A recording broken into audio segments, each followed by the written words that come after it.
You're lying still, not pretending to sleep, just letting your body find its shape in the dark like a leaf settling into soil after rain. The day has gone quiet on its own. You don't need to finish it or fix it or remember everything that happened between sunrise and now. There's no reason to hold anything tighter than the weight of your arm against the mattress, the way your fingers rest loosely at your side, as if they've forgotten what gripping feels like. Maybe you've lain here wondering why sleep won't come, why thoughts keep circling back to things you don't want to think about anymore, or how something so simple as closing your eyes should feel like a challenge. You're not alone in that. Others have been here too.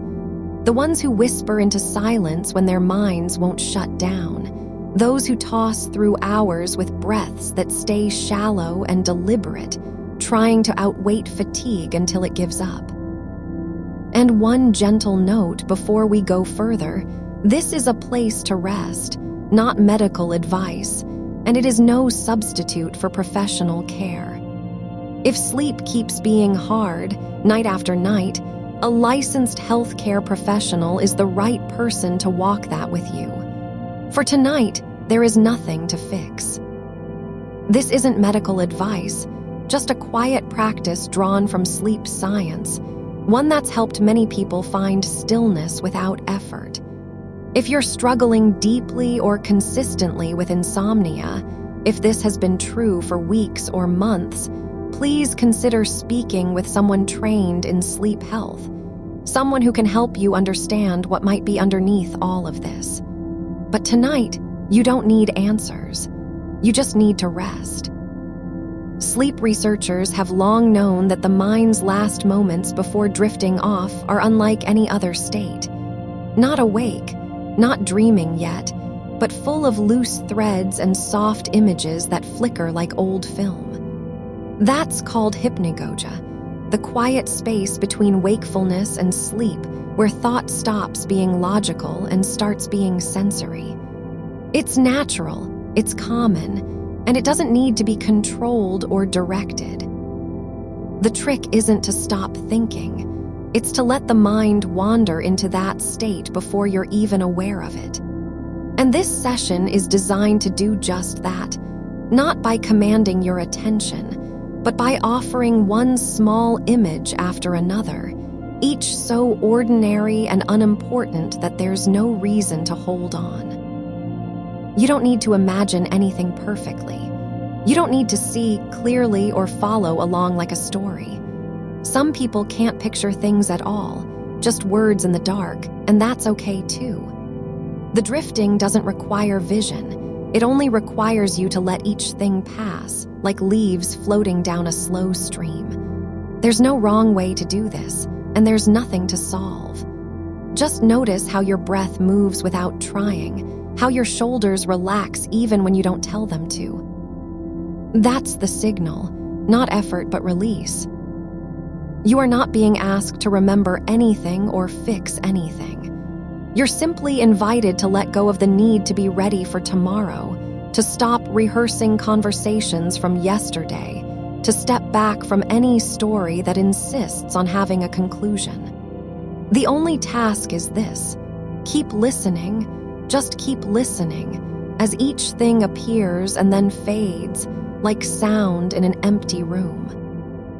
And so you begin with something small, a white porcelain spoon resting on the edge of a sink after washing dishes, still wet enough to catch the light faintly at its tip. It's not your spoon, but it could be. There's no name on it, only the smooth curve where the handle meets the bowl, and maybe one tiny chip near the base that doesn't affect how it holds soup. You can almost hear the quiet tap of water dropping from it into the basin below, just once, and then silence again. You feel your hands at rest now, palms up on the bedsheet, fingers not curled or clenched, but open like petals left behind after a storm. Your wrists are soft where they meet your forearms.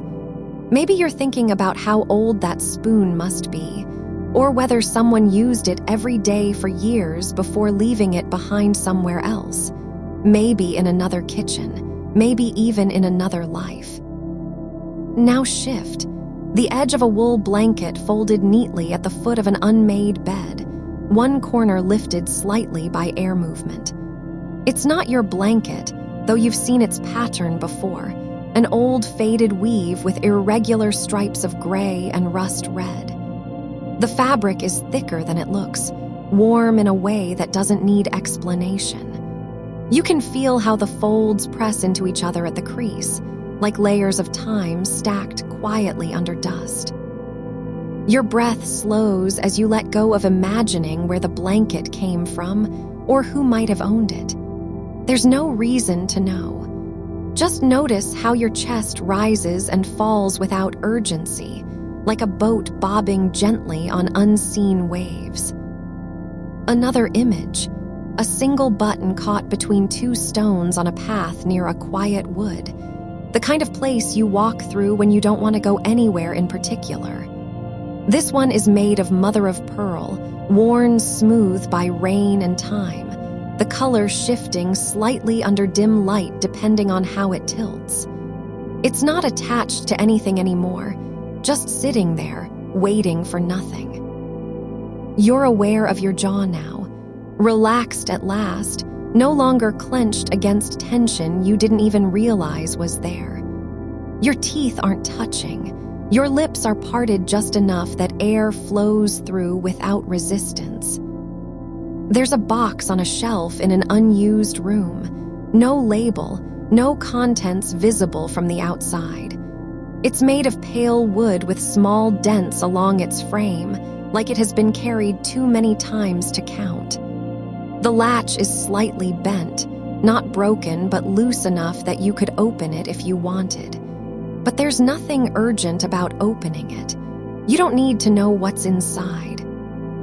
Your hands are still at rest, not empty, just free of purpose. A blue glass jar sitting on a windowsill in a kitchen that hasn't been used for years, the lid slightly warped from heat and humidity. Inside, some dried herbs float near the bottom like old memories. One leaf is curled under itself, another broken into small fragments. The glass has streaks where fingers once wiped it clean, long ago. Your body sinks deeper into the mattress, not forced, not pushed, just gradually letting go of its earlier resistance to stillness. A pair of worn gardening gloves left on a garden bench, one thumb slightly folded under, as though someone paused mid-motion and forgot to return them. The fabric is thin in places from use, frayed at the cuffs where it's rubbed against metal tools. They're not yours, but they feel familiar, like something you've seen before or maybe just imagined. You notice how your fingers twitch slightly when you think about gloves, not moving, just a small shift in muscle memory. A single white feather found on a sidewalk after a storm, lying flat and dry despite the wet pavement around it. It hasn't been stepped on. Its quill is straight, its veins still intact, as if it fell from some high place and landed with care. You can imagine how it might have looked when it was part of something larger. Your eyelids feel heavy, not tired, not sore, just beginning to settle into their natural shape without effort.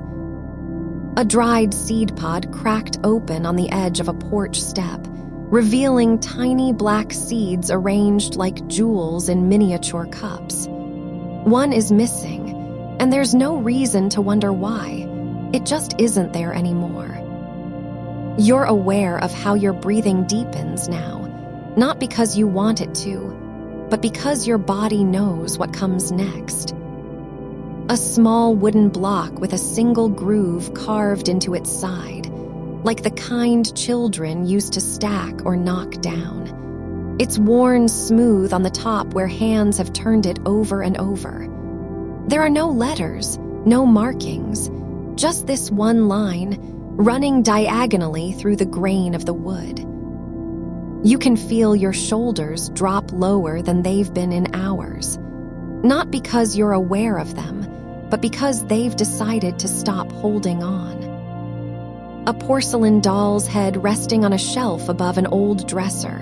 No body, no arms or legs, just a face with painted eyes that seem slightly blurred now, the blue fading into gray around the edges.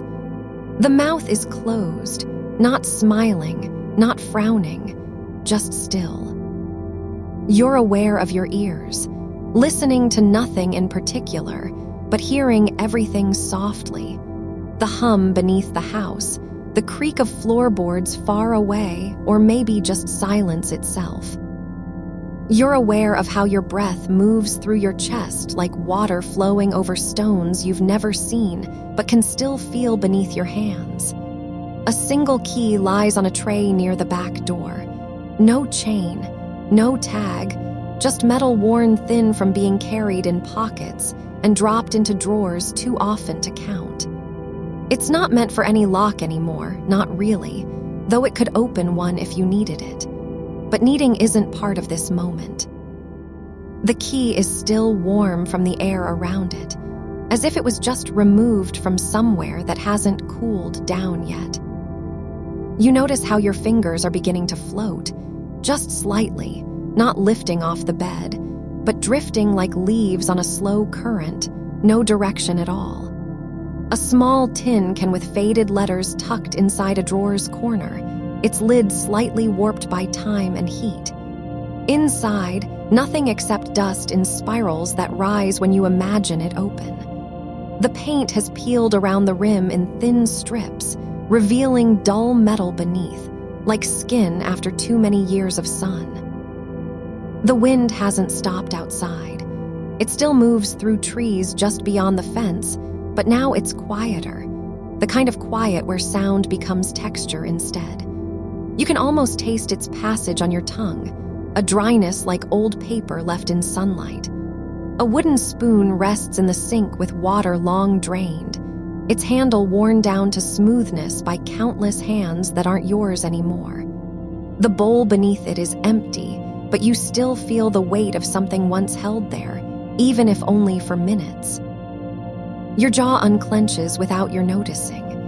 Your tongue presses gently against the roof of your mouth, then releases again. Just a movement, not an intention. A single button lost in the pocket of a coat hanging on a hook in a hallway you haven't walked through since spring. It's white with tiny black dots and feels heavier than it should. You don't know where the coat went or why this button was left behind, but it lies there as if waiting for something that will never come. A stack of folded paper napkins sits on an old table in a kitchen you've only visited once, their edges slightly frayed from being pressed into corners during meals long forgotten. One is creased across the middle like it was used to close something shut, though no one remembers closing anything with it. The surface beneath them has light scratches from spoons that weren't wiped clean. You hear a faint creak behind your ear, not loud, not sharp, the sound of air shifting in an old room where walls remember every change of temperature. You don't turn to look. You only notice how the weight of stillness grows heavier as time stops trying to matter. A tiny piece of sea glass rests on a windowsill inside a house that isn't yours but feels familiar, its surface worn smooth by waves and tides no longer close. It's blue-green with small white flecks embedded in it like frozen breath caught mid-sigh. There's no edge sharp enough to cut anything now, just softness shaped by time. Your hands are flat on your chest, not pressing down, not holding, just resting where they fell when the weight of motion ended. You can feel your ribs rise and fall with almost mechanical calm, the way a clock keeps ticking even after you stop listening. A matchbox lies open beside a lamp that hasn't been turned on in years. Inside it, only one match remains, its head cracked down the center, not broken, but ready to be used if someone ever came back. The wind presses against the window pane with quiet insistence, not trying to enter, just testing how much resistance is there. You don't answer. You don't have to. The glass doesn't shake. It only holds its shape and lets the pressure pass through it like breath between fingers. A small leather wallet lies beneath a coat on a chair in a room you've never been inside. The kind of place where coats are left for weeks, then forgotten. Its corners are worn thin, its zipper stiff but not broken. The flap is folded inward slightly, as though someone tried to close it once and stopped halfway. You can feel your spine lengthening, just an inch, not straightened, not fixed, but the way a rope settles when tension is released slowly over hours. A single spool of thread lies on top of a desk, wrapped around wood so worn it's almost indistinguishable from the surface beneath it. The color is grayish-white, and one end dangles off the side like it was dropped mid-motion. There are no clocks in this house, no hands to follow, no numbers to measure anything by. Even your pulse doesn't need a name anymore. It just exists as part of the quiet rhythm between breaths and stillness. A child's drawing taped to the inside of a cabinet door, crayon colors faded, lines smudged where fingers pressed too hard. There's no face in it, not really. Just two circles with a line through them for eyes, another for mouth, and scribbles around like rain or trees that never grew. Your feet are flat on the bed now, not curled, not tense, but resting as if they were always meant to be here. The blanket above you is folded just so at the foot, no need to cover anything anymore. It's thick enough to hold warmth even when nothing else does. You wonder whether the sheet still lifts like it used to, the way your childhood bed felt alive with wind, not from outside, but inside its own quiet motion. Maybe the edge didn't rise because of air, but because something in that room wanted you to know you were safe, even while asleep. A small stone rests on a ledge near the back porch, flat and round, worn by rain and time. It doesn't look like it was placed there. It just appears as if it always belonged, like gravity found its home on one specific spot of wood. You don't think about what happened yesterday or tomorrow. You only feel how your body knows where to go when no thought leads the way, how muscles relax without being asked, how blood flows in silence through veins that haven't needed to be told anything for hours. A spool of copper wire lies coiled on a workbench, its surface tarnished but still bright in patches. It's been unused for so long it might as well not exist, but you can see the faint imprint where fingers once twisted it into shape. You notice how your breath slows again, not faster than before, but more evenly spaced, like water finding level ground after a storm. A single paperclip lies on top of a notebook that hasn't been opened in years.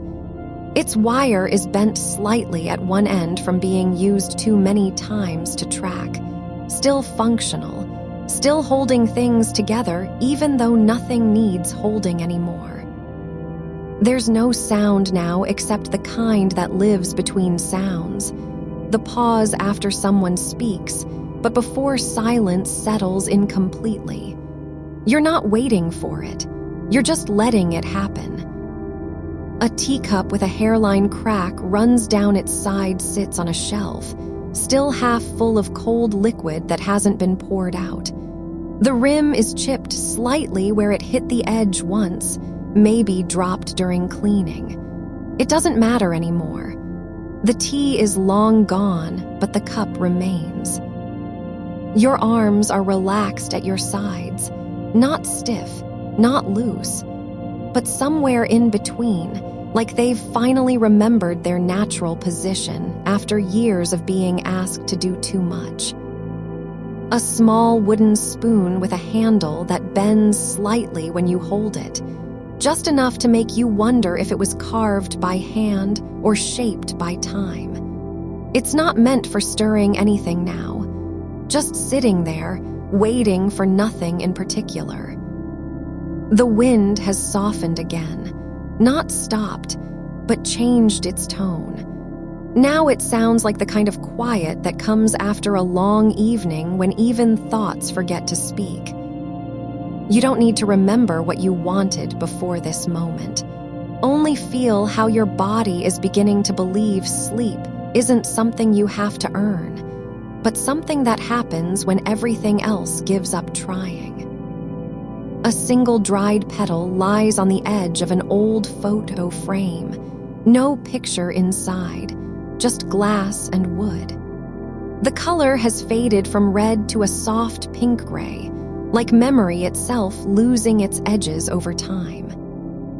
You don't need to remember what it felt like when the sheet lifted, only that it did, with a softness that didn't demand attention. The wind wasn't loud enough to be heard, but you knew it was there because of how the edge rose just slightly, as if something in the air had paused long enough to press against the fabric and then let go again. A small glass jar sits on a windowsill where sunlight used to fall through every afternoon, the kind that turned dust into gold. But now only shadows gather inside its curve. The lid is off, not because it was ever opened recently, but because it never needed to be closed. There's nothing in the jar anymore, just stillness and a faint trace of lemon peel stuck near the rim from years ago. You can see how the glass has softened at one corner where heat once pressed too long against its edge. Your feet are warm beneath the covers, not hot, not cold, but resting where they've been for so long that their shape is no longer surprising to you. The toe of your right foot curls slightly as if it's still trying to find a rhythm in the dark. You don't need to correct it. It can stay like that, unwilling or uninterested, both at once, and you'll keep breathing anyway. A pair of old scissors lies on a tray near the sink, their blades closed tight and rusted at one hinge, not for cutting anything now, but because they've been left there so often that even time forgot to move them. The handle is worn down where fingers used to press in too hard during frustration or haste. You don't know when you last opened them. The air feels heavier than it did before, lighter in some ways and deeper in others, as if the room has settled into a different kind of quiet, one that doesn't come from absence but presence. A single strand of hair falls across your forehead not because there was wind or motion, but because gravity remembered how to act on small things. It rests where it landed, no longer seeking anything else. You don't brush it away. A ceramic dish with a chip along the rim sits in the back corner of a kitchen shelf. No food inside, no purpose assigned. And yet it's still there, like something too ordinary to discard and too forgotten to remember why it was kept. The chipped edge is smooth now from being touched so many times without thinking. It doesn't matter that no one has used it in years. The shape of its surface remains unchanged, as if it had simply decided to stay. Your hands are still at your sides, but not quite resting, more like suspended between movements, caught mid-thought or mid-release. There's a small line across the back of your left hand that you didn't notice before, the kind of mark only time can draw and never erase. You don't know when it formed. It doesn't matter. A wooden box with no lock sits on top of an old dresser, its surface worn thin from being rubbed by fingers, elbows, or just the slow passage of years. Inside there is nothing, but you remember once finding a button in there, the kind that belonged to a coat long gone. You never took it out, didn't need to. The box was full enough as it was.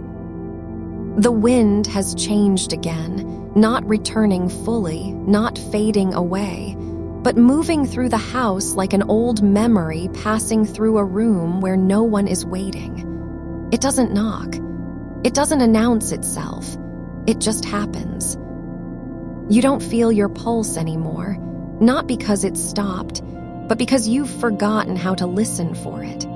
The rhythm has become something that exists without being noticed, like the way water settles in a cup after shaking stops, or like the moment between one breath and the next when nothing is needed except stillness. A single dried leaf lies on top of an envelope that was never sealed, its surface cracked, its edges curled inward from drying too long under light or heat. There's no letter inside, no name written. It just sits there, folded exactly in half as if it once carried something important and then decided not to deliver it. You don't think about what might have been written. You only feel how easy it is now to let things be unfinished. A button with 2 holes lies on the edge of a drawer, blue fabric still wrapped around part of its surface, frayed at one end from being pulled too often or too hard. It's not attached to anything anymore. No coat, no shirt, no pocket, just lying where it fell, waiting for nothing. Your jaw has relaxed, a small detail you didn't know was tight until it was. You don't need to say anything about it. The letting go happened without permission, and that's exactly how it should be. There's a quiet space behind your eyes now, not empty, not full, just open in the way a door is when no one has walked through in years.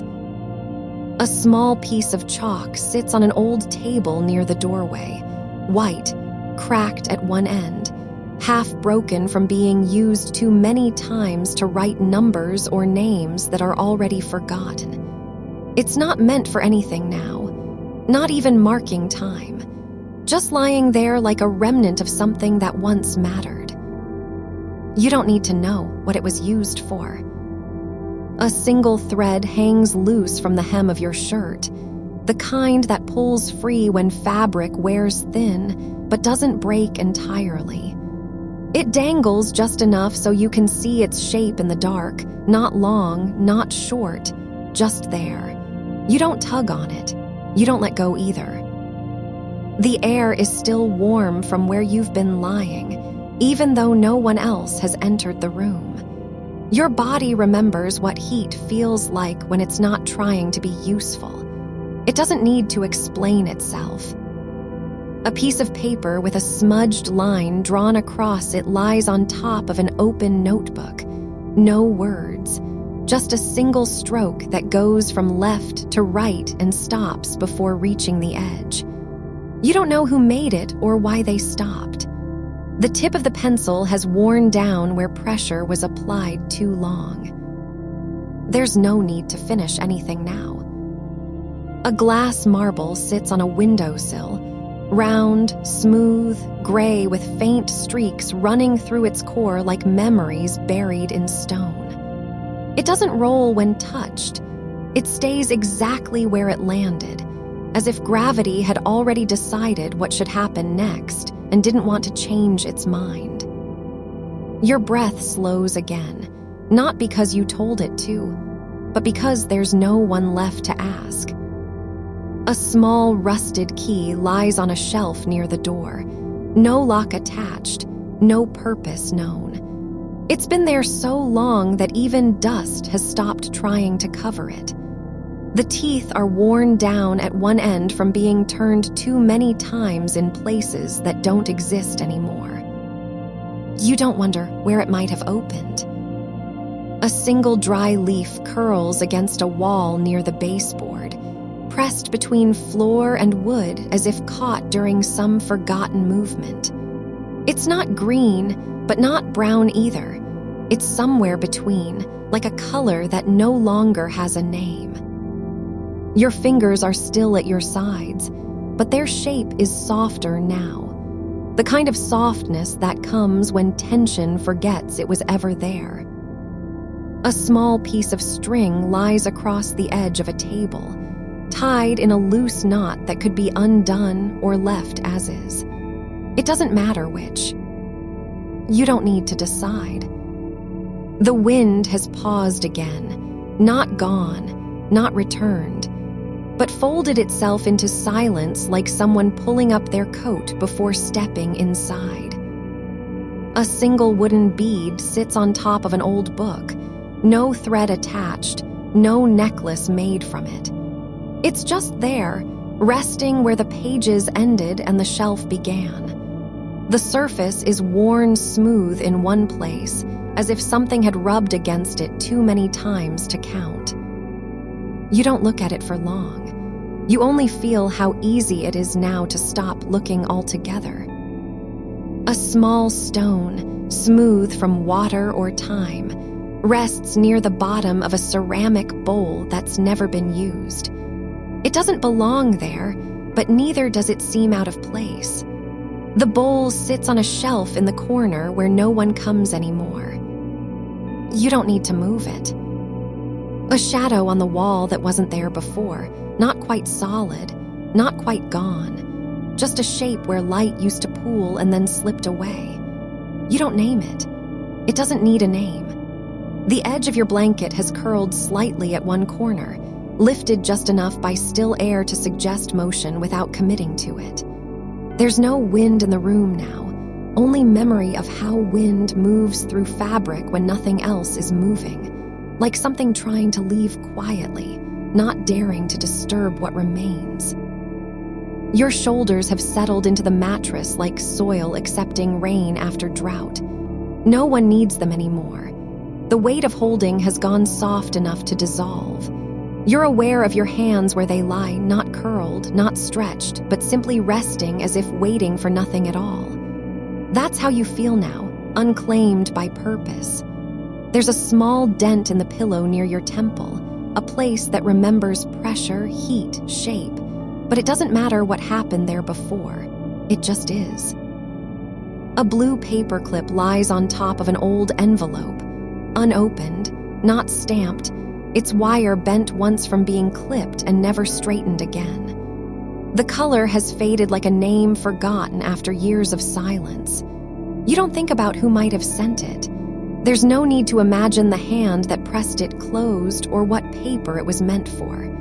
It sits there with all its unfulfilled intention, unchanged by time. The corner of a bookshelf holds a single dried sprig, no longer green, not yet brittle, the kind you might find tucked between pages after an autumn walk.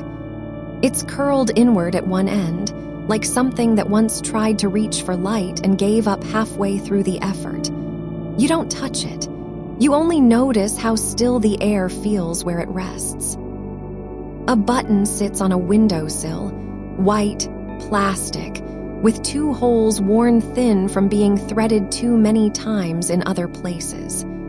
It doesn't belong to any garment now. There's no thread left to pull through. The surface is slightly cloudy, as if someone had rubbed it against fabric until all its sheen was gone. You feel how much your eyelids have softened, not just closed, but relaxed into a kind of absence where even the idea of sight feels unnecessary. The dark behind your lids isn't empty, it's full with things that don't need to be seen. There's no demand for meaning here, just presence. A piece of chalk lies on a step near the back door, cracked down the middle, one end worn flat from being dragged across stone too many times in someone else's memory. It doesn't write anything now. It just sits where it fell, like something that stopped trying to leave an impression. You don't wonder if it ever did. Your breath moves slowly through your nose, no effort, no calculation. You're not guiding it. The rhythm has found you on its own, the way a river finds its course without choosing it. There's no need to fix anything. No reason to hurry or pause. A small piece of fluff floats near the ceiling fan, not quite dust, not quite fiber, drifting in a current that doesn't exist anymore. It moves as if caught between two moments, one where motion was possible and another where stillness had already won. You don't watch it for long. You only feel how easy it is to stop watching altogether. A child's drawing of a house lies face down on the floor, a crayon sketch with no roof, just 4 walls and 1 door that points in the wrong direction. The lines are shaky, unsteady, as if drawn by hand unsure of where it was supposed to go. You don't turn it over. You only notice how quiet the room has become. Your fingers lie still, but their shape is changing, more fluid than before, less defined.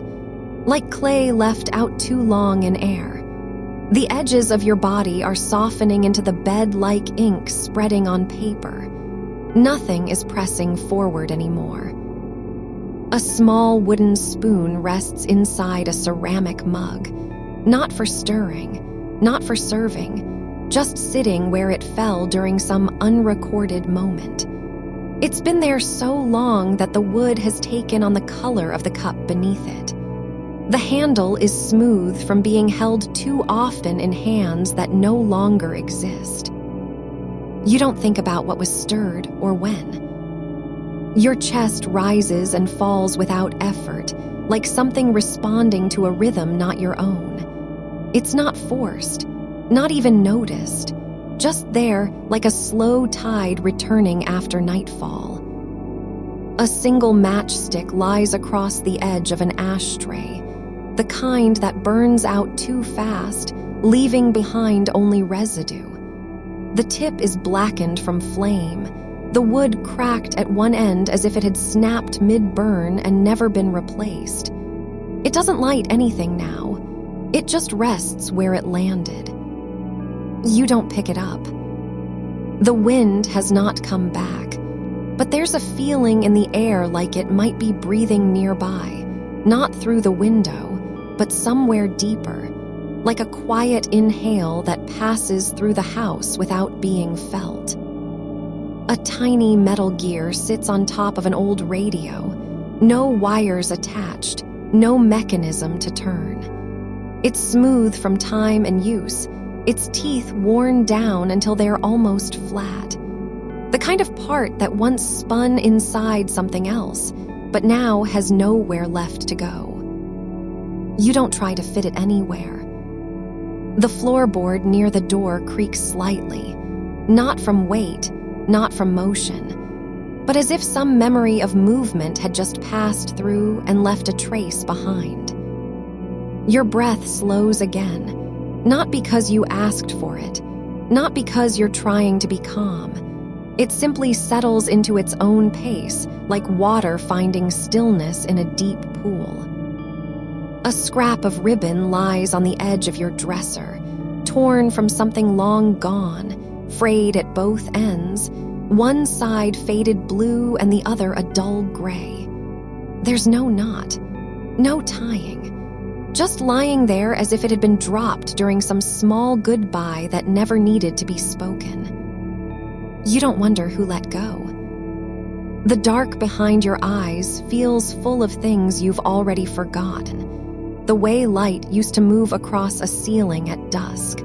How the wind once lifted the edge of a sheet just enough to whisper something without waking anyone. It's not about knowing anymore. It's about being in the space where memory doesn't need to be named. Your fingers twitch, not with intention, but as if your body is remembering what it feels like to move before it remembers why. A single blue marble sits on a shelf near a jar of dried beans, its surface slightly clouded from handling too many hands. It doesn't roll when touched. It stays exactly where it was placed, as if gravity had already made its choice and didn't want to be asked again. You don't wonder what it once rolled toward. The air in the room is still warm, not from heat, not from people, but from all the time your body has spent lying there. It's like the space remembers what warmth feels like when no one else is around to claim it. Your jaw loosens, just a little, like something that had been holding on too long finally deciding it doesn't need to anymore. There's a small dent in the wall where someone once leaned their head, not from tiredness, but from wanting to feel something without moving. It hasn't faded. It still holds the shape of a moment no one remembers. You don't think about who stood there or why they stayed so long. A wooden bead, smaller than the last one, rests on top of an old clock that doesn't tick anymore. The surface is worn smooth in the center, like something had been rubbed over and over until it lost its edge. It sits where the hands used to point but now don't care. You don't check if time has passed. The wind hasn't returned, but there's a whisper of movement at the corner of the room, not through air, but in how your thoughts drift apart from one another like leaves on water that no longer need to reach any shore. Your breath slows again, not because you're trying to sleep, but because nothing is asking for anything anymore. The silence isn't empty. It's full with all the things that don't need to be said. A single curl of paper from an old envelope lies on the floor near your feet, its edges softened by time, not folded or torn, just resting where it fell when someone else didn't need to write anything more. You don't pick it up. The ink is faded to a ghost of its original color, like something that once meant to be seen but was never sent. Your foot brushes against it without moving, just the barest shift in weight, as if your body knows not to disturb what's already at peace. A teacup sits on a windowsill with no handle left, the rim cracked where someone once tried to lift it too fast, and now it holds only air and dust. It doesn't need to be full. The sun hasn't touched this side of the room in years, but there's still warmth in the glass, like memory keeps its own temperature when nothing else does. You feel your shoulders drop, not because you told them to, not because you're trying, but as if gravity has finally decided that holding things up was never required. A dried leaf from a tree outside clings to the inside of the window pane, pressed there by wind and chance, no longer green or brittle, but something in between, like it stopped being anything at all except what it is. You don't wonder how long it's been waiting. The way your eyelids press gently against each other isn't from fatigue. It's just that they've remembered the shape of resting, even if you haven't. A button made of bone lies on a shelf above your dresser, small enough to fit between two fingers, its hole worn wide and soft with years of thread pulling through. It came off something long gone, a coat, a shirt, maybe a vest not meant for cold weather but for comfort instead. You don't remember where it was taken from or who wore it last. The color is grayish-white now, like the inside of a shell after time has let go.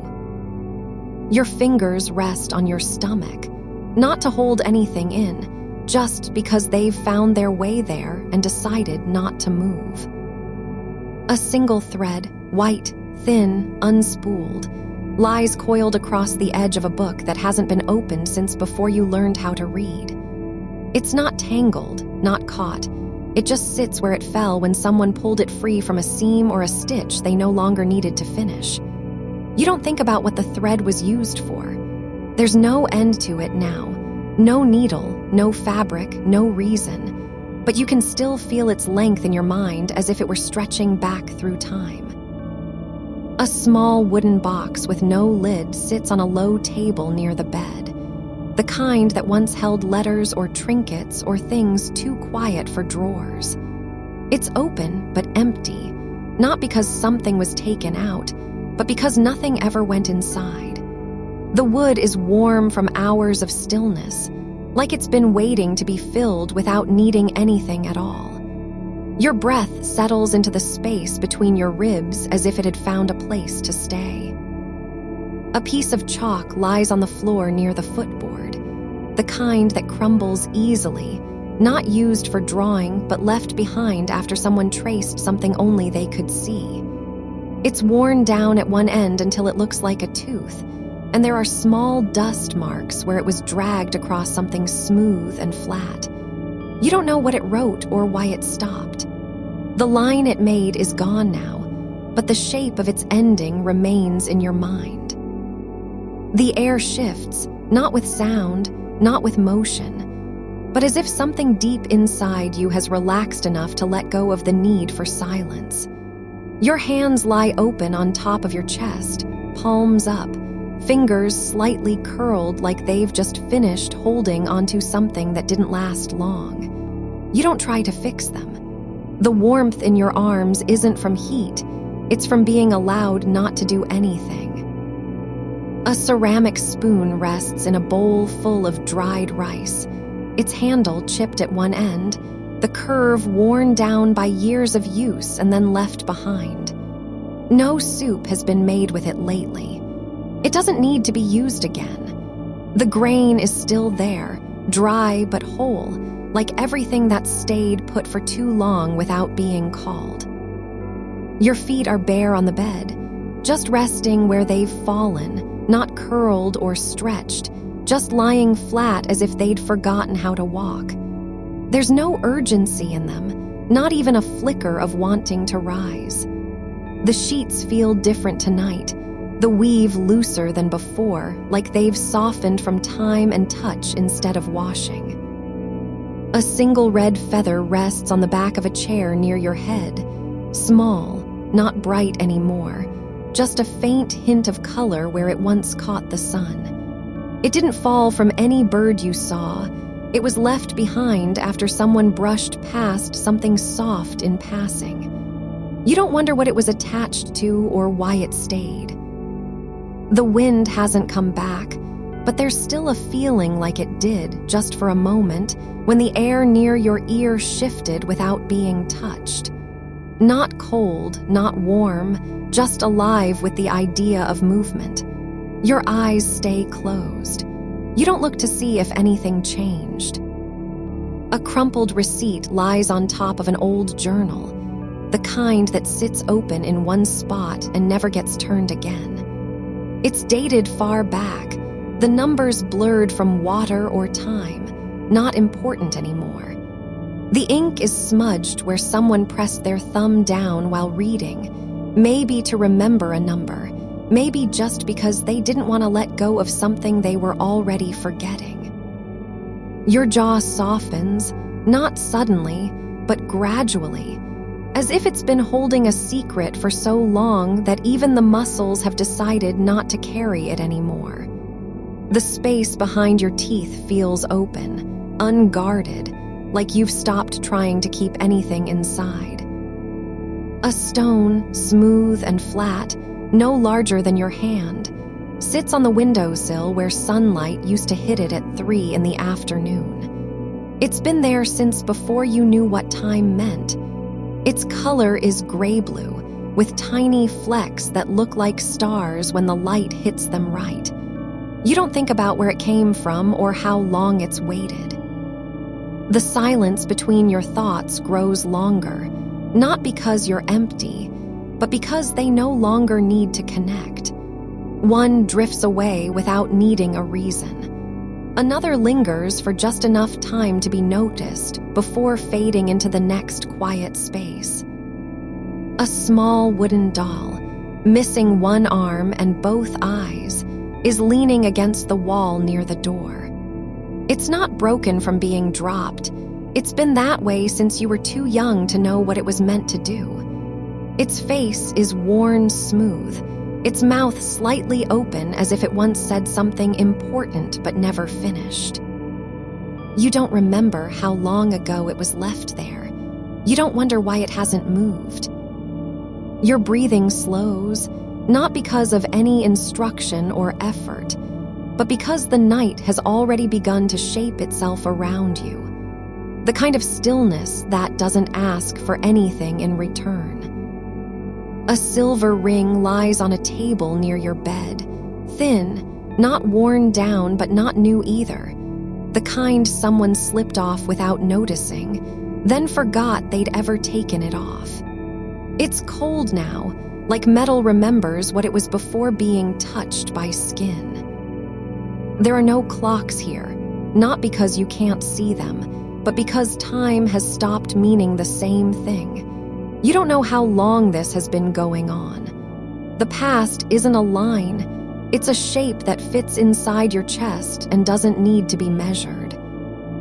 A small glass jar filled with dried lavender sits near an open book, its lid loose, not because it was forgotten, but because nothing needed to stay sealed anymore. The scent is gone from the flowers, but their form remains, like they've been preserved in memory instead of air. Your fingers rest on your thighs, not clenching, not fidgeting, but just there, as if they'd found a place that made sense after wandering for so long. The wind hasn't returned, but you still feel it, the way the edge of your sheet used to lift, like something had come close and almost spoken without waking anyone. The weight of your hand on your thigh settles deeper, not because you're pushing down, but because it's found its place in a rhythm that no longer needs explanation. The air near your shoulder feels different, not cooler, not warmer, but held differently, like it's been waiting to be noticed. You don't turn toward it. You just let the space around you adjust. A single paperclip lies on the floor beside the bed, straightened out now, its end bent into a tiny hook that no longer holds anything. It's where someone left it after trying and giving up. The metal is dull, not rusted, but worn thin from being pulled apart and then set down again. You don't wonder if it was ever meant to do something. You only notice how still it is in the dark. The edge of your blanket shifts, not because you moved, not because the wind came back, but as if a breath passed through the room without needing permission. It's just enough to lift one corner like a secret that wasn't meant to be kept. A child's drawing sits on top of the dresser, crumpled at the corners, folded once in half and then forgotten. A house with 3 windows and no door, trees made from wavy lines. Sun drawn too big, not yellow but pale white, as if it had been erased slightly around the edges. The paper is soft now, worn thin where fingers have traced over it when it was first laid down. You don't think about who drew it or why they stopped. You just notice how the pencil marks are fainter in one place, where someone paused to look at the page and then decided not to finish what they'd started. A glass of water sits on a nightstand, half empty. Not because you drank from it, but because it's been there for so long that even the condensation has stopped moving. The rim is clean where lips once touched it. No smudges, no marks. It doesn't need to be full anymore, just present. A stack of index cards lies near a bookshelf, yellowed at the edges, some with notes written in pencil that have faded into gray ghosts of meaning. One says, "Remember the smell of rain on hot concrete," and then nothing else after. Another has the word "later" scrawled across it 3 times, each line slightly different in pressure. You don't think about what they meant to recall. You just feel how quiet it is when a thought doesn't need to be followed through. A small porcelain bird, its wing cracked and glued back with something clear that's turned yellow over time, sits on the windowsill where sunlight used to fall at 4 in the afternoon. It hasn't moved since you last saw it, not because it was meant to stay, but because nothing has come close enough to nudge it. You don't look up. You just feel how still its feathers are, like they've given up on flying even though no one ever asked them to try. The zipper of your jacket lies open, just a sliver between two buttons that never quite met. The metal teeth aren't caught, but not aligned either. It's been that way for days, maybe longer. You don't zip it shut because there's no reason to. A single thread dangles from the hem of your shirt, the kind you pull when something feels loose or unfinished. It's long and thin, pale gray like ash, and has curled in on itself at one end. You don't pick at it. You just watch how it sways slightly with every breath. Your feet are bare against the sheets, no socks, no warmth except what comes from your own skin. The fabric is soft where it's been pressed down by weight, but not worn thin yet. It holds shape around you like a second layer of memory. A matchstick lies on the windowsill, the kind that was never lit, just left there after someone tried to strike one and then changed their mind. The head is intact, dry, unburned. You don't remember why they stopped. Maybe they didn't want the light. Maybe they didn't want the sound. A folded piece of tissue paper sits near a book, crumpled in one corner, smooth on the other. It's been there since before you remembered what it was for. No ink, no writing, just silence trapped inside its fibers. You don't unfold it.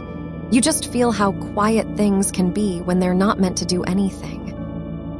A wooden spoon rests in a bowl, empty now, the kind that sat on the counter after soup had cooled and been forgotten. The handle is worn smooth from being gripped too many times without purpose. It doesn't need to stir anymore. You don't think about what was inside the pot. You just notice how still the wood feels under your awareness, like it's resting in a place where motion isn't required. A bent paper clip sits on top of an old radio, its antenna broken off at one end, not snapped, but gently curved down as if someone set it there carefully after realizing it wouldn't work. The dial is frozen between stations, no sound coming through, just static that stopped being a signal and becomes something else entirely. You don't turn it on. You don't think about what it might have said before the silence settled in. The hem of your shirt lifts slightly at one side, just enough to expose a sliver of skin where the fabric has slipped over time, not from motion but from weight. It's pale and still. No goosebumps, just the quiet recognition of being bare. A button lies on the carpet, one that fell off years ago, lost in the space between couch and wall. It's round, white plastic with a small hole in it, not important enough to pick up. But you notice how evenly it sits, like gravity has finally agreed on its place. You don't reach for it. You just watch how still everything is when nothing needs fixing. A book lies open on your lap, its pages yellowed at the edges, some wrinkled from a spill that never happened or was forgotten before it could be cleaned. The spine is cracked in one spot, not broken but split by time and use. It's been read many times but never finished. You don't turn the page. You just feel how long it takes to let go of something that wasn't meant to end. A glass jar sits on a shelf, empty now. It's lid off for so long that no dust has settled in the mouth. The rim is smooth where fingers once turned it, not worn but shaped by habit. It doesn't need anything inside anymore. You don't think about what was stored here before. You just notice how clean it feels to be empty. A small stone, dark and irregularly shaped, is tucked into a pocket of your coat, the kind that stayed there after someone picked it up at the edge of a path and never put it back. It's cool against your leg, not because it's cold, but because it remembers being outside. You don't take it out. You just feel how steady it is when you let something be where it landed. A single leaf, brown and brittle, lies on the floor near the door.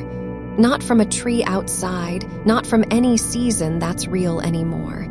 It was in a book once, then forgotten. Now it rests like a fossil of a moment that no longer needs to be named. You don't pick it up. You just feel how quiet things get when they're left behind. The blanket shifts again, not because you moved, not because anything touched it, but as if something passed through the air and left its impression on the fabric. A memory of breath without weight. Your hands are still where they were, on your thighs, relaxed, fingers loose but present, not doing anything, not needing to.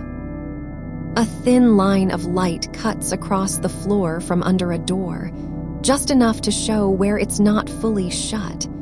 It doesn't mean anything anymore, just that something is open and no one has bothered to close it. You don't look at it. You just feel how easy it is to let things remain as they are. A bent straw lies on the table beside your bed, its end chewed slightly, not from hunger, but from a moment when someone held it between their teeth without using it. It's been there for so long that no one remembers why it was left behind. The corner of your shoulder presses into the mattress with a soft, unmarked kind of pressure, the way weight settles when no one is watching.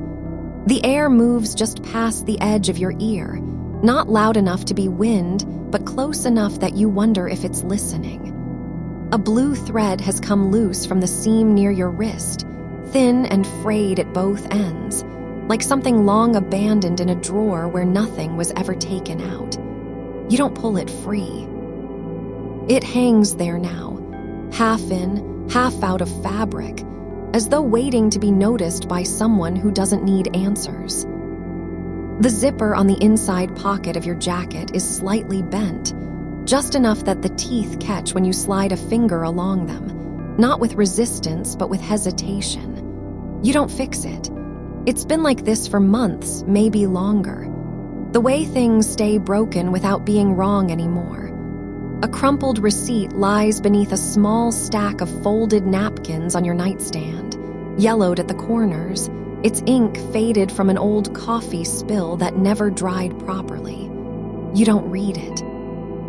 You just see how one edge curls upward like a question, no one asked. Outside, something brushes against the window frame, not hard enough to rattle glass, but close enough to make you wonder if the wind has learned your rhythm now. Not pushing through, not knocking, just resting its breath at the sill before sliding away again. Your feet are bare on the blanket's edge, toes curled slightly inward from habit rather than need. The skin between them is warm and quiet, unaware of how long it's been still. A single paperclip lies near your elbow, the kind that was once part of a larger bundle but broke loose in some forgotten moment when papers were sorted or folded or laid down too fast. It's bent into an imperfect loop now, not sharp enough to pierce anything anymore. You don't pick it up. The way it rests on the fabric, its own shape slightly altered by time and stillness, is how things end without closing. A teacup sits sideways on a coaster, one that hasn't been touched in days or perhaps weeks.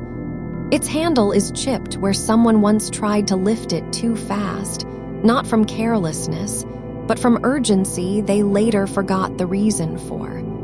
The rim holds no ring of stains because nothing was ever poured into it this time around. It sits like a quiet witness. You don't turn your head toward the sound you think you heard. A faint creak in wood that wasn't there 2 seconds ago.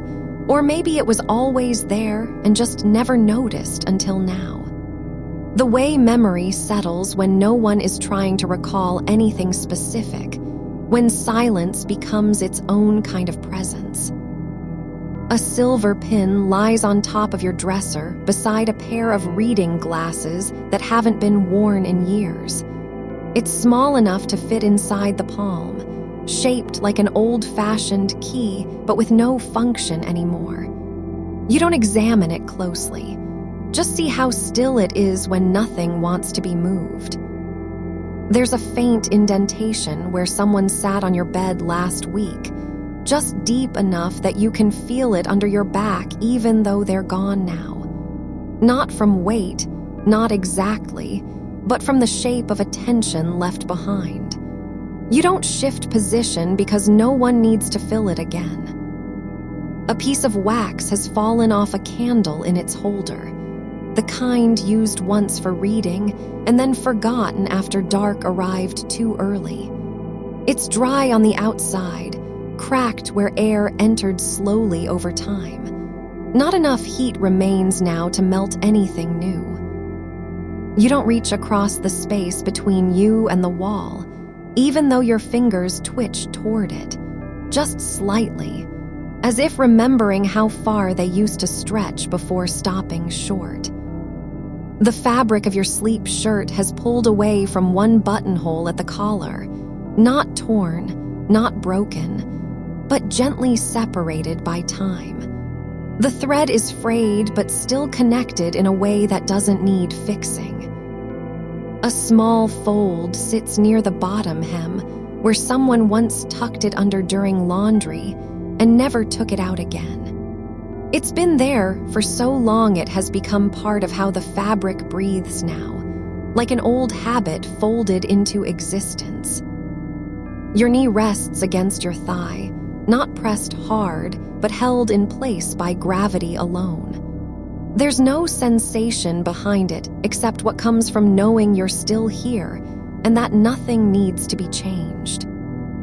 A corner of a photo album lies open on your lap, the one with the cover worn thin at the edges where hands have turned pages too many times without purpose. Inside, there's an image of someone standing in front of trees, no face visible, just shoulders and shadowed branches, and you don't look back to see who it is. You don't close the book, because closing things doesn't matter when no one remembers why they were opened. A pair of scissors rests on a tray near your bedside, the kind used for cutting ribbon or envelopes, but never blades. The metal has dulled at both tips, not from use, but from sitting too long in dry air where rust wouldn't come to claim it. The hem of the curtain shifts slightly, not because wind blew through, but like something passed behind it without being seen. You don't wonder who was there. A single thread dangles between your fingers, thin and gray, not attached to anything anymore. You could pull at it or let go. Either way, nothing changes. The fabric doesn't unravel further. It just stays where it is. The pillow beneath you has flattened unevenly in one spot. The kind of sink that happens when someone rests their head there too many times without turning over. Not deep enough to be called a dent, but noticeable if you press down with your palm and feel the difference between softness and absence. You don't adjust it, because adjustment isn't necessary anymore. A bottle cap lies on top of your nightstand, the kind from a drink that was opened once and never finished again. The rim is slightly warped from being squeezed too hard at some point, but not enough to keep anything sealed now. It sits with no reason except its own shape.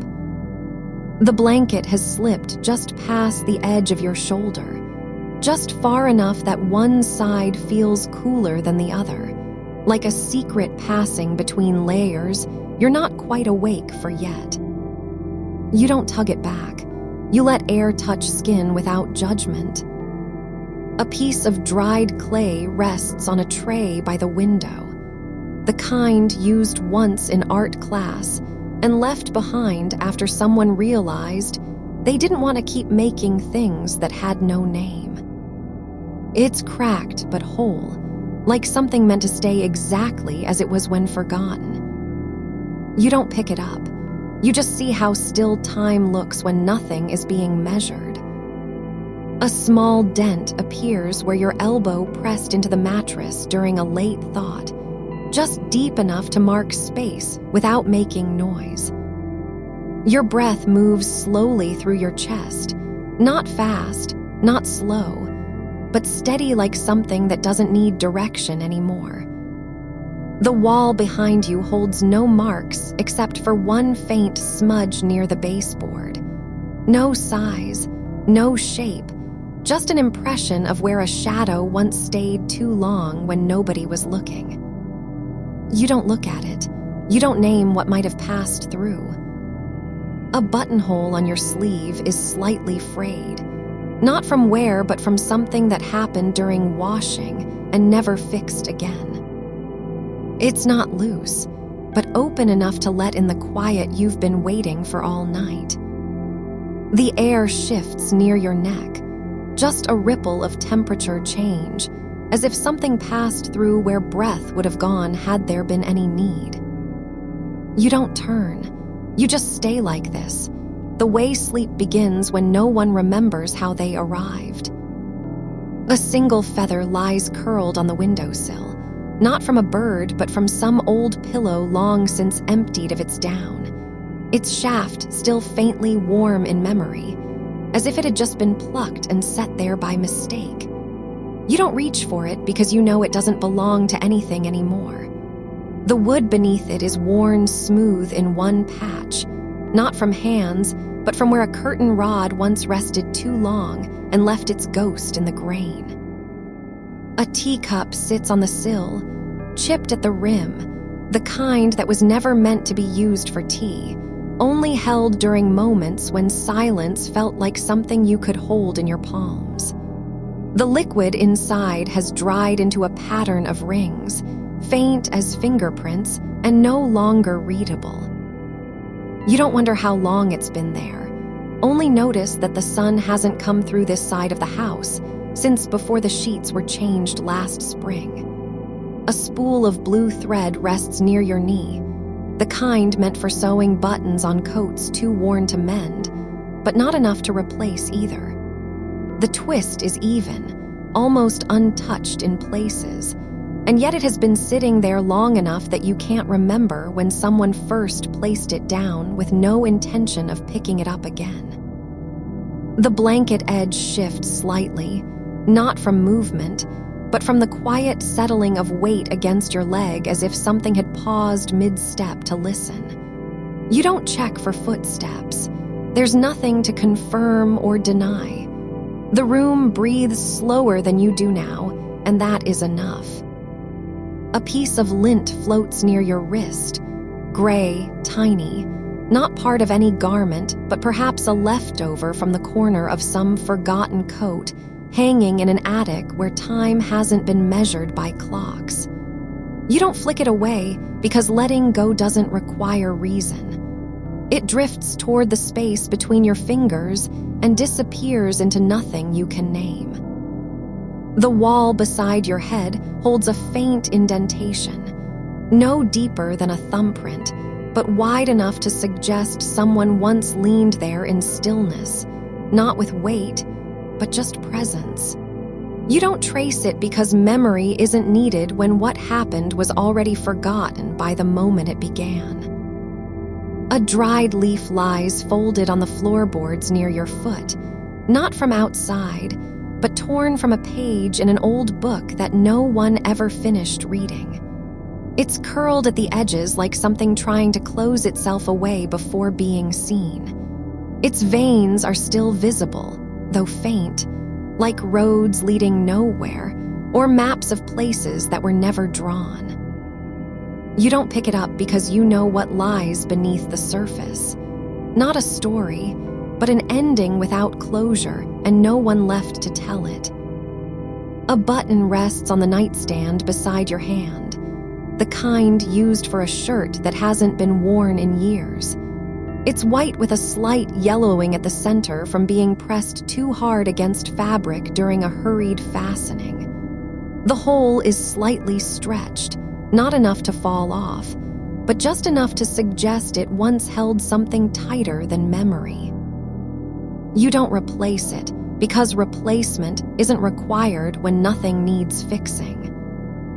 A pair of spectacles lies on the dresser, lenses clouded over from dust that settled before anyone thought to wipe them. They're not broken or bent, only still in place after someone decided not to wear them anymore and forgot where they'd left them behind.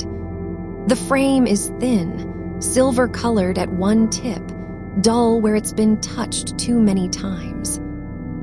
You don't put them on because seeing isn't necessary, when what you're waiting for has already passed through, without being noticed.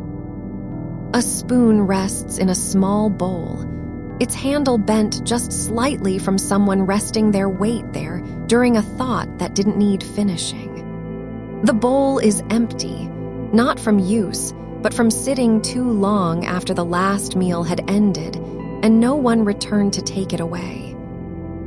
You don't move either object, because motion doesn't matter when nothing needs returning. A folded paper crane sits on the sill, made years ago in a classroom where laughter echoed differently than now. It's been there since someone left without taking it with them, not out of carelessness, but from knowing no one would ever ask for it back. You don't unfold it, because folding is its own kind of resting. A strand of hair lies tangled on the pillow, light brown, almost white at the tips, not yours and never meant to be. It's caught in a tiny crease between two fibers of fabric, held still by time and distance. You don't pull it loose, because nothing has been broken or lost. The air near your ear changes, not with sound, but with pressure shift as if something moved just beyond the edge of hearing. You don't turn. There's no need to know what passed through when you already felt the space change before the moment arrived. A patch of wallpaper peels slightly at one corner, nothing dramatic, only a small curl like a leaf drying in sunlight too long. It doesn't fall off because it hasn't decided yet whether it wants to leave or stay behind. You don't touch it because touching would be an act of decision, and decisions aren't needed now. A jar with no lid sits on the shelf, empty except for two small stones at the bottom that were never meant to go there. One is smooth like a river rock, the other jagged where it cracked during some forgotten fall. They sit in silence, not waiting for anything but their own stillness. You don't look inside because you already know what they've become. Nothing more than weight without purpose. A single sock lies on the floor, white with one hole near the heel from years of walking and never being replaced. It's missing its partner, but that doesn't matter anymore. The space where it once matched feels just as full now as it did before. You don't search for the other because finding isn't required when belonging has already drifted away. A spoon rests in a puddle. No, not water, just oil from something long cooked and never cleaned up, forming a slick film on the counter. The metal is dull, covered with residue that doesn't come off even after wiping. It sits there quietly, no longer useful to anything but memory of use. You don't scrape it clean, because cleanliness isn't required when nothing needs serving anymore. A bent nail lies in the floorboard gap, rusty at one end but not enough to corrode fully. It's been there since a wall was patched once and never checked again, left behind like an apology that wasn't needed. You don't pull it out because removing isn't necessary when nothing has been harmed. The sheets have shifted slightly on the bed, not from movement, but from your body turning in slow drifts beneath them. One corner lifts just enough to show the edge of a faded pattern beneath, tiny stars stitched in threads so worn they've almost disappeared into the weave. You don't smooth it because smoothing would be an act of care, and care isn't required when nothing has been broken. A piece of glass lies near your foot, not from a window, but from a mirror shattered long ago during a moment no one can recall. It's small, clear at the center, with edges worn soft by time and dust. It reflects only dark now, not light. You don't pick it up because reflection isn't needed when what you're seeing has already been forgotten. A bookmark rests in your book, thin, folded paper clipped between pages that were never read again. The ink is faded from exposure to air, but the shape remains. A rectangle meant to mark time without claiming it. You don't remove it, because removing would be like erasing what wasn't meant to stay. The wind lifts the edge of your sheet once more, just slightly, not strong enough to disturb, only warm in its motion as if testing whether you're still awake. It brushes against your arm and lingers there a moment longer than chance allows. You don't answer it, because answering isn't needed when sleep has already begun. You feel the shift in air again, lighter, slower, like something just outside your skin has decided to move on. The wind doesn't come through the window anymore. It moves across the floorboards instead, tracing old grooves that haven't been seen since the room was first painted. It carries nothing but memory of motion, and you don't flinch because there's no need to guard against what isn't meant to enter. A stack of envelopes lies on the table, unopened for years, their corners curled from humidity, some with ink faded like breath on glass in winter. One still has a stamp pressed into it, not used but never removed either. You don't open them because opening wouldn't change anything, and nothing needs changing now. The paper inside is brittle, the writing long since blurred by time's quiet hand. A spoon rests beside your foot, not one that was ever used for eating, but from a box left behind during a move. It sits crooked on its side, handle pointing toward nowhere, blade just barely catching dust. You don't pick it up because you already know what it would feel like in your palm, weightless, forgotten. The air above the bed feels thicker than before, not dense, but slow, as if time has folded itself into a small space around you and stopped trying to stretch out. A single thread dangles from the hem of your sleeve, loose and thin, not yet pulled free. You don't pull it because pulling would be an act of attention, and attention is no longer needed when stillness is already here. A stone rests on the sill, round, dark gray, worn smooth by something unnamed. It wasn't placed there. It just appeared one morning, like a gift from the earth that forgot to name itself. You don't move it because you're not sure what would happen if it were disturbed now. The wind doesn't touch it either, not yet. A book lies open on your lap, its pages yellowed at the edges, spine cracked in two places. It's been read before, but not recently. The words are no longer alive, only shapes that linger like echoes. You don't turn another page because you already know what's there. The same sentence repeated 3 times under different light.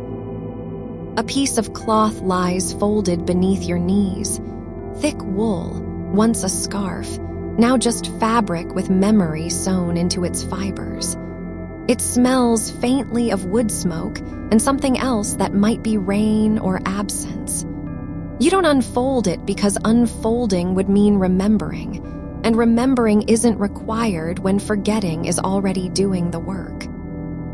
The edge of your blanket lifts again, just a breath of wind from somewhere beyond the window frame, not strong enough to disturb but warm in its intent. It brushes against your wrist like someone testing whether you're still breathing. You don't react because reaction would be a kind of signal, and signals aren't needed when silence is already speaking. A bowl sits on the floor, chipped ceramic with one handle cracked clean through. The inside holds no food, only dried residue from something cooked long ago that was never meant to last. You don't rinse it out because rinsing would be an act of care, and care isn't required when nothing is broken anymore. A key lies on the windowsill, small, brass, worn down at the teeth where fingers once turned it too many times. It's not for any door now. It doesn't fit anything. You don't pick it up because you already know its name. It was never meant to open a lock. It was only ever meant to be held. A drawer in the desk is half open, just enough so that light can spill into the dark space beneath, but not wide enough to see what's inside. Nothing moves within it.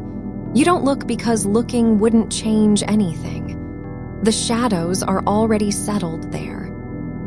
The wind returns, not from outside, but from somewhere deeper in your body, rising gently like air released after holding still too long. It passes through the space where your ribs meet and floats just above your collarbone. You don't push it down because pushing would be effort, and effort isn't needed when drifting is already happening. A patch of dust sits on the wall, just a small cloud caught in one corner, not from any recent disturbance, but simply floating there like something that forgot to fall. It doesn't move for hours. You don't watch it because watching wouldn't make it disappear, and disappearance isn't required when presence is already quiet. A match lies near your toes, not lit, just dropped after someone tried once and gave up. The head is cracked slightly at one end, the stick coated with residue from where it was struck on something rough. You don't light it because lighting wouldn't change anything, and nothing needs changing now. The bed shifts beneath you, just a small settling of weight, like the mattress has finally decided to stop pretending to be firm. Your shoulder sinks slightly into the fabric. The sheet lifts again at the edge, not from wind this time, but from your own breath as it escapes slow and steady through your mouth.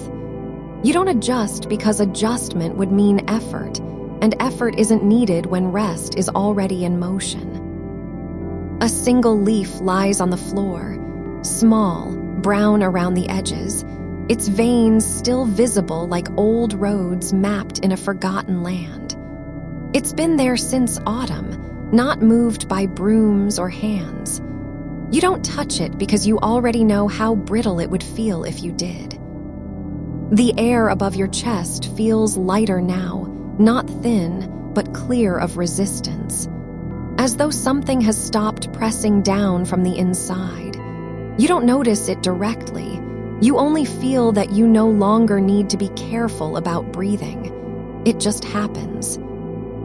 A button lies on the carpet, white plastic, cracked at one corner where a child once tried to pull it off. It doesn't belong to anything now. You don't place it back because belonging isn't required when nothing was ever claimed in the first place. The wind lifts the sheet again, not strongly, not meaningfully, but with just enough motion to make your skin feel something it hasn't felt in a while. The memory of being touched without needing to respond.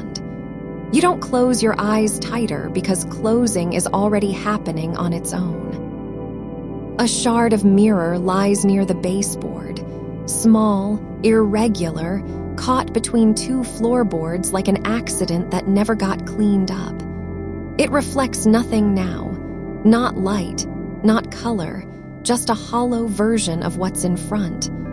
You don't look into it because reflection isn't needed when seeing is already behind you. A crumpled paper airplane rests on the sill, no longer folded with care, just sat there like a thing that flew once and forgot to land. The wings are bent at odd angles. One end has been chewed slightly by something small long ago. You don't unfold it because unfolding would be an act of purpose, and purpose isn't needed when nothing needs proving.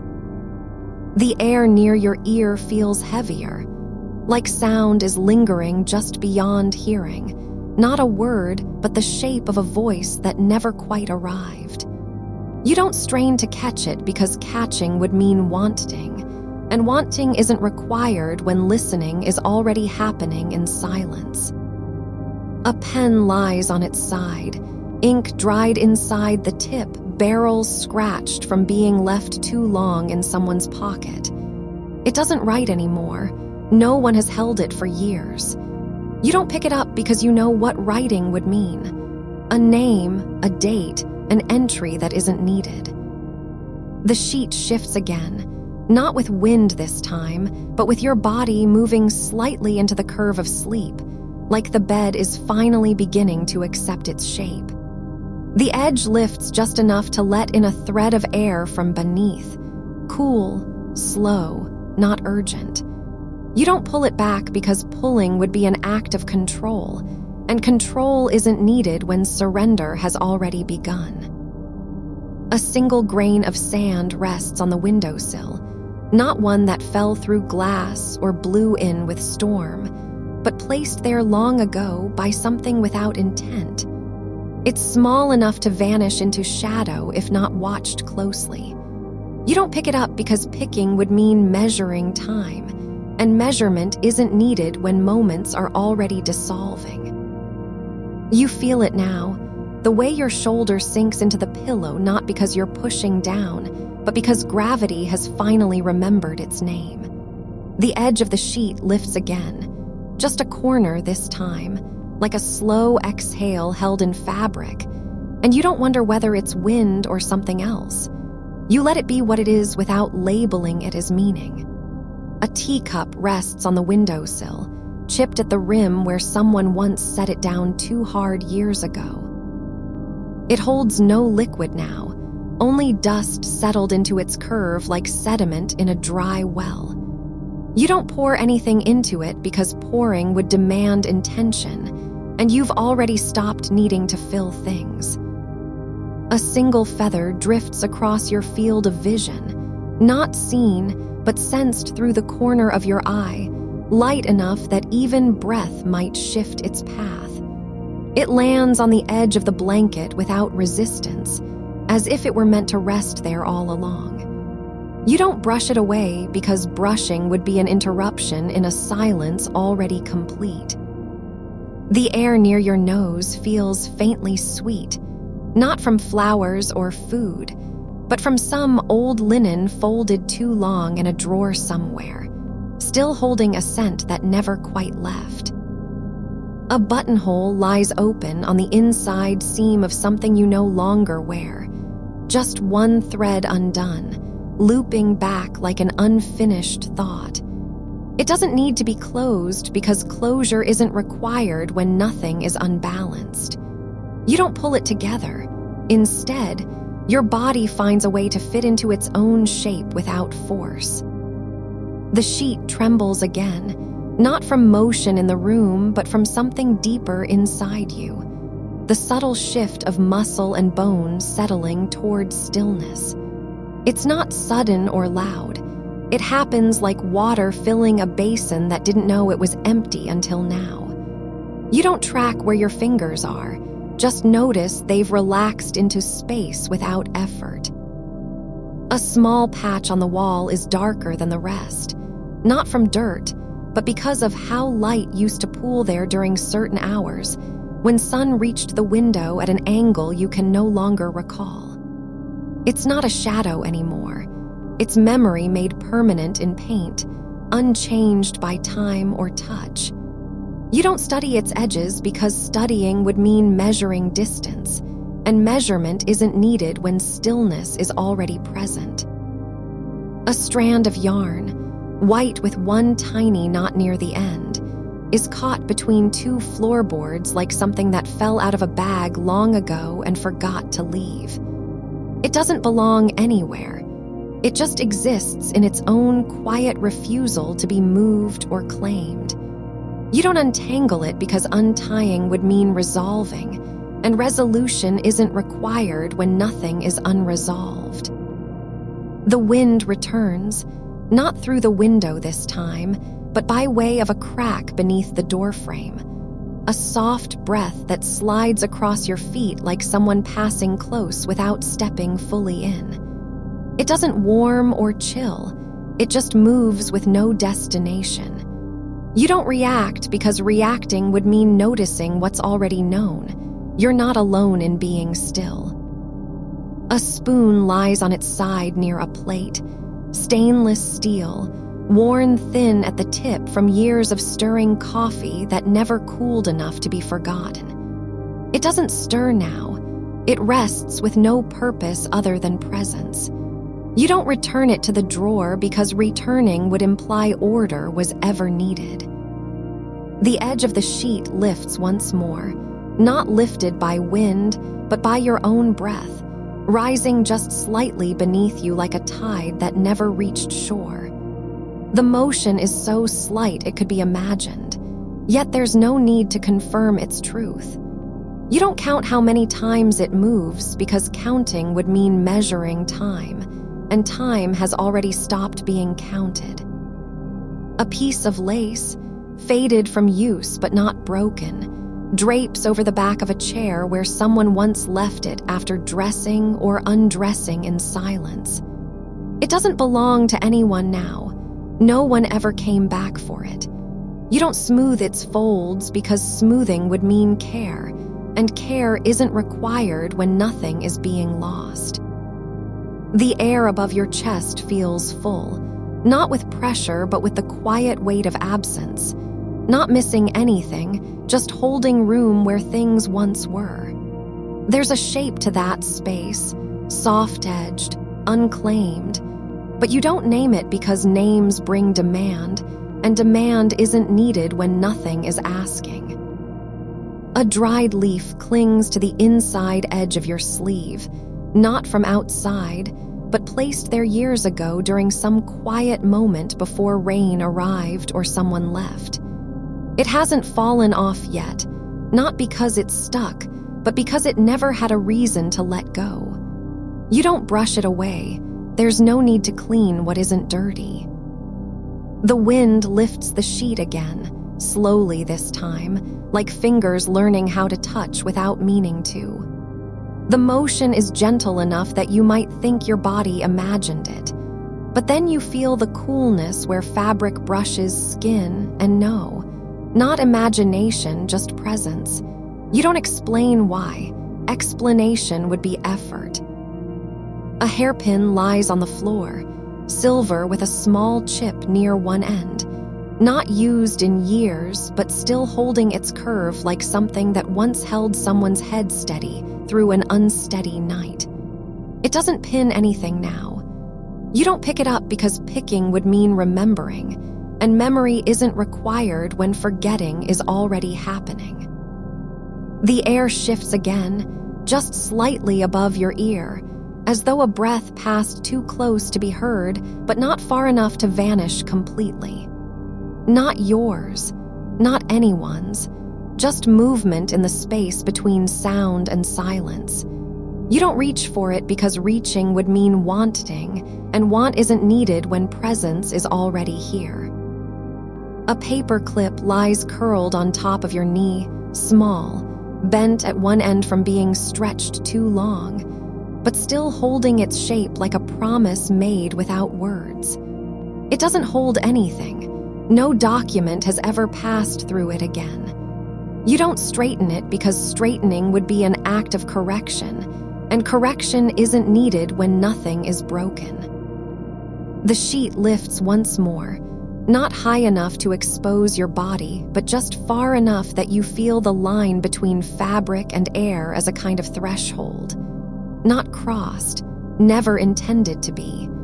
You don't pull it down because pulling wouldn't change anything, only letting go would, and let go has already begun. A button from an old coat, black wool with one hole worn through, is caught in the seam where your leg rests against the mattress. It doesn't fasten anymore, not even to itself. You don't try to press it back into place because pressing wouldn't fix anything, and nothing needs fixing.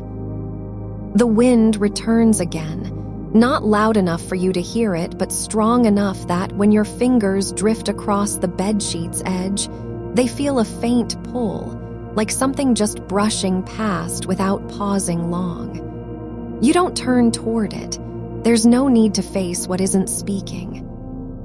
A single matchstick lies near the ashtray, burnt down almost completely, its tip blackened from one last attempt at flame that never caught fire.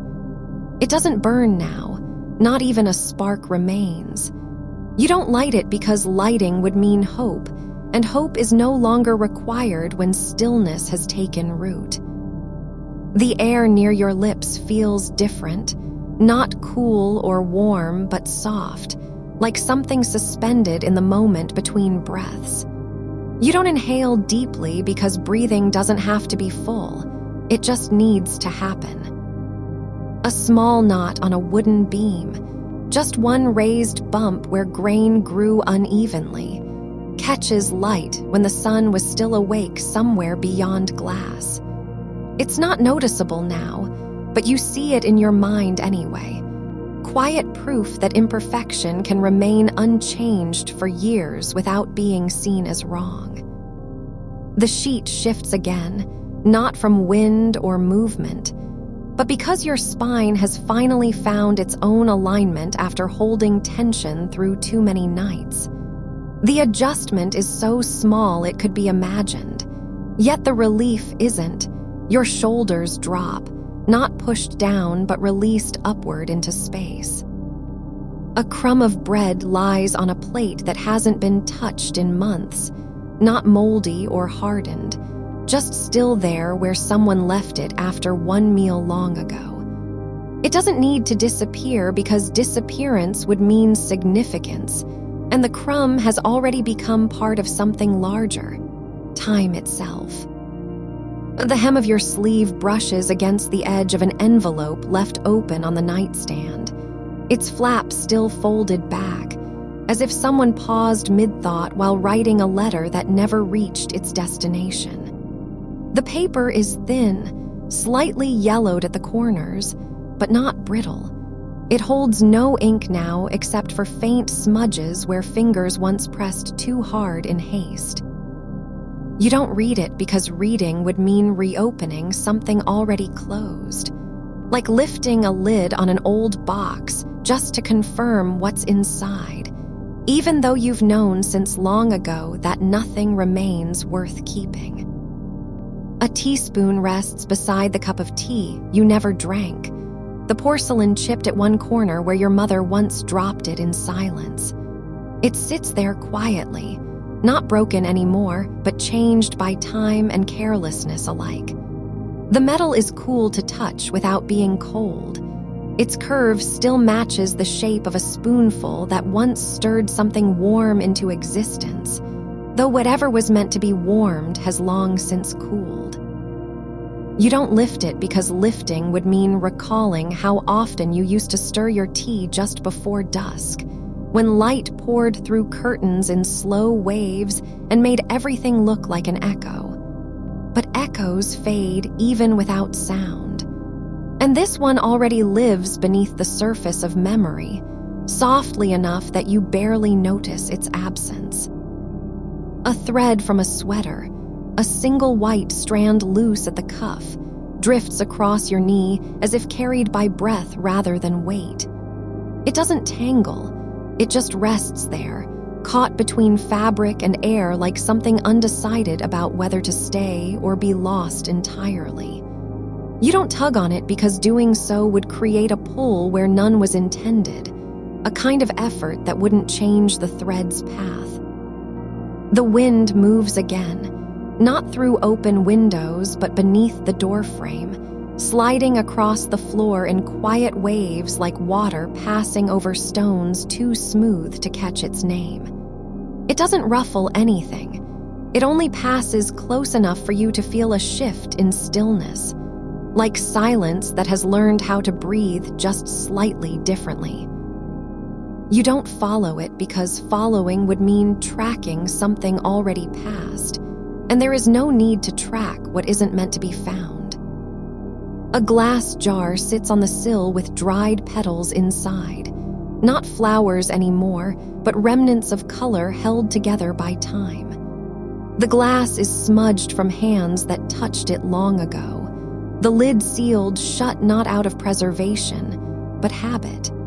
You don't open it because opening would mean inviting scent back, and some scents are too heavy for air to carry without breaking.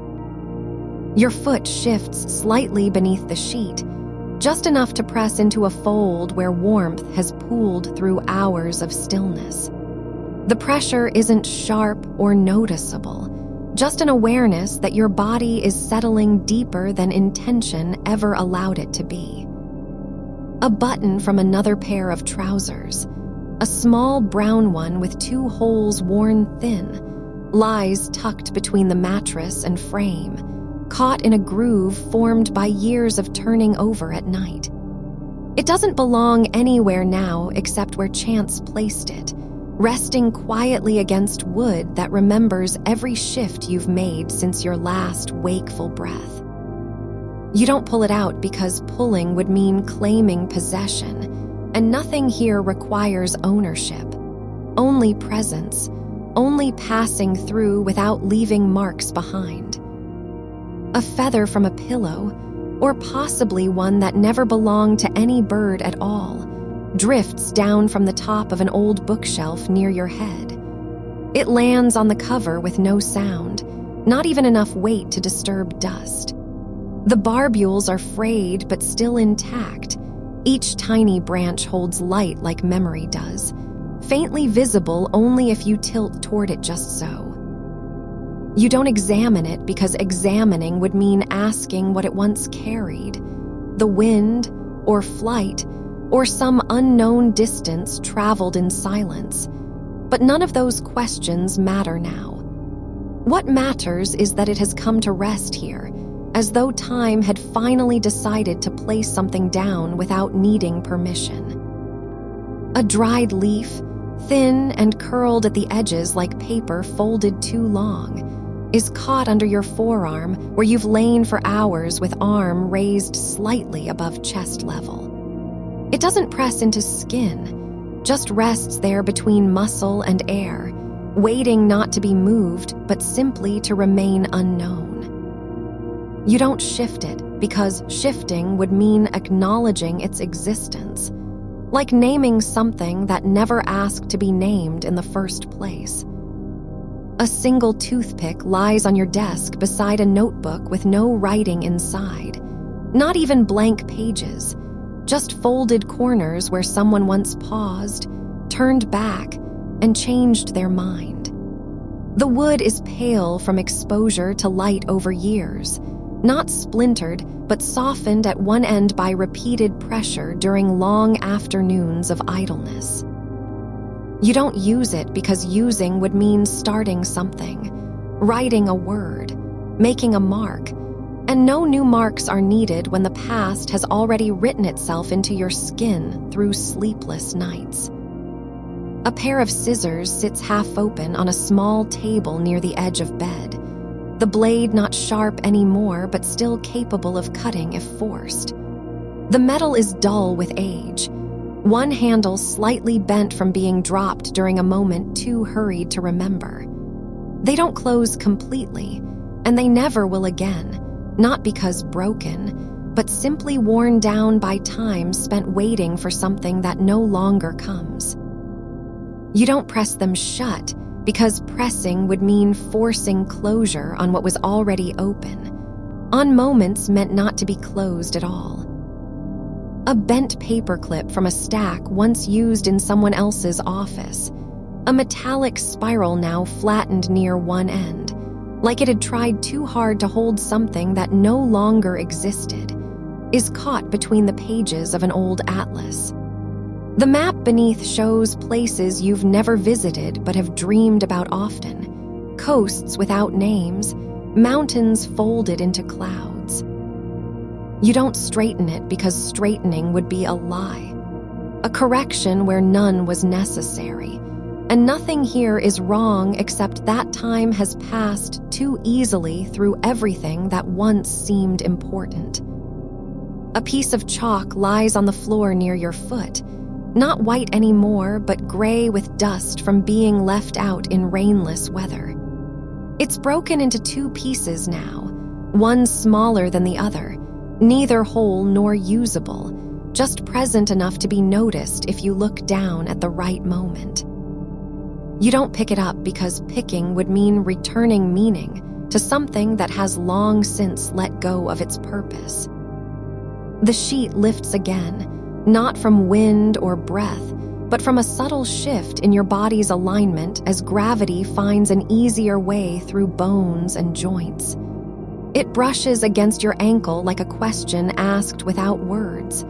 Are you still here? You don't answer because the silence answers for both of you, softly, steadily. A small crack runs along the baseboard near where walls meet floor. Not wide enough to admit light or dust, but deep enough that when touched with fingertip, it feels like a memory too faint to name. It doesn't grow larger. It simply remains, as if something once passed through and left behind only its shape in wood. You don't trace it because tracing would mean mapping what was never meant to be traced, only felt in passing. A single curl of hair falls across your forehead, not from falling but from drifting down during stillness, a strand that has long stopped resisting gravity. It doesn't fall into eyes or cheeks, just rests there like a note left unspoken on the surface of thought. You don't brush it away because brushing would mean refusing what is already given. Like rejecting air when you've been breathing without thinking for years. A bent nail lies half buried in wood near where floor meets wall, one that never finished its job and now rests with no purpose except being. The head is slightly rusted, the shaft straight but not fully driven home. It doesn't need to be removed, nor does it belong anywhere else. You don't pull on it because pulling would mean trying to fix what was always meant to stay unfinished. You feel it now, the slow release where the weight of being awake begins to unspool into something softer, like thread drawn through a needle that no longer needs threading. The air holds its breath just behind your ear, not still, but quiet enough that even the faintest shift in temperature becomes noticeable. Like warmth slipping across skin as if testing whether you're listening. A button lies on the windowsill where sunlight once pooled and dried into dust, not one from clothing or jacket, but a small wooden disc with two holes worn smooth by time. It's not attached to anything anymore. It doesn't need to be. You don't pick it up because doing so would mean remembering what it used to fasten. And that memory is already gone, like the sound of rain on glass after the storm has passed. The edge of your sheet lifts again, just enough for you to feel its motion against your calf as though something were gently tugging at a loose thread in the dark. It doesn't matter where it came from or why it moves. You don't track it, and neither does gravity. It only shifts when needed. A crumpled receipt rests under the edge of the mattress, folded so many times that its corners no longer exist, only layers. The ink has faded to a ghostly blue-gray along one side where water once pooled on paper in an old kitchen sink long cleaned.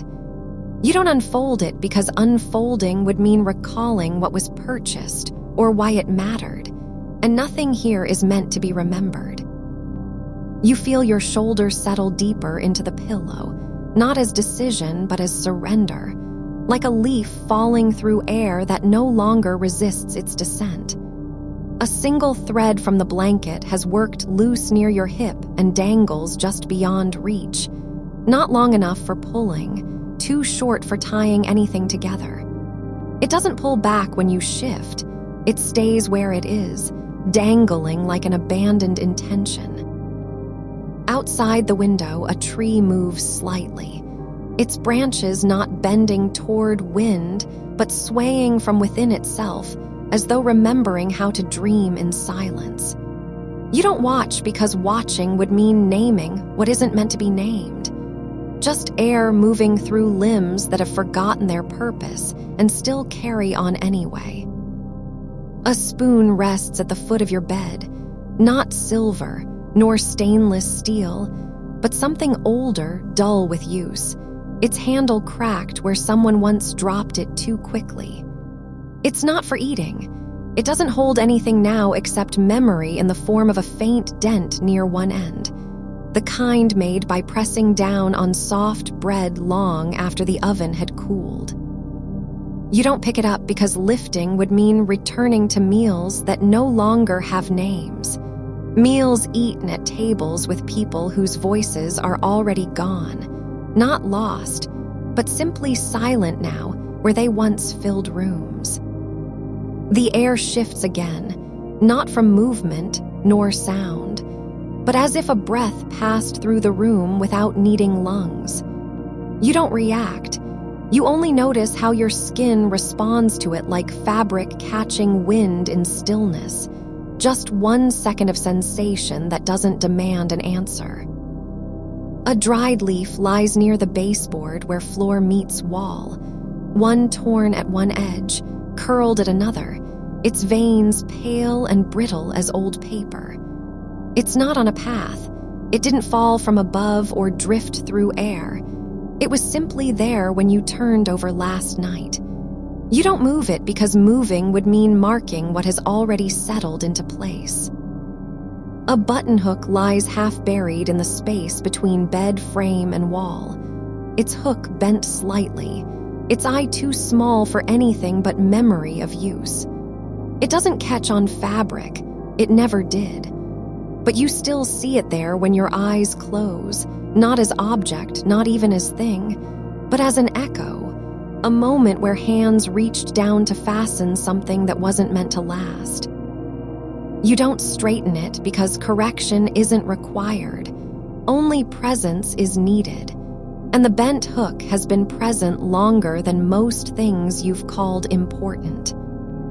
A corner of your blanket sags slightly, not from being pulled, but from simply allowing gravity its way. You feel the dip in fabric against your side like a secret shared between material and body, something that knows how to yield without protest. It doesn't rise back up. It stays where it is because rising would mean effort, and effort isn't required. A single piece of foil lies crumpled on the floor near your foot, not from food packaging or wrapping, but from a long-ago attempt to cover something fragile with care, something that didn't survive being covered. It's torn in 2 places, one edge curled inward as though trying to hide itself. You don't smooth it out because smoothing would mean pretending the thing beneath was worth preserving. The wind doesn't blow now, but you still feel its aftertaste.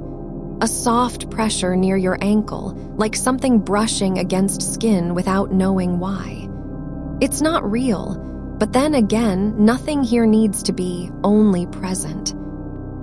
A small shard of glass lies on top of the nightstand, one from a broken jar that never held anything valuable, only dust and time. The edges are worn smooth by years of sitting untouched, not sharp anymore, not dangerous, just waiting for someone who might care about its shape or weight. You don't touch it because touching would mean asking what it once contained, and you already know the answer: nothing. The sheet rises again, this time slowly, deliberately, as if testing your awareness. Not fast enough to wake you, slow enough that even hesitation doesn't matter. It brushes against your ankle like a word spoken in another language, one understood not by meaning but presence. You don't lift it back down because letting go is the only rule left, and rules aren't made here, they just are. A drawer has been slightly pulled open on its own, just enough for light to spill into shadow beneath. Inside, 3 old pencils with no tips, 1 bent paper clip still curled in half, and a rubber band that long ago lost its elasticity but refuses to let go of the shape it once held. You don't close it because closing would mean saying goodbye, and you're not ready. A curl of hair drifts across your forehead again, not from falling nor moving, but simply lingering as though suspended between thought and breath. It doesn't fall into eyes. It just rests there like a sentence begun but never finished, still possible to complete, still unnecessary. You don't brush it away because brushing would be an act of denial, a refusal to accept what is already here in quiet form, the lightest presence of something that no longer has a name. A rusted hinge lies on top of your dresser, not from any door you can recall, only its shape and weight, as if someone once tried to close something they should have left open. The metal is flaked with age, one side cracked where it met the frame long ago. You don't replace it because replacement would mean fixing what was never broken. A single bead lies on the windowsill, not from a necklace or ornament, but perhaps dropped years before, now worn smooth by time and dust. It's not white anymore. Its surface is grayed with age, as if sunlight had soaked into it over decades of waiting for something to happen that didn't. You don't pick it up because holding would mean remembering who once wore it, or why they chose this shape among all others, when you've already forgotten how names become meaningless in stillness.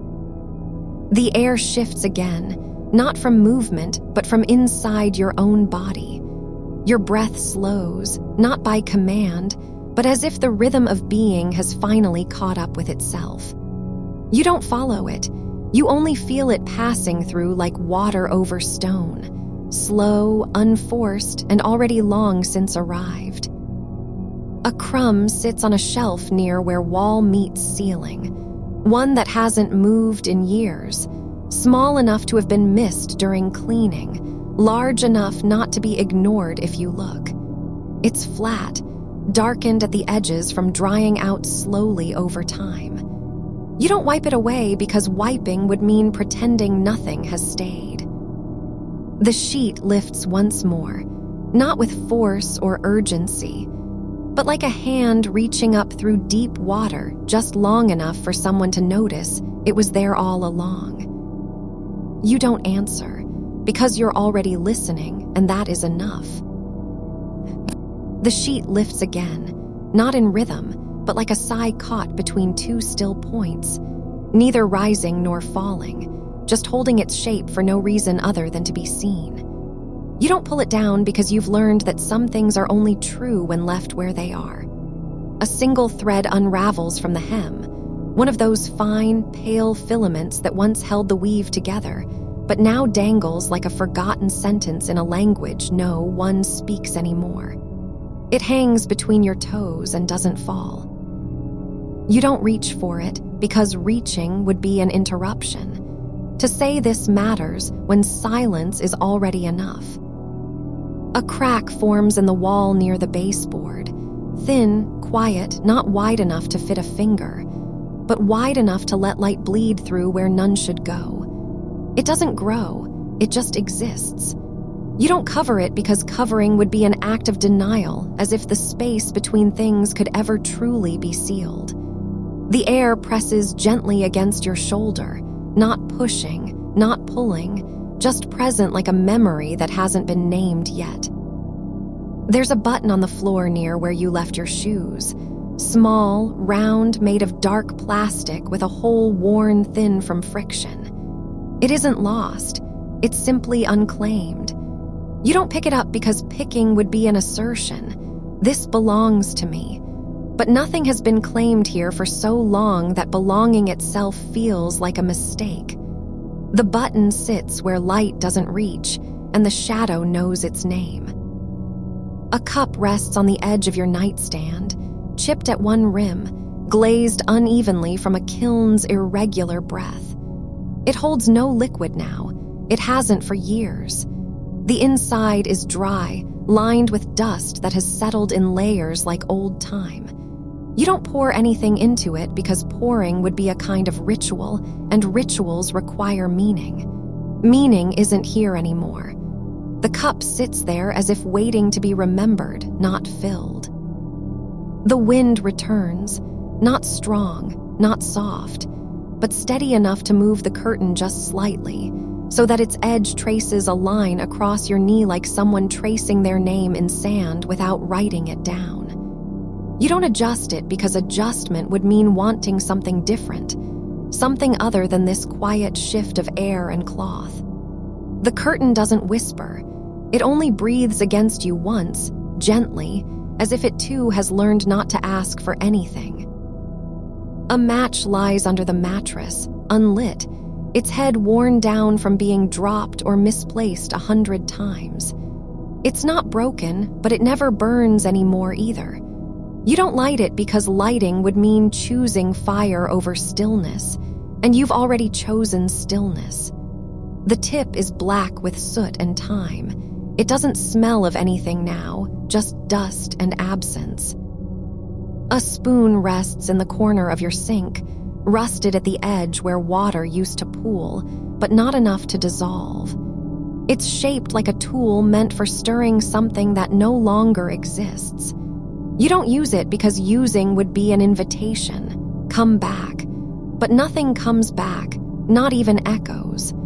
The spoon stays exactly where it is, as if it too has decided silence is safer than noise. The floorboards creak once, just one deep note, like a single word spoken in another room. It doesn't repeat. You don't listen for the next one because listening would be an act of hope, and hope isn't needed here. The sound was never meant to answer anything. It just happened, like breath, like memory. A shard of glass lies on the sill, not from a window, not from a mirror, but somewhere else entirely, dropped or broken in a moment no one remembers. Its surface is cracked into small pieces that catch light only when tilted slightly. You don't pick it up because picking would mean touching something sharp without knowing why. The glass sits there like a fragment of an idea that was never finished, still whole enough to reflect, but not clear enough to see through. The sheet lifts again, not gently this time, not slowly, but with the weight of old habit. It rises just high enough for you to notice it's still there. Not because you want it to be, but because you're already here, and things don't vanish just because they aren't looked at. You don't speak to it. No words are needed. The air between you is thick with silence that doesn't need filling. A curl of paper lies on your desk, one torn from a notebook years ago, folded once in the middle, then left behind when no one remembered what it said. It's not damp, it's not brittle. It just sits there like an unfinished promise. You don't unfold it because unfolding would be an act of ownership, of saying this is mine. But you've already given everything up to this quiet moment. A nail lies in the carpet near your foot, not rusted, not loose, but simply sitting where it was once driven home and never moved. It's small enough that it could go unnoticed for years. You don't pull it out because pulling would mean changing something that has long since stopped needing change. The nail stays put, just as things do when they've been forgotten. A single thread of wool rests on the windowsill, tangled around a tiny piece of wood. A splinter from an old frame, perhaps. It's not tied to anything anymore. It just dangles like something that once belonged to someone else and now belongs to no one. You don't untangle it because untangling would mean making sense of what never had any. The wind shifts again, not through the room, but inside you, like a breath caught in your throat and released without permission. Your chest rises, not with effort, but as if motion itself has decided to continue on its own. You don't follow it. You only feel how easy it is for something to move without being asked. A stone lies under the edge of your bed, a flat piece of river rock, worn smooth by years of water and time. It doesn't belong in a house. It was brought in once, maybe in a coat pocket, and forgotten. You don't move it because moving would be an act of claiming, of saying this has value. But it's already valued simply for being here, resting where no one expected it to stay. A drop falls from the ceiling, a single bead of condensation that lands on your arm with a weight too small to feel. You don't wipe it away because wiping would be an act of refusal, to say this doesn't matter. But you've already learned that even tiny things have their own kind of gravity, especially when they fall in silence. The sheet lifts once more, not for the wind this time, not from movement, but like a hand reaching up through water to touch something that isn't there anymore. You don't respond because responding would be an interruption. The moment is already passing. It's only here now, just long enough to be noticed and forgotten again. A page of paper floats in the air for just a second, not from wind, not from breath, but as if it had been lifted by thought alone. It doesn't fall immediately. It hovers like an idea that hesitated on its way out. You don't reach for it because reaching would mean wanting to hold onto something that was never meant to stay. A hair lies on your collarbone, not one of yours, not from anyone you know, just a stray thread caught in fabric, drifting between skin and cloth like a thought without an owner. It doesn't fall. You don't brush it off because brushing would be an act of separation. But there's no need to separate when nothing has ever truly been joined. The air stills, not completely, not forever, but for long enough that the absence of movement feels like presence. Your breath slows again, this time deeper, as if sinking into something older than your body. You don't count it, you just feel how easily it flows without needing to be controlled. A cup lies on its side in a drawer, not the one from before, but another, chipped and pale. Its handle is cracked. It holds nothing. It doesn't need to. You don't open it because opening would mean expecting something different. But everything here has already been expected, just not spoken aloud. The spoon rests in the hollow of your palm, not one you've used today or even yesterday, just a metal thing left behind after someone stirred something that no longer mattered. You don't turn it over. You just feel how cool its curve is against your skin, like memory without shape. The handle leans slightly, as though tired from being held too long by hands that have already forgotten the act of holding. A single bead of wax clings to the edge, no candle near, no flame lit in years. But it's there, still clinging, not falling because nothing has asked it to. You don't move your hand. You let it rest like a pause between two sentences someone never finished writing. The weight is gentle, an object that doesn't demand attention but won't vanish on its own. Outside the window, something flickers, not light, not shadow, but a shift in air pressure just beyond seeing. Your eyes stay closed because closing them has become an act of trust. You don't need to see what's already there. A button lies on the floor beneath your bed, white plastic, with tiny holes around its rim like it once belonged to something that no longer exists. You can't tell which garment it came from. Even if you could, you wouldn't know why it was pulled off or where it landed after falling. It doesn't roll toward anything. It stays still as though the floor has accepted it into quiet service. Your breath dips low, just once, and then returns like a tide that remembers its rhythm without needing to be taught. You don't watch for patterns. You just feel how much easier motion becomes when no one is counting. The mattress shifts under your weight, not with intention, but simply because pressure makes space yield. A small dent forms where your hip rests, the kind of impression only time and stillness can make. A strand of hair brushes the back of your neck, not from any movement you made, just a quiet brush of something loose floating through air that has long since stopped being stirred by anything human. You don't reach up to move it, not because you're indifferent, but because touching would be an act of ownership. I am here, this is mine. But this moment isn't about possession, it's about permission. The wind returns again, not through glass or door, but inside your ribs like a ghost who remembers how to breathe. It doesn't speak, it only moves the air around things that are already still. A crumb of bread sits in the corner of an old plate, tucked between two dents where forks have pressed too hard before. You don't eat it because eating would mean giving meaning to something that has long since lost its purpose.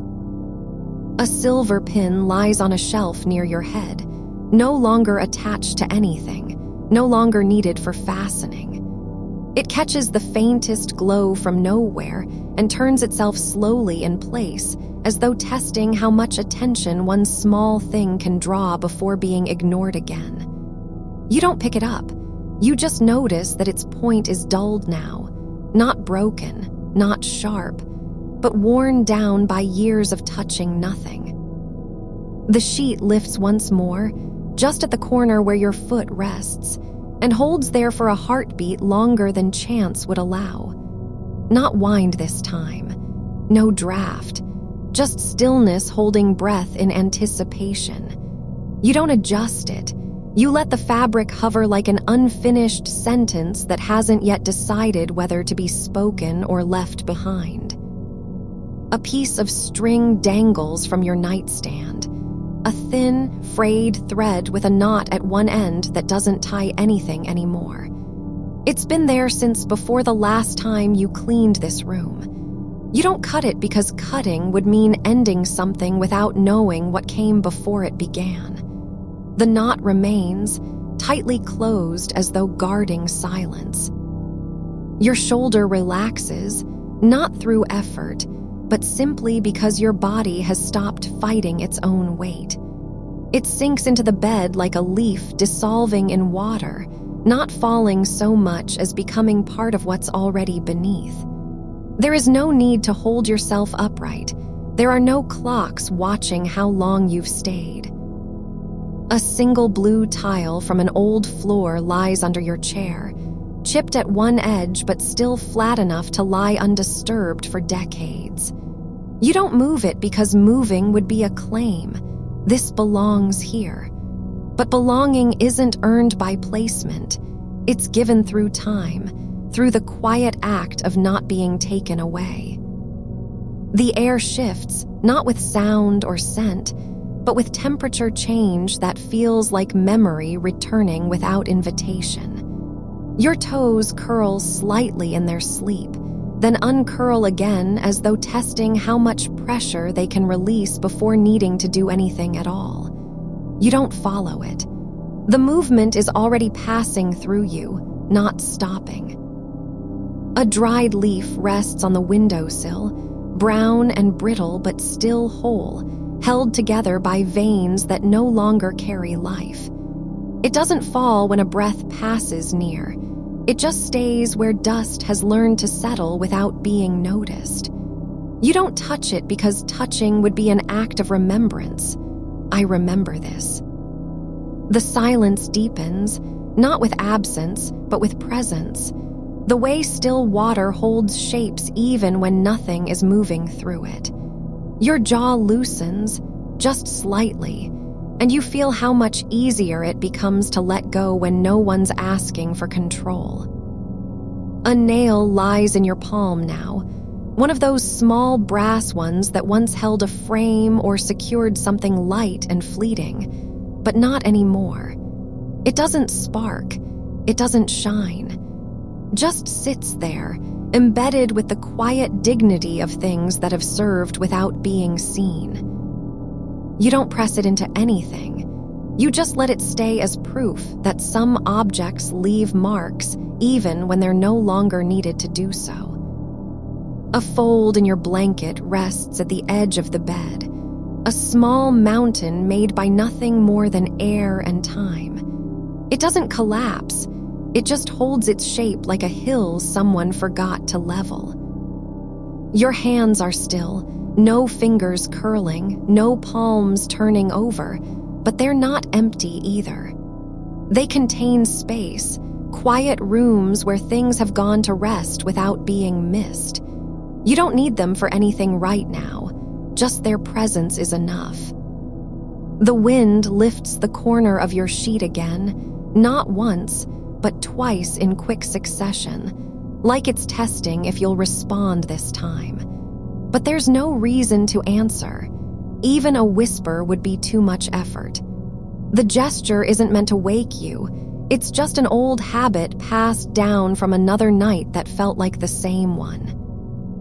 A bent paperclip lies on your desk, a ghost of something used, once holding pages together or fixing what had come loose. It's curled into itself now, not because it broke, but because breaking wasn't necessary. It simply chose to stop being straight. You don't uncurl it. You just let the curve remain as evidence that even small things can change without needing a reason. A matchstick rests in an empty jar, charred at one end, broken near the middle. It's not lit now, but its tip still remembers fire. The air is warm, not hot, not cold, but like something that has been breathing slowly for hours and hasn't yet decided whether to stop. Your spine curves slightly where it meets the mattress, a soft dip formed by years of lying in one position without trying to change. It doesn't complain. It only holds shape because no force demands otherwise. A piece of foil, crumpled, not torn, lies on your lap like something that was once used and then forgotten before being put down again. The light catches its surface just enough to show how many tiny folds have collected in silence over time. You don't smooth it out. You let the crinkles remain as proof of a moment passed without ceremony. A button from another world, small, dark green, with 4 holes and no thread attached, rests between your fingers. It doesn't belong to any coat or jacket now. You can imagine what colored dress it once held together, but not why it came loose. And that's enough. The sheet lifts again, not because of wind, but as if something inside the house is remembering how to move without being seen. You don't watch for meaning. You just feel how easy it is to let things be when nothing needs fixing anymore. The edge of your sheet curls again, softly, almost shyly, not lifted by wind, but drawn upward by a breath that isn't yours. It hovers just above the mattress like something trying to remember how to float without weight. You don't reach for it. You let it hang there as if suspended between 2 versions of stillness, one where motion is possible, and another where even air knows better than to disturb what's already settled. The thread from your last sweater sleeve dangles off the edge of the bed, thin, unspooled, nearly invisible, but it hasn't fallen yet. It trembles in a draft you can't name, not because it's cold, but because something somewhere is still turning in its sleep. You don't pull it back. You let it drift as proof that even after use, things hold their shape long enough to be seen. A single pebble rests under your heel, small, worn smooth on one side, dusty on the other. It wasn't placed there by hand or found in a pocket. It just appeared like something that rolled through time and landed where you were already lying down. You don't roll it over. You just let its weight press gently into the arch of your foot as if to say, I am here too. Not for anything, just to be. Outside, leaves whisper against glass, but not with urgency, never that. They're speaking in fragments, repeating syllables they've already forgotten, like echoes of a conversation that no longer needs an answer. You don't listen for meaning. You let the rhythm settle behind your eyes, where it becomes part of the quiet that isn't silence but something deeper, something older. A cracked tile lies under the rug near the corner, a small square of faded color with one edge lifted like a page turning on its own. It's not loose enough to be removed, not damaged enough to be replaced. It just stays, tucked beneath fabric and footfall, holding space in case someone remembers what it used to mean. Your elbow presses into the mattress, just slightly, and you notice how that point of contact doesn't ache or protest. Instead, it becomes a kind of grounding, a place where pressure meets acceptance without resistance. You don't shift your arm. You let the soft indentation remain as evidence that stillness can be felt in small places.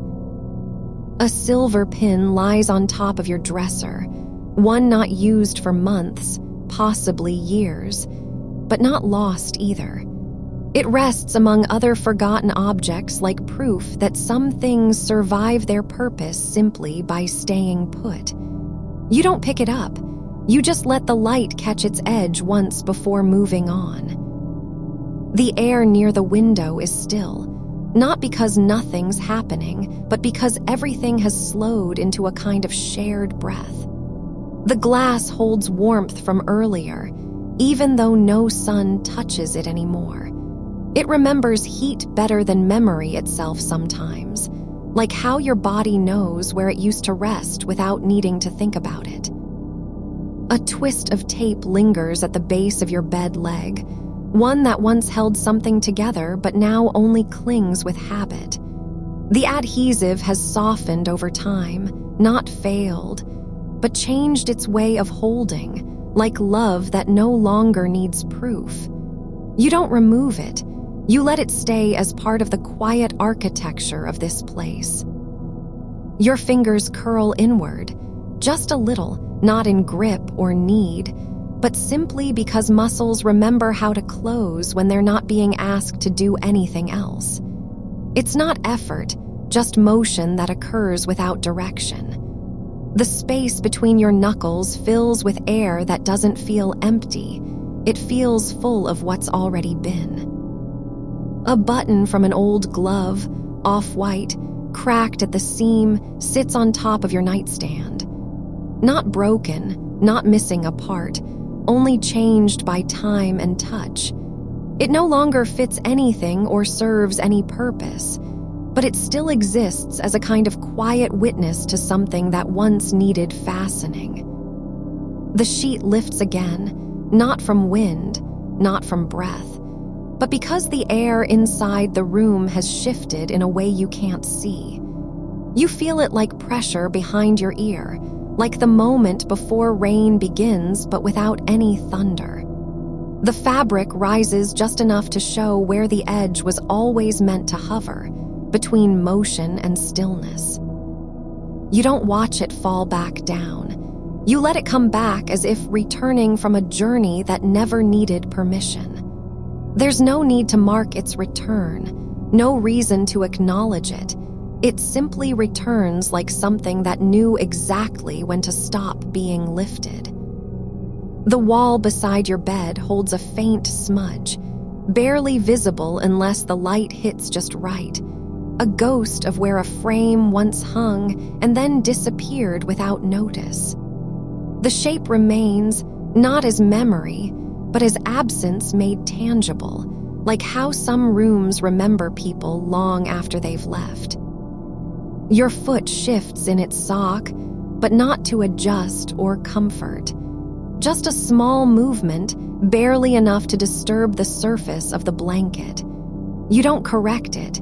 You let the shift remain unclaimed, like a breath that never finished forming words.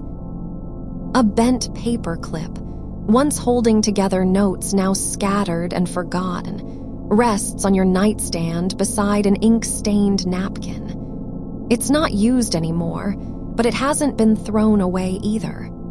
You don't straighten it. You let the curve remain as proof of how easily things change their shape without needing to be fixed. The air near your pillow is warm, not from heat, not from breath, but from something that has stayed in one place for hours and grown accustomed to being there.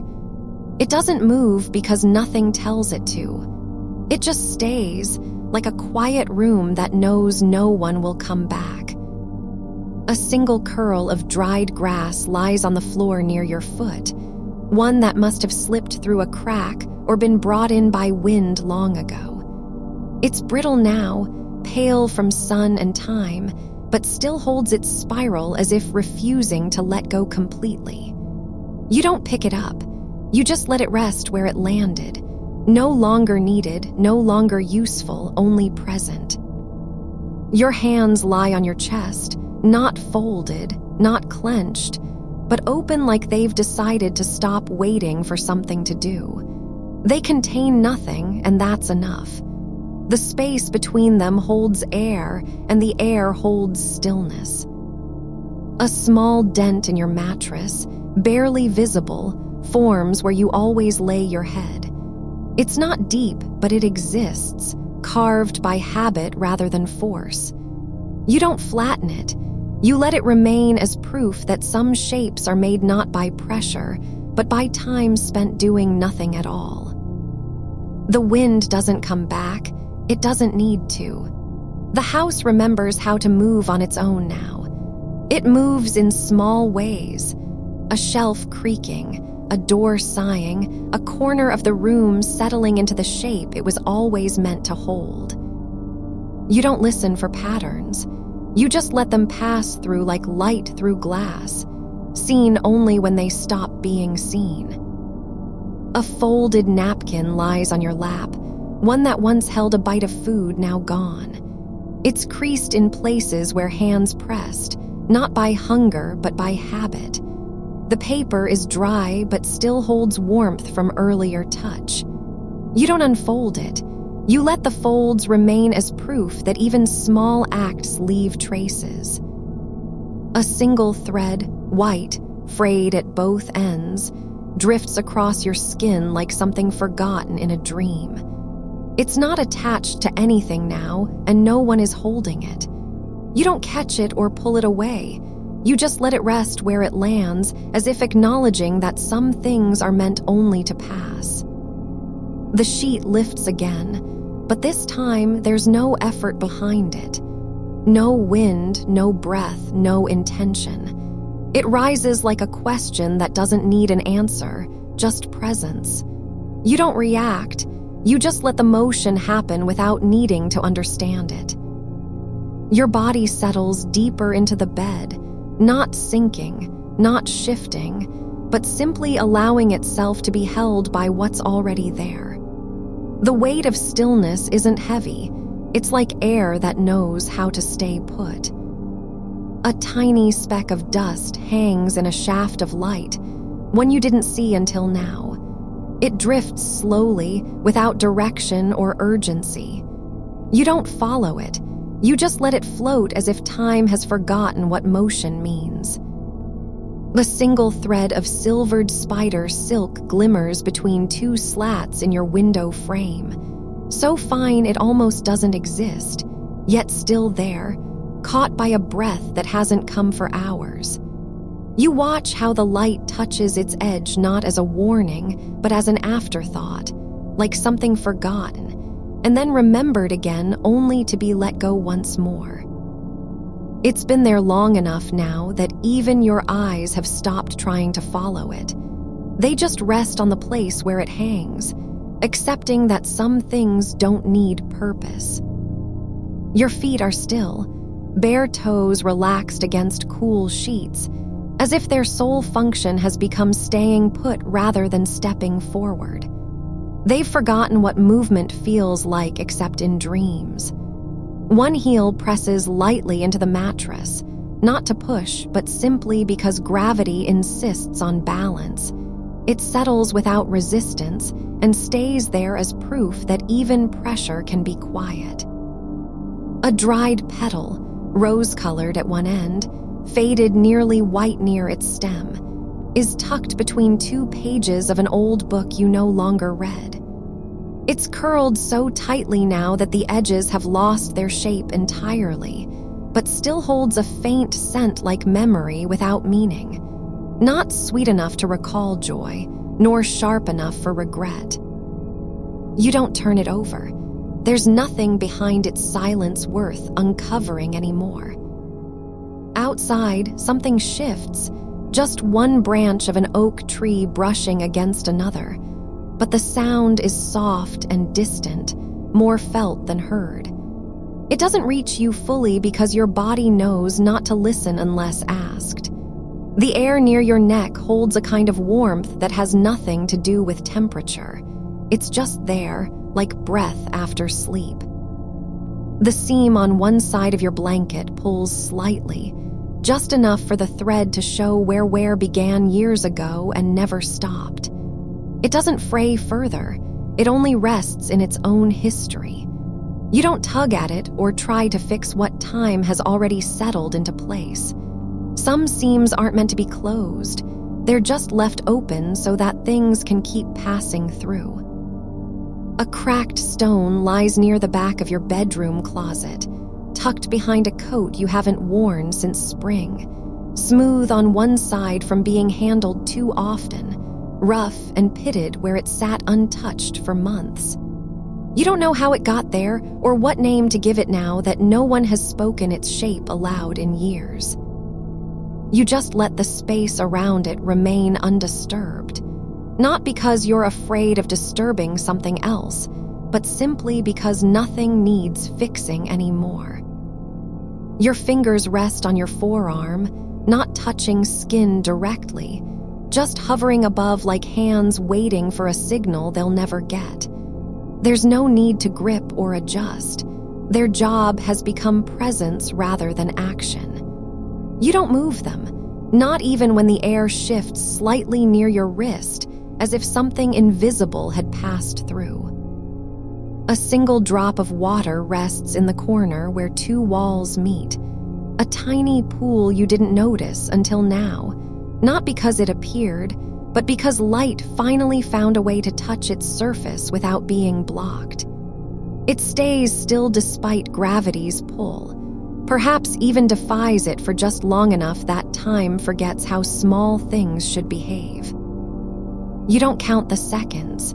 There's no reason to, but you do notice how your breath slows not in rhythm, but simply because there is nothing left to rush toward or away from. A folded envelope sits face down on a shelf, its corner worn thin by fingers long gone. It hasn't been opened since before winter.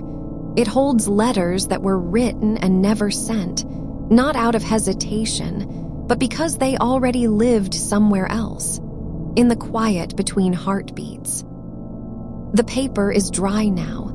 No ink bleeds through, but still retains memory of pressure, like how a hand once pressed too hard when writing someone's name without knowing whether to say it again later. You don't open it. You let its silence remain intact. Some closures aren't about endings.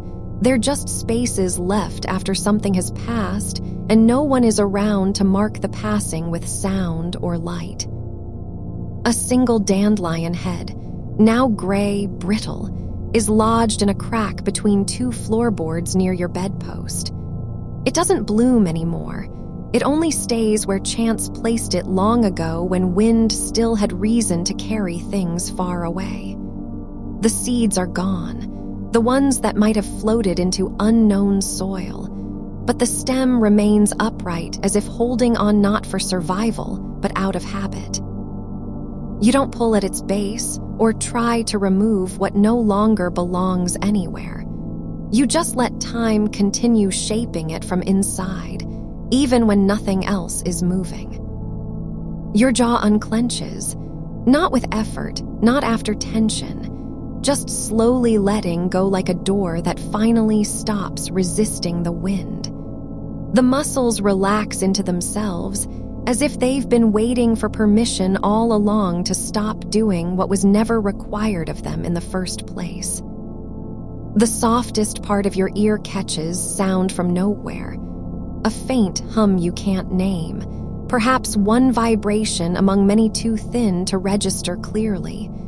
But it lingers just long enough that your body responds by slowing down again. Not out of effort, but because stillness is no longer a goal. It's the only place left where things are allowed.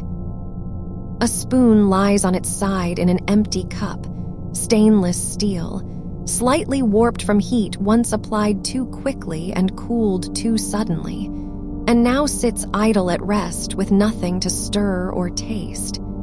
It doesn't need purpose anymore. The handle is warm not from recent use, but because it's been touching your body for so long that the warmth has become part of its shape. You don't pick up the spoon. You let silence settle into the hollow where meaning used to live. A curling lock of hair, dark, slightly frizzy at one end, is caught beneath a fold in your nightgown. It wasn't placed there by design or accident, but simply stayed after slipping loose during sleep last week. You don't brush it away. You let its texture remain as proof that some things are not meant to be controlled. The air near the back of your neck grows still, not because temperature changes, but because motion has stopped being necessary anywhere in this room for hours now. It doesn't need wind or breath. It only needs time passing without demand. A single bead, glassy white with a tiny flaw running through its center, is lost somewhere between floor and mattress, just out of sight where you might not even notice it unless the light hits at exactly the right angle. You don't search for it. You let the space around it stay untouched, not because you're indifferent, but because indifference is no longer required. Presence alone suffices. Your feet shift slightly, just enough to release a tiny pressure point, but only so that balance can be restored without intention, like water finding its level again after disturbance has passed. A shadow stretches across your wall from an old lamp shade long since unplugged. It's not cast by light anymore, but shaped entirely by absence. The form remains unchanged because nothing comes near enough to displace it or change the way darkness settles into corners. You don't look at the shape. You let its edge stay where it is, like a reminder that some things persist even when they're no longer meant for anyone's eyes. A single leaf, maple-colored but brittle from drying in sunlight, is pressed flat between two books on your shelf. It isn't there to be read or remembered. It just sits as evidence of something once alive and now given over entirely to stillness, held not by glue, but by time. You don't open the book. You let its weight remain undisturbed. No need for titles when what's inside is already known in silence.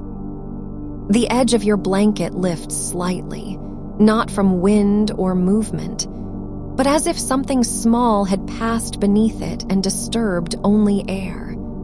You don't react, not because you're tired, but simply because there's no reason to respond unless asked. Your breath settles again into a rhythm that isn't even noticed anymore, just an invisible pulse in the dark, where nothing needs correcting and nowhere needs reaching. A corner of your sheet lies slightly higher than the rest, not because it's been pulled or shifted, but because air has settled there in a way that doesn't require motion to sustain itself. You feel its edge against your ankle as if it were part of you now, not something separate. A faint lift from stillness rather than effort.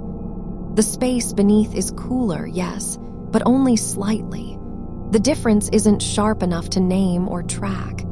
It's just there, like a memory that hasn't been summoned yet and may never be. A single thread, off-white, almost translucent with age, has slipped free from your sleeve where it was stitched too loosely in some forgotten mending. You don't tug at it. You let the loose end dangle into darkness as if waiting to see whether gravity or stillness will win its final pull. It doesn't matter which. The air near your shoulder holds a soft pressure, not tight, not light, but enough to suggest that something has been there and left behind without notice. Perhaps only warmth remains where breath once passed through fabric. Or perhaps it's the shape of absence itself, like how silence feels heavier when you've just stopped speaking. A pebble smooth from water time, small as a thumbprint, is lodged between two floorboards in an old wooden room that hasn't been walked on for years. It doesn't move because nothing pushes against it. Not footsteps, not drafts, only the slow settling of wood into itself over decades. You don't reach down to touch it. The ground is no longer meant to be crossed. The inside curve of your wrist rests flat now, no pulse racing, just a quiet presence where skin meets bone and air doesn't need to rush through veins or nerves anymore. It's not waiting for anything. There is nowhere left to go that requires speed. A spoon from another time lies in the sink, not used tonight, never rinsed, only forgotten after one meal long ago. Its bowl holds a faint ring of dried residue around the rim, like something once held and then released without ceremony. You don't clean it. You let dust gather where no hands have reached for years. A key, brass, slightly bent at one end, is tucked into an envelope that hasn't been opened in seasons. The paper is yellowed but intact, sealed not by tape or glue, but simply because the weight of time has made folding a kind of closure. You don't unfold it. You let its contents stay unknown. A bird's feather, gray with faint streaks like old rain, lies on top of your nightstand where something brushed against it and left only trace evidence. One strand caught in an edge, not disturbed by hands or wind, but held there because the air has stopped moving through that corner. You don't pick it up. You let its lightness remain suspended between memory and loss. A curl, thin as a line of ink drawn too quickly, is still hanging from your eyelash after blinking once earlier in this night, not long enough to fall off, but just present enough to feel like an echo of attention. It doesn't need removing. It's already part of the quiet. The curve where one side of your collarbone dips downward holds a warmth that isn't from body heat, just stillness pooled there like dew on grass after dawn has passed and no sun returns. You don't adjust your position to change it. You let it stay as if this shape had always been meant for resting, not bearing. A scrap of paper, not folded or crumpled but laid flat beside the bed, is blank except for one smudge near the corner, a water stain from some forgotten drink spilled years ago. It isn't important enough to erase, nor bright enough to be noticed again today. You don't read it. You let its emptiness remain untouched. A single button, black with slightly worn edges, has fallen off your pajama top and lies now on the mattress beside you like a small object that no longer has purpose or name. It doesn't belong anywhere specific, but neither does anything else in this moment. You don't pick it up. Its placement is enough.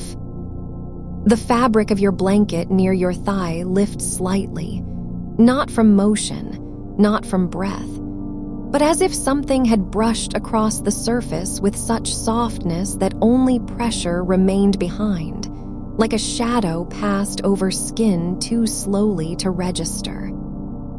A hair, fine and pale, has caught on the edge of your lower lip.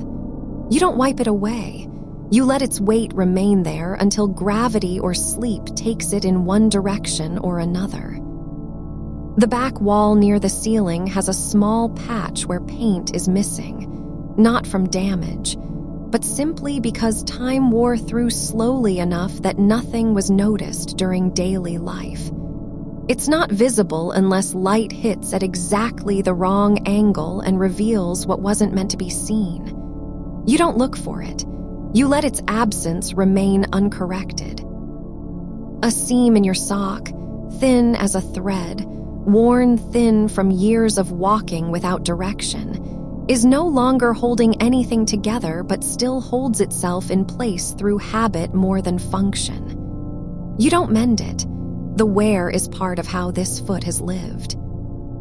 The edge where two bedsheets meet at the center of your bed lies slightly askew, not because someone moved, not because wind passed by, but simply because fabric settles into its own gravity over time and no one ever bothered to reposition it. You don't fix it. You let that gap remain as proof that some alignments are allowed to drift. A grain, small, white, irregular in shape, is stuck between your fingers where they rest now against the side of the mattress. It doesn't belong there. No hand placed it, but neither did anything remove it. You don't brush at it. You let its presence remain without meaning or purpose. The air near your throat feels still, not because you're holding breath, but because movement has stopped being necessary in that space for so long now that the body no longer expects to respond. A single crumb, flat from time and pressure, is wedged between floorboard cracks where a child once dropped bread at dinner. No one cleaned it up, not out of carelessness, but simply because nothing changed enough to require attention anymore. You don't search for it. You let its stillness be part of the room's quiet. The space behind your ear, the hollow just below the skull, holds warmth that isn't from heat, only from time spent lying in one place long enough for skin and air to meet without hurry or need. A fold in your nightgown near the waist has settled into a shape no longer meant to be opened. It's not stuck. It just hasn't needed opening since you first lay down. You don't pull at it. You let that crease remain as evidence of stillness, folded over itself like thoughts too soft to speak. The light from outside, dim, distant, blurred by glass and time, is no longer visible through the window but remains in your mind's eye not because you're watching, but simply because some shapes don't fade when eyes are closed. A single thread on a sewing needle lies where it was left after last night's mending, a tiny loop of cotton stretched taut between metal points. It doesn't need to be used again. The act is finished in memory now. You don't replace it. You let its tension remain suspended, not waiting for anything. The air above your chest holds a stillness so deep that even breaths no longer seem like effort. They're only motion by default, like ripples after rain has passed, and water keeps moving on instinct alone.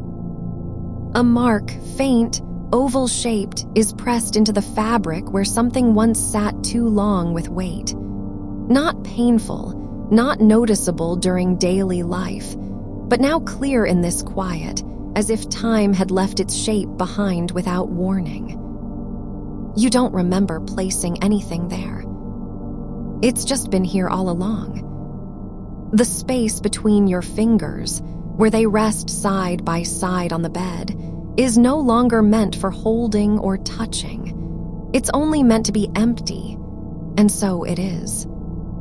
A grain of sand, one that fell through a crack in an old jar years ago, never noticed again, lies buried beneath carpet fibers where nothing disturbs its position except time itself.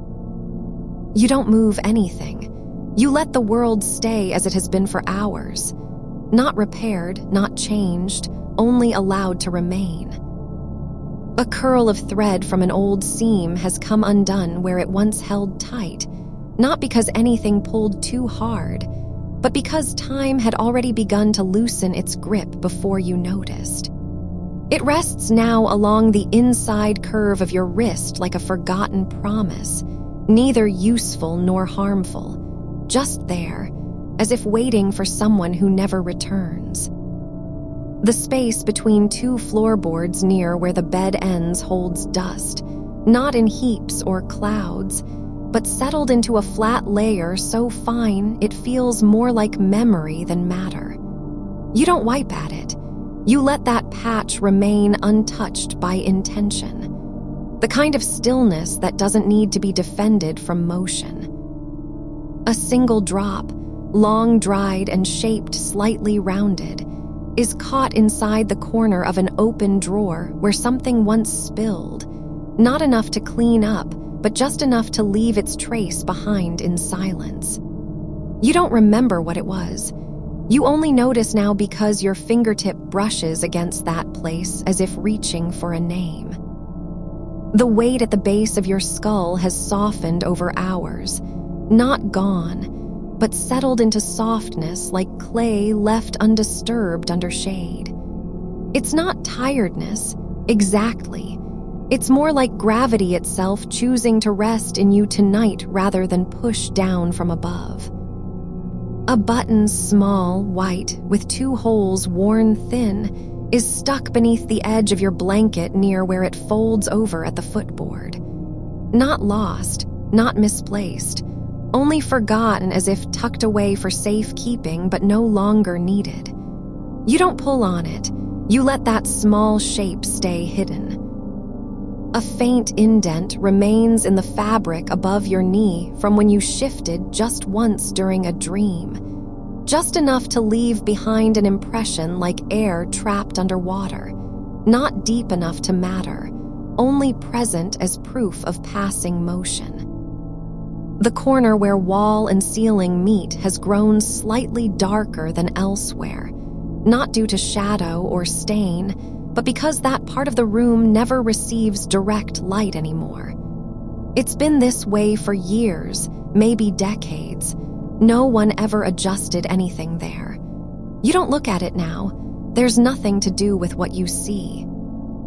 A crimp in your nightgown near the collarbone has folded backward and stayed like that since before sleep began. Not uncomfortable, not noticeable during waking hours.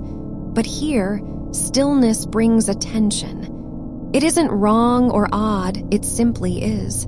You don't fix it. The edge of a blanket where it meets another layer folds gently inward, as if folding itself into privacy, creating its own small space between layers without needing to be asked. The air inside that fold stays warm longer than the rest, just slightly warmer. And you don't wonder why. Warmth doesn't need explanation when no one is listening. A speck of lint, tiny and grayish blue, is trapped beneath your heel where it rests against the mattress's edge, not pressed by weight, but held in place by friction. It has been there since before you closed your eyes last night, or perhaps even longer. It doesn't move because nothing disturbs its position anymore. The hollow between two bones near the back of your hand holds a quiet pressure, not pain, not tension, just shape left behind after something was once pressed into it and then released without notice. You don't examine it. You let that space remain full only with memory of touch.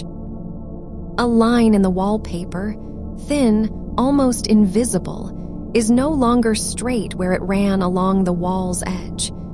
It bent slightly over time as if following a shift beneath the surface, not warping from damage, but simply adjusting to gravity without protest. You don't trace it. You let that small bend remain uncorrected. The seam of your pajama pants near one hip has worn thinner on one side than the other, not because of friction, not due to wear at work, but perhaps because some parts just settle faster when no force is applied consistently across them. A hair dark and single is caught between two buttons down the front of your shirt. Not from now, not recently placed. It's been there long enough that it feels like part of fabric itself. It doesn't matter if you notice or don't. You let its stillness stand as evidence of passage, not presence. The surface under your palm has lost any sense of texture, not rough, not soft, but simply flat in the way only sleep can make things feel, neither real nor imagined, but accepted exactly as it is. Your fingers lie where they fall, no effort to arrange or reshape them, only letting go into whatever shape comes next. A tiny fold forms near your elbow when you shift just slightly, not enough for sound, not noticeable in motion, but enough that the skin bends and stays bent like a note left unplayed. The air above your nose feels still not because it's cold, but because nothing has moved through it since before you remembered breathing. It doesn't need to be filled or cleared, just held quietly without demand. A piece of fabric from an old glove lies caught beneath the mattress, where one finger once rested too long after taking off the thing itself. It hasn't been used in years. It's not even whole anymore, but still it remains there, tucked under weight and time like something meant to be forgotten, but never quite erased. The space between your ribs, just below center, feels hollow without being empty, a kind of quiet depth where no sound enters and nothing leaves. You don't fill it. You let that gap stay as proof that not everything needs to be occupied. A single grain of flour from long ago is wedged into the lip of an old dish, sitting in its corner with nowhere else to go. It's been there since before dinner was served, long after anyone thought about cleaning up, and now it lies like a tiny island at rest among dust and time. The ridge where your shoulder meets upper arm has settled slightly lower than usual, not due to fatigue, but because the body knows how long this position lasts, so it adjusts without warning. You don't lift it. You let that shift happen as naturally as breathing. A small crease in the sheet near your foot curls inward like a word never spoken aloud. No drama attached, only shape left behind from where pressure once settled and then vanished. The corner of your mouth has softened into stillness, not relaxed exactly, but no longer forming any expression. It doesn't need to say anything. It just remains as part of the face's quiet habit. A patch on the wall near a light switch holds slight discoloration not from water or age, but simply because that spot stayed shadowed for so long during every day, a night cycle that even color has stopped trying to return. The threadbare edge, where your blanket ends at one side, doesn't fray. It just stops, neatly worn down into softness like something given permission to end without resistance. A curl of paper from a folded note lies half buried beneath the pillow's corner. Not important enough to read again, not significant enough to throw out, just left there as if forgotten by its own meaning. The air near your temple feels thick, not in weight, but in stillness. the kind that comes when no thought passes through and nothing needs to be answered. A small dent remains on the side of a glass cup where it once rested too long against a table edge. Not cracked, just indented slightly by time alone. Your breath doesn't need to be noticed. It's only motion now, drifting like smoke from something far away that no longer burns but still lingers in air. The place beneath your collarbone has settled into softness, not warm enough for comfort, not cool enough for alertness, but just right for lying there without purpose or demand. You don't reach toward it, you let the quiet remain. A single dot of paint, tiny and faded, is embedded near a seam where two fabrics once met in stitching long finished.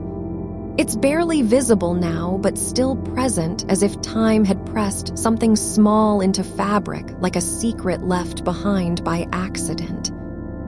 The space between your fingers, where they rest together on top of the bed, remains open, not waiting for anything, only accepting its own emptiness without resistance or regret.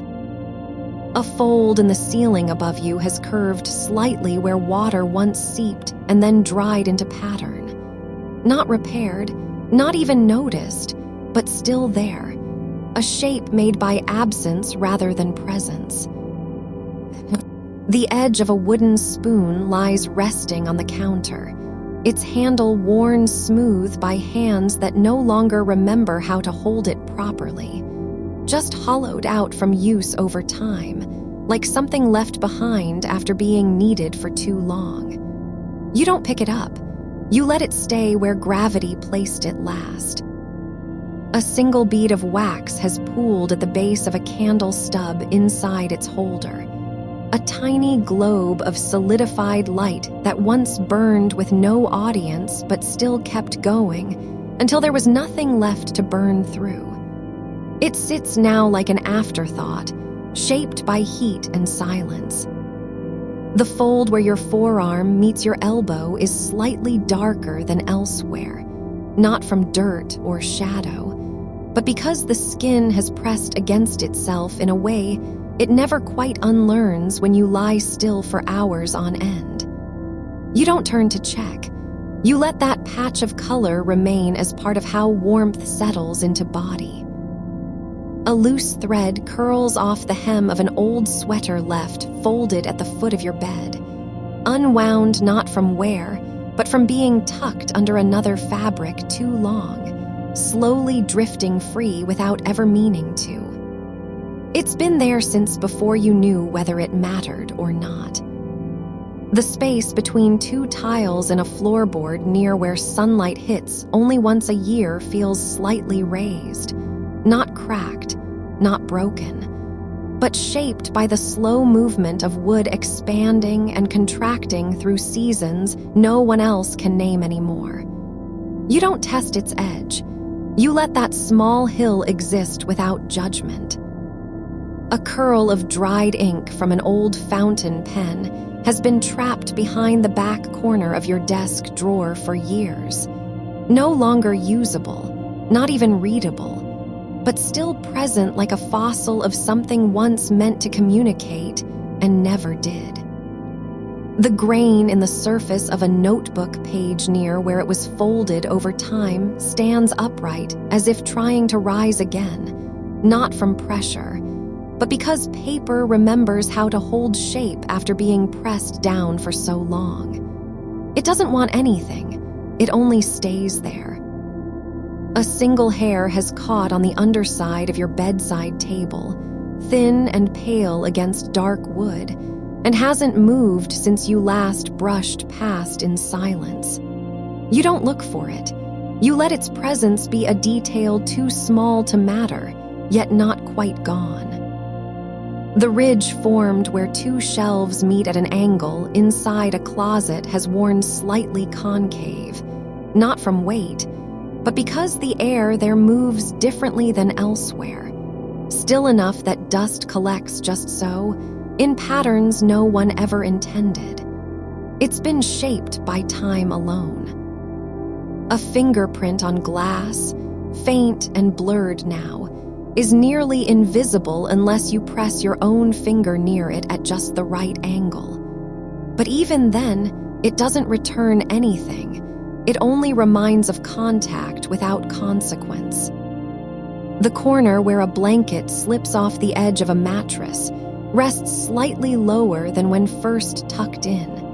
Not because gravity has pulled more weight down, but because fabric settles differently over time into habits not tied to intention or memory.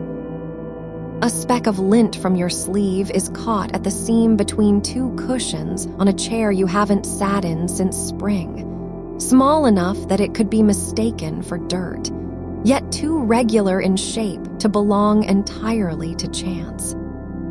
The line where wallpaper ends abruptly halfway up one wall has frayed not because someone tore it down, but because heat and cold have slowly loosened the adhesive over years of quiet cycles. It doesn't need repair. It simply exists as a boundary that never closed properly.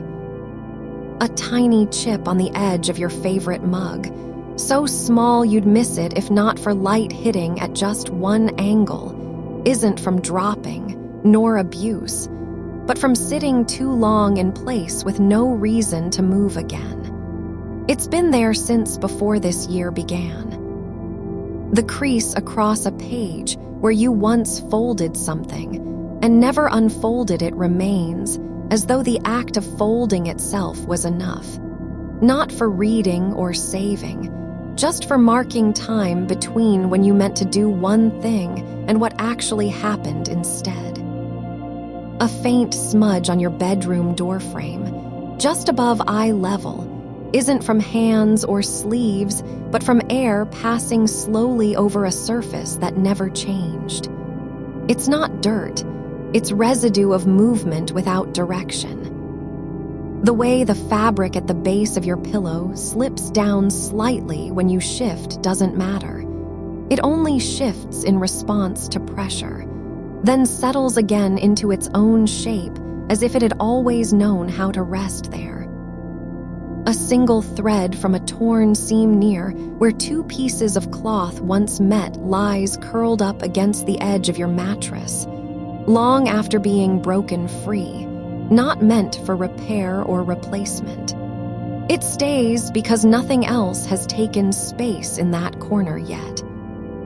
The spot on your ceiling directly above the window frame is slightly discolored, not by mold nor water damage, but simply because sunlight passed through only at certain angles over decades and left its mark without intending to.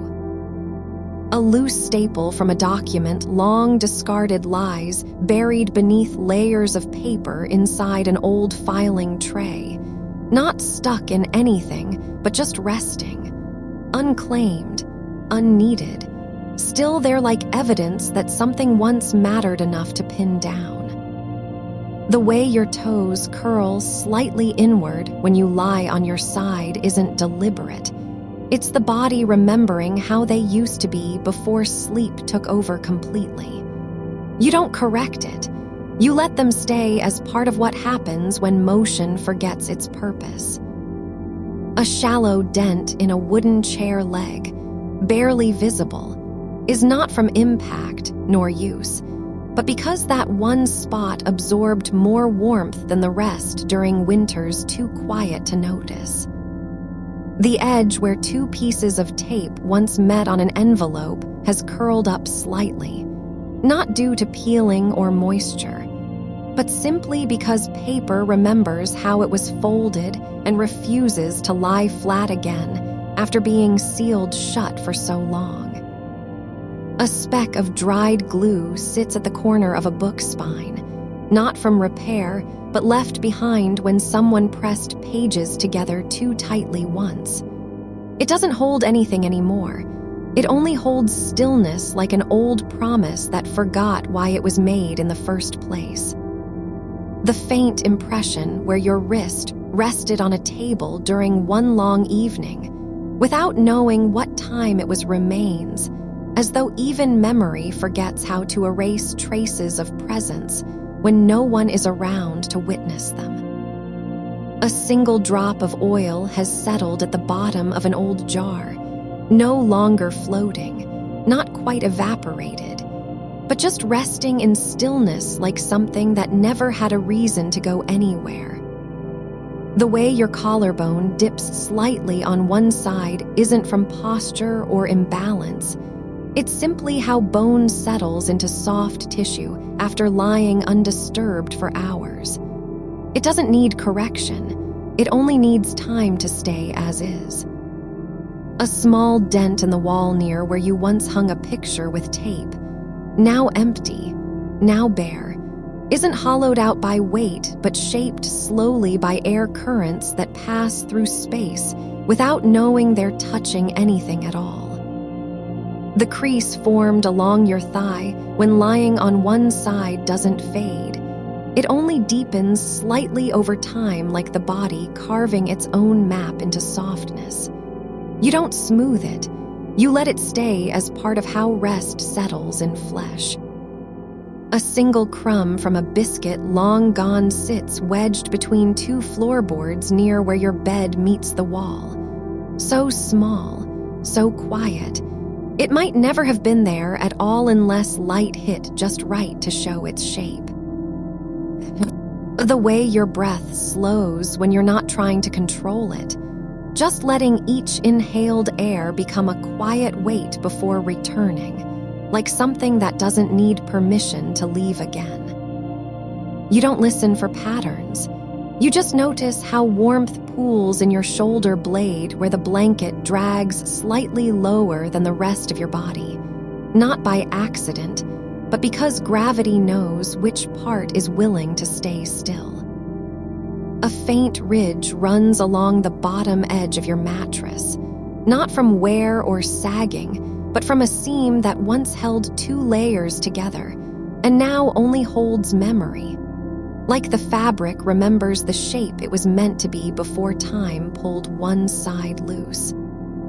The space between your fingers when you stretch them slightly apart isn't empty. It's full with the stillness of something about to fall asleep, not even aware it has stopped being awake. You don't need to know what happened in that moment just after midnight when the house went quiet and all sound fell away like dust. You only need to feel how your eyelids settle into their own rhythm, each one heavier than the last, not because they're tired, but because they've decided it's time to stay closed. A tiny hair lies caught between two floorboards near where your foot rests. Not a strand you'd miss if gone, but one that stayed exactly where it fell, not clinging to anything, just waiting for nothing at all. The faintest indentation in the wall behind you is shaped like a hand that wasn't there, just air pressing against plaster over years of stillness, until even dust learned how to avoid disturbing its shape. You don't wonder why your left heel rests higher than your right. It only does because soft tissue adjusts to fit the contours of what's already been worn in, not out of choice, but from habit so gentle it doesn't register as effort. The way a single fold in the duvet stays just slightly raised near where your knee bends isn't about comfort or alignment. It's about how fabric remembers pressure even after it's gone, like a shadow left behind when light leaves too early. A grain of sand, so small you wouldn't notice unless sunlight found its exact angle, has settled in the corner of an old shoebox tucked beneath your bed, not because anything brought it there, but because somewhere long ago, one footstep lifted dust that never fully landed again. You don't correct how your jaw relaxes into a shape it didn't know it could make, the muscles surrendering without knowing what they're giving up or why. A single curl of paper, torn from an envelope too small to fit anything important, lies on the floor near where you used to leave your shoes, not crumpled but folded once and left, as if someone paused mid-motion just long enough for time to decide it didn't need finishing. The way the edge of your blanket curls slightly at the foot of the bed isn't from movement. It's because that part has been exposed longer than others to air currents that never meant to touch anything, but still found a way to linger.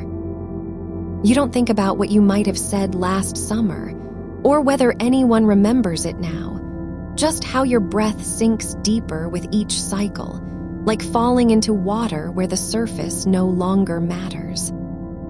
A thread from an old curtain, thin and faded past its original color, lies tangled beneath a chair leg, not because it was dropped, but because it drifted there slowly, caught between motion and stillness before either could claim it.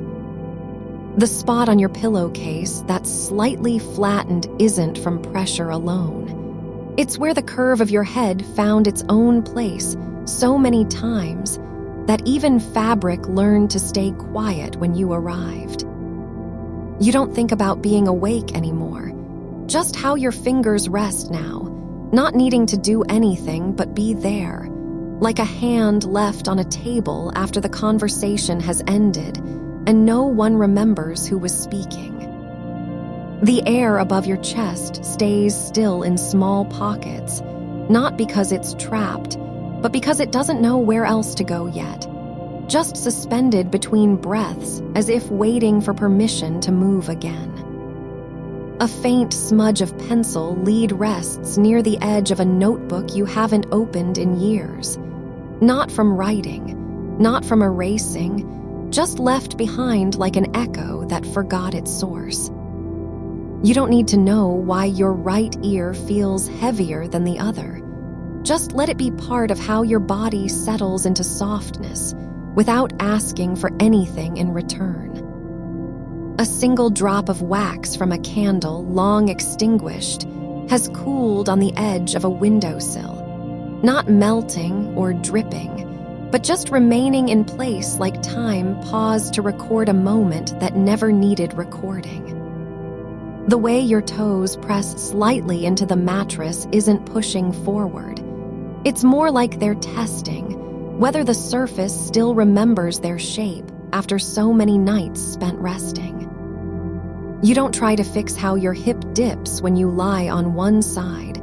Just let it be part of a map that doesn't need explanation, only quiet presence. A loose staple from an old photo album lies buried under dust in a drawer, not because it was lost, but because something once held together so tightly that even after the pages were torn apart, the metal stayed behind as if afraid to leave without purpose. The faintest trace of salt on your lip isn't from crying. It's just residue left by air passing through your mouth while you didn't notice breathing at all. You don't wonder how long it will take for sleep to come. Just let each breath become a small act of surrender, like a door that doesn't need to be opened because no one is waiting on the other side. A curl of paper from an old receipt lies under your arm, not crumpled but folded in half, as if someone paused mid-motion and forgot they were holding anything at all. The way your spine curves slightly when you lie flat isn't about alignment. It's just how bone settles into soft tissue after so long pretending it wasn't tired. You don't correct the small twitch near your collarbone. Just let it happen like a ripple in water that never needed to be still. A faint line runs along the underside of your forearm, where skin once stretched taut during summer and now just rests. Not tight, but not loose either. Like fabric left on a clothesline too long, slowly returning to its own shape.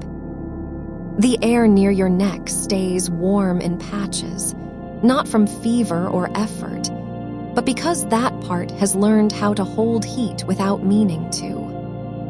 You don't think about the past few hours, The way time folded into itself like paper. Just let your awareness drift where it will, not chasing anything, but letting each thought dissolve as if it were never meant to stay. A single grain of rice sits wedged between two floorboards near where you used to place a chair. It didn't fall from anywhere.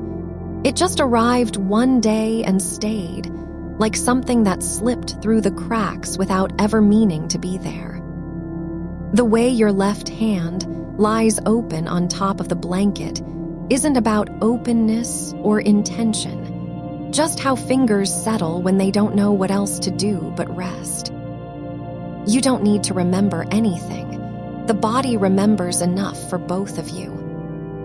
A small dent in a wooden shelf has no reason to be there. It wasn't from impact, nor wear, but just from air settling over years until the wood gave in slightly, not because it was pressed, but because it allowed itself to yield without resistance. The faintest ripple in your blanket near where your shoulder rests isn't from motion, just how fabric remembers pressure even after it's gone, like a memory that doesn't know why it still exists.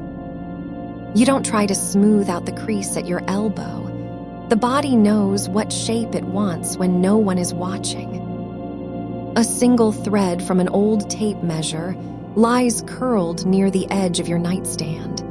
Not broken, but just detached, as if something once held fast and now only rests in its own quiet after. The way your breath slows isn't because you're trying to sleep. It's because you've stopped pretending it needs to be controlled. You don't wonder what tomorrow will bring. Just let each moment pass like a leaf drifting down without knowing where it lands. A whisper of wind slips through the gap beneath the window frame, not loud enough to wake you, but just present enough to make your skin remember how air moves when it isn't meant to be felt. You don't shift toward it. Just let the quiet motion pass like a thought that arrives without an owner. The sheet near your feet has curled at one corner again, lifted by nothing real, and held there by memory of a draft long gone, like something that learned how to float even after gravity stopped caring. The way light used to pool on the floorboards in late afternoon didn't matter much then. It just stayed where it was, not waiting for you but staying anyway, like a promise no one ever made. You don't trace its path anymore. It's already faded into what remains, not absence but quiet persistence. A single button lies under your knee now, not from any shirt, not from anywhere specific, but just there, worn smooth by time and pressure, as if the world once pressed down on it for reasons no one remembers. You don't pick it up. You don't wonder where it came from or why it stayed. It's already part of the stillness beneath your body. The air near your temple feels heavier than elsewhere, not thick with emotion, but simply dense, like a moment that chose to linger just past when others moved on. Your eyelids don't flutter, just rest as if they've decided not to answer any call for the night. A faint scent rises from the fabric of your pillowcase, not perfume or soap, but something older, almost chemical in its quietness.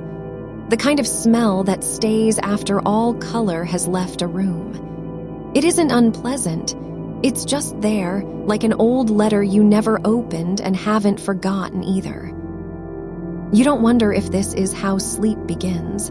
Just let each breath sink lower, as though gravity were softening its grip on your chest with every slow release. The corner of the blanket near your shoulder has folded in on itself once, twice. It doesn't matter why. It just happened and now it stays, like a small crease that decided to stay put even after nothing pulled on it. A memory isn't forming, just an impression. Not of a face or a place, but of warmth held in the curve between your arms when you were very small, before names mattered, before words had weight. You don't need to return there. only let the feeling drift like dust in sunlight that never settles. The seam on the inside of your sleeve has frayed slightly, not from wear but from time, as if the thread simply lost interest in holding itself together and stopped trying. You don't fix it. You don't notice it at all until the fabric shifts and brushes against your wrist like a question asked too quietly to be heard. A small indentation marks where your shoulder once pressed into the pillow, no longer deep, but still visible if you press gently with your mind's fingertip. It isn't empty. It holds space for what used to be there, not as longing, but as quiet evidence that something had rested long enough to leave a mark. The wind doesn't come back, but it doesn't need to. You don't wait for it. The memory of its touch is already settled under your skin like a second breath. The sheet above you still holds the shape of where your body used to be, even though now you are still and breathing slowly and not moving at all. A single thread from an old seam lies tangled between two floorboards near your feet, not in view but close enough to feel, as if the world had once stitched something together that didn't need to stay whole. You don't look for it, just let its presence be another quiet thing beneath you, like a secret no one ever told. The edge of your blanket has folded over itself at the foot of the bed, not because anyone did it, but because fabric remembers how to fold when left unattended long enough. It's not neat, it's just there, a small wave in still water, as if time had paused and said, "This will stay." You don't think about where you've been or what you might do tomorrow. Just let your body become the kind of quiet that doesn't need permission to exist. The air near your neck stays warm not because it's close to heat, but because it has learned how to keep itself there without effort, like a small flame that doesn't know it's burning anymore.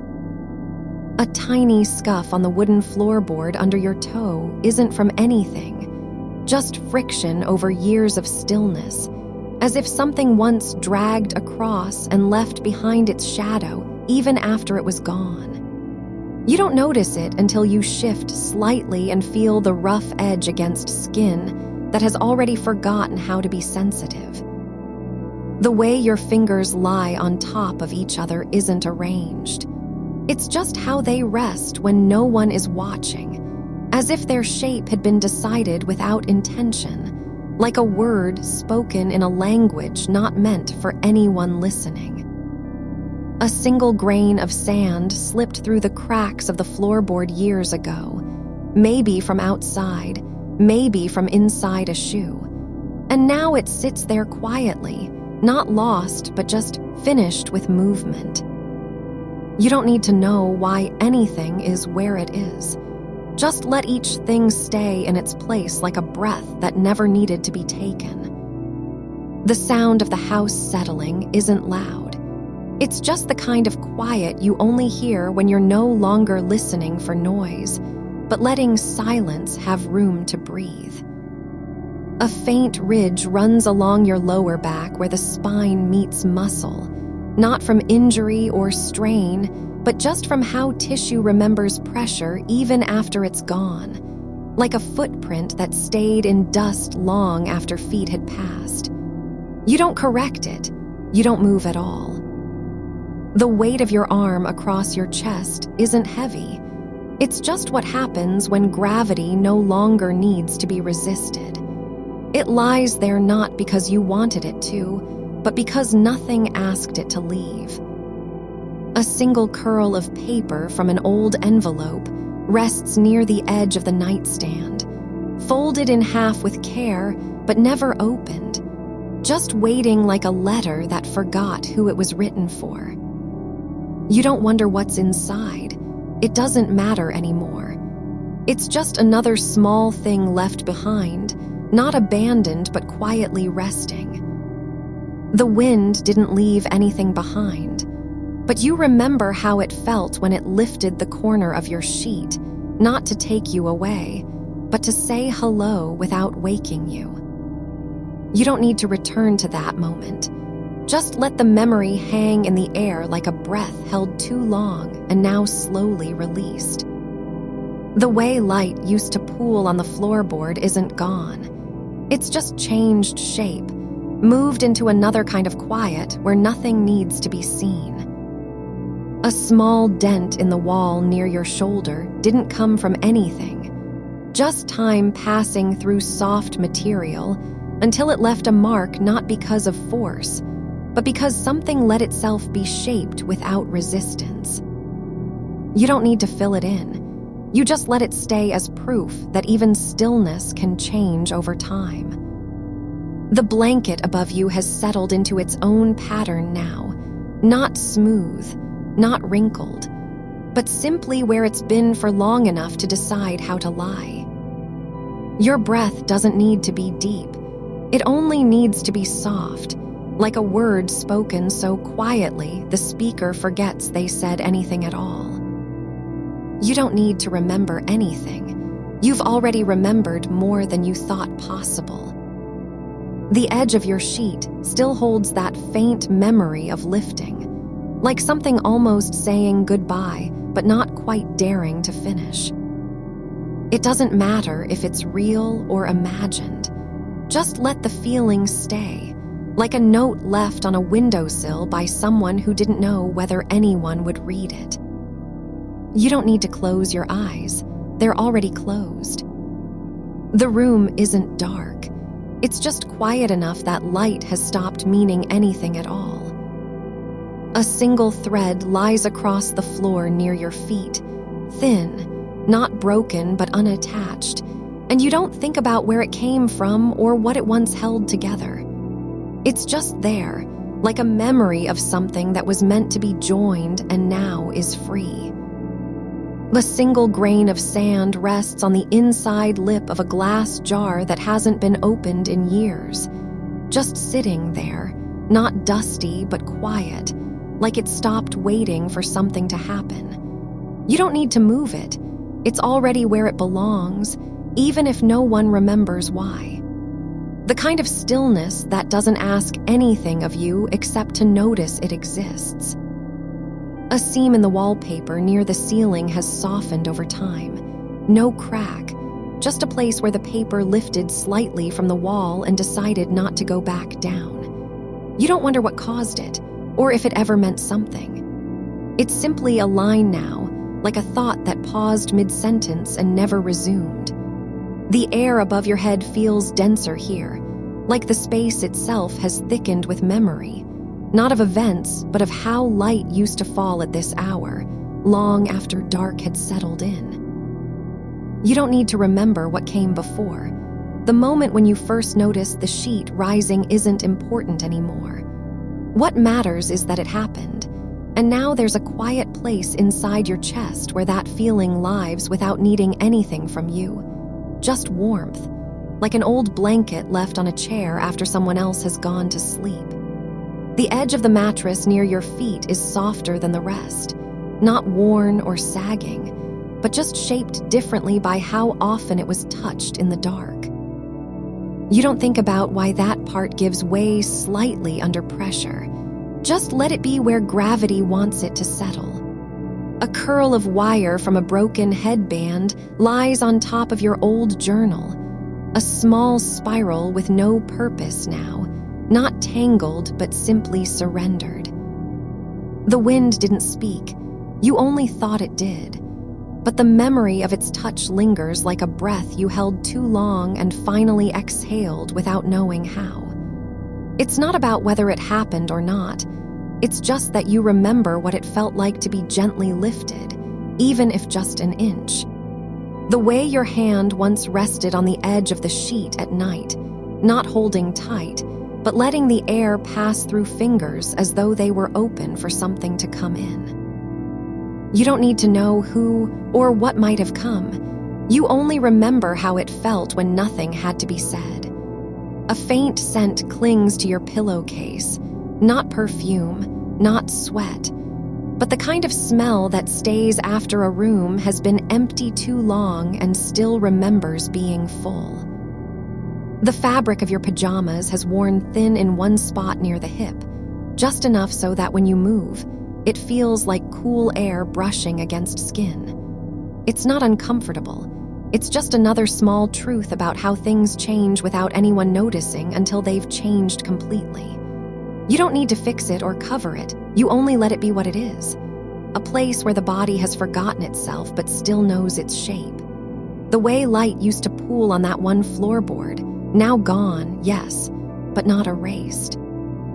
It's just moved into another layer of quiet, like sound fading after a door closes. You don't need to find anything, you're already inside it. The softness between moments, the pause before breath returns, the space where thoughts drift apart instead of fighting for attention. A single thread from your old sweater lies curled in the crease of the bedsheet, long and pale, not frayed but unspooled, as if it gave up on being part of anything and chose to lie still instead. It's just a strand now, not useless, not precious, but simply quiet. You don't need to return to your childhood room. You're already there in how you remember the air, heavy with the kind of silence that doesn't feel empty, but full of things that never had names. The way wind used to lift the sheet, just enough so it hovered for a second, not rising into flight, just floating as though waiting to be noticed before returning home. You don't need to ask why it did it. You only remember how you felt when you realized something was trying to say goodnight without waking you. A faint line of dust runs along the bottom edge of your window frame, not from outside or inside, but somewhere between, like a trace left by air that passed through in slow motion. You don't need to clean it. It's not dirty, just marking time in its own way. The glass doesn't reflect anything anymore, just holds stillness like water holds the shape of stones. A single bead of condensation clings near the corner, slowly growing, not falling but existing exactly where gravity would expect it to leave. Your shoulder rests against the pillow, not pressed into it, just resting there as though it had been waiting for permission to stop carrying weight. The skin around your collarbone feels loose, like a place that used to be tense and now has forgotten how to tighten. You don't need to fix it. It's not broken, just letting go. The memory of wind doesn't have to be true. It can live in the space between what you know and what you felt. That small upward lift, the sheet rising like something breathing, wasn't about leaving or being taken away. It was only a moment when air touched fabric in a way that made it feel almost alive, just for a second. A single button from an old shirt lies on the floor near your foot, not lost, not found, but left there by mistake and never retrieved. It's round and white with a hole through the center, not broken but no longer attached to anything. You don't need to imagine where it came from or what it once held together. It just sits in the quiet space like an object that chose stillness over function. The weight of your foot against the blanket isn't pressing down, just lying there, letting gravity do its work without resistance. The fabric doesn't shift because you're not moving, but simply because nothing asked it to. A small ripple passes through the sheet near your waist, not from a hand or breath, but just from how warmth spreads slowly when no one's watching. You don't need to think about what came next.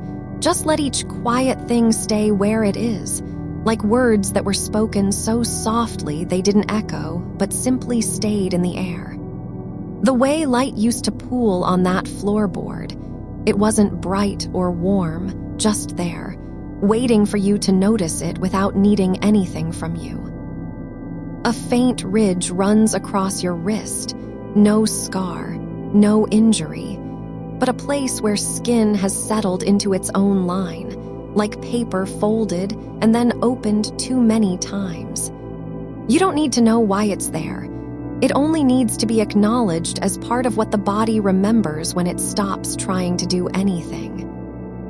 The wind didn't leave behind any proof, just that one moment when the sheet lifted just enough to make you wonder if something was saying goodnight without waking you. It wasn't loud, not urgent, but real in a way that doesn't need names or reasons. You don't need to hold it tight. You only remember how soft it felt. A single hair lies across your forearm, not fallen from head, but simply drifted there like time itself had left something behind by accident. Not long, not dark, just a thin thread of stillness resting where warmth meets skin. You don't move it.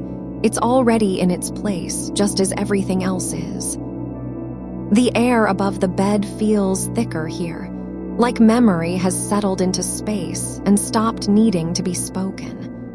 The way wind used to lift the sheet isn't gone. It's only changed shape, like a word said too quietly to hear but still felt in the bones. You don't need to understand it. You're already inside it. Not remembering, not searching, but just being where the quiet lives. A small dent in the wall near your shoulder has softened over time, not from force but from letting go, like material that gave up resisting and simply became what it was meant to be, a shape left by absence. The edge of the sheet still holds a faint memory, the kind that doesn't need proof, just presence. You don't need to return to that moment. You're already there in how you remember the air, not as wind, but as breath, something trying to say goodnight without waking anyone at all. The way your breath settles in the hollow behind your collarbone, not deep but steady, like a quiet decision made by something older than thought. You don't need to name it, just let it be there as the air moves through you without asking anything of you.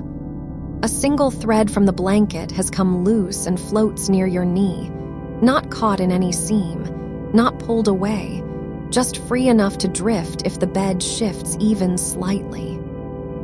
It doesn't matter where it came from or why it's still here, only that it is, like a tiny bridge between two places you no longer need to cross. The wooden floor beneath the bed has warmed at this hour, not hot, not cold, but holding something just below sensation. The kind of warmth that comes from hours spent in stillness, where heat doesn't shout or demand attention, it simply stays. You don't feel it with your hands, only know it's there by how your feet no longer twitch toward the edge as if seeking cooler ground. A crumb sits on the sill beside the window, small, pale, and slightly flattened, not from a meal you remember, but from some forgotten moment when someone set something down too gently. It's not bread or seed or anything with a purpose. It just is what it was left to be, a fragment of an act that didn't need to be remembered. The air near your shoulder feels heavier than elsewhere, not dense, but full in a way that doesn't push back. Like the space has absorbed all the small sounds you made earlier and now holds them like dust caught between two panes. You don't need to retrieve them or give them names, just let them stay where they are. A seam on your pajama leg has come undone, not because it was worn, but because time slipped through it without warning. The thread still connects the edges in a way that's not quite broken, just slightly unmoored from what came before. You don't pull at it. You only notice how even small separations can exist quietly, with no need for repair.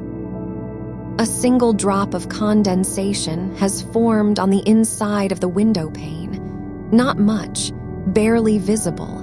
Just one point where moisture found a place to gather without ever needing to fall. It doesn't shimmer or catch light. It simply sits there like a note written in a language you've forgotten how to read.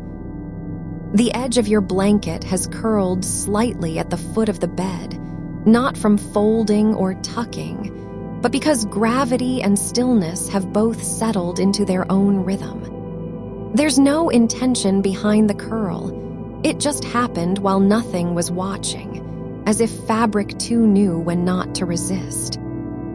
A piece of chalk lies on the floor near your ankle, white, dusty, one end worn down from use you can't recall.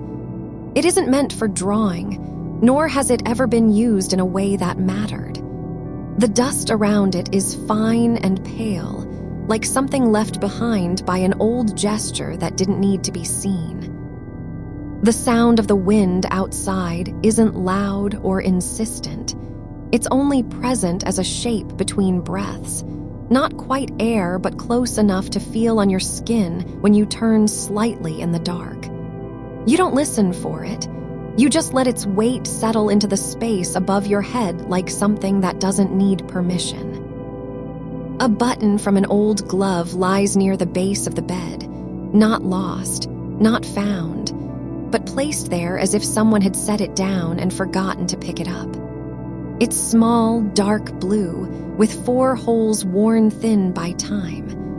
You don't wonder what it once belonged to. You only notice how quietly it rests, like a word that no longer needs to be spoken. Your left hand lies flat on the blanket, not curled or clenched, just resting as if it had given up trying to do anything at all. The skin there is soft and cool, not from cold, but because it has stopped needing warmth. You don't adjust it. You only let it stay where it is, like something that has learned how to be still. The way the air used to lift your sheet, it wasn't about motion or force. It was just a moment when wind found fabric in the exact right place and lifted one corner as if to say I'm here without saying anything at all. You don't need to replay it. You're already inside its quiet shape.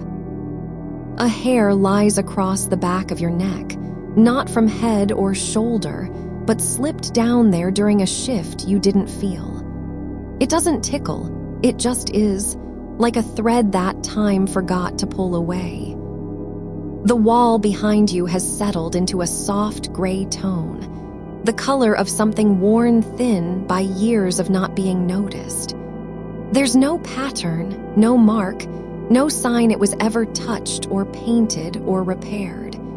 Just the quiet presence of what remains when nothing asks for attention. A small dent in the corner of your pillow is still there, not from pressure or use, but because the shape of you has left its shadow on the down even after you've moved. It isn't deep, not sharp. It's only a soft reminder that something once took up space here and left behind an outline. You don't need to fill it. You only let the emptiness be what it is.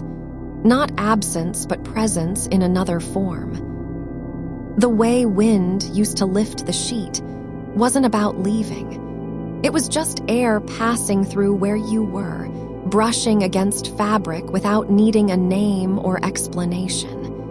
You don't remember if anyone ever said anything. They didn't need to. The moment held its own meaning like a word spoken too softly for anyone else to hear.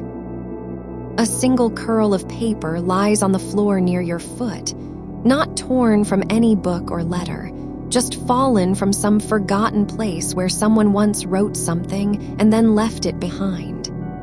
It's not sharp at the edges, not fragile, just worn in a way that says this was folded, opened, read, and then let go. You don't pick it up. You only notice how paper can hold stillness even after all its contents are gone. A faint ridge on your forearm has softened over time, not from injury, but because the skin has learned to accept what it is without trying to change. It isn't a scar. It's just a line where pressure once lived and then gave up resisting. You don't examine it. You only let it be part of you as you are now. Not fixed, not altered, simply existing in its quiet shape. The air above your head feels full, not thick or heavy, but like something has gathered quietly around the space where thoughts used to live. It's not silence exactly. It's more like a kind of listening that doesn't ask anything back. You don't need to speak. Just let it be there as you breathe in and out, each rhythm smaller than the last, like waves that no longer reach the shore but simply return to the sea. The wind outside is still present, not loud, not soft, but just a presence at the edge of what you feel. It doesn't knock or call, it only moves through spaces where nothing else has asked for permission. You don't need to name it, you're already in its shape.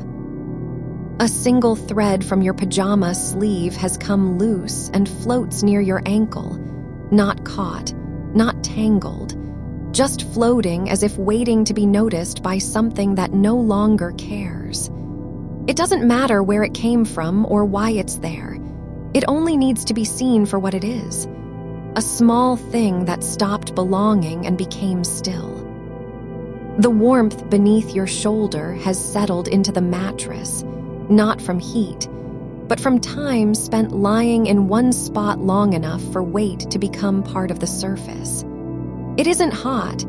It's just where you've been resting so long that even silence has learned how to settle. A crumb sits on the sill, small, pale, and slightly flattened by air and stillness. Not food anymore, not anything with a purpose, but simply present like something left behind when someone gave up trying to find meaning in every detail. You don't move it, you only let it stay where it is. Not forgotten, not important, just quiet. Your toes are resting just beyond the edge of warmth, not cold but no longer touched by heat, like a place that once knew pressure and now knows stillness instead.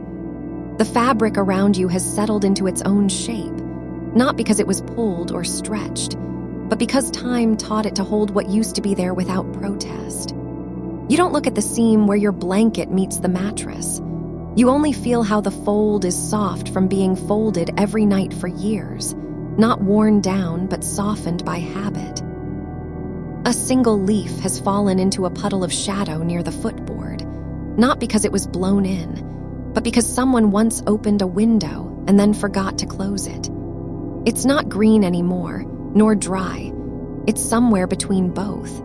Damp at the edges, curled slightly inward like something that tried to stay whole for longer than it could. You don't know where it came from or why it landed there. You only notice how light moves through its veins as if they were still full of a different season.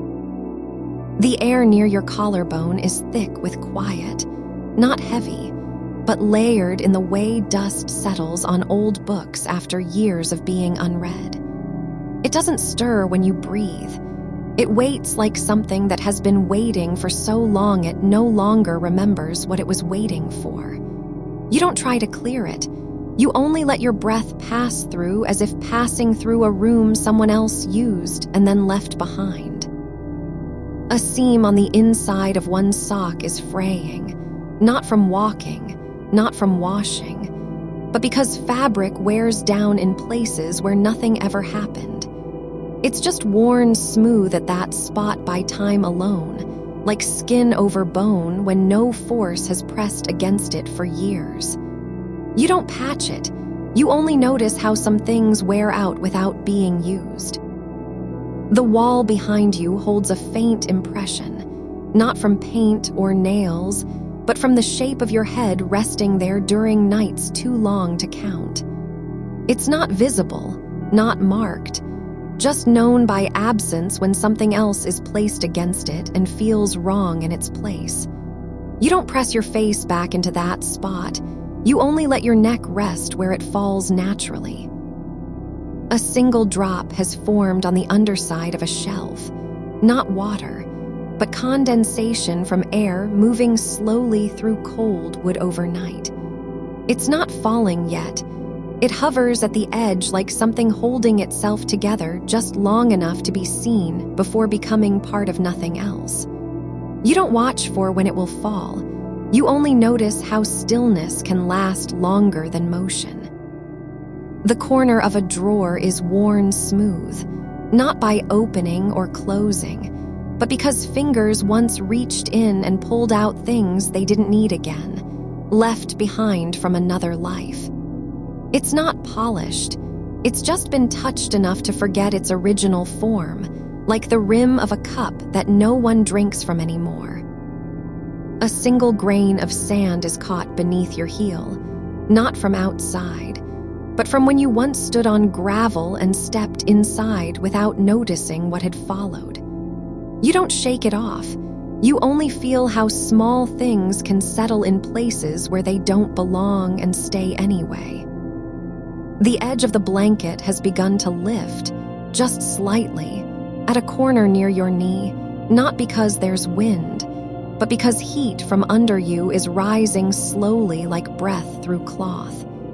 It doesn't move far. It rests at an angle that says nothing needed to happen. You don't smooth it. You only feel how warmth can shape fabric without touching.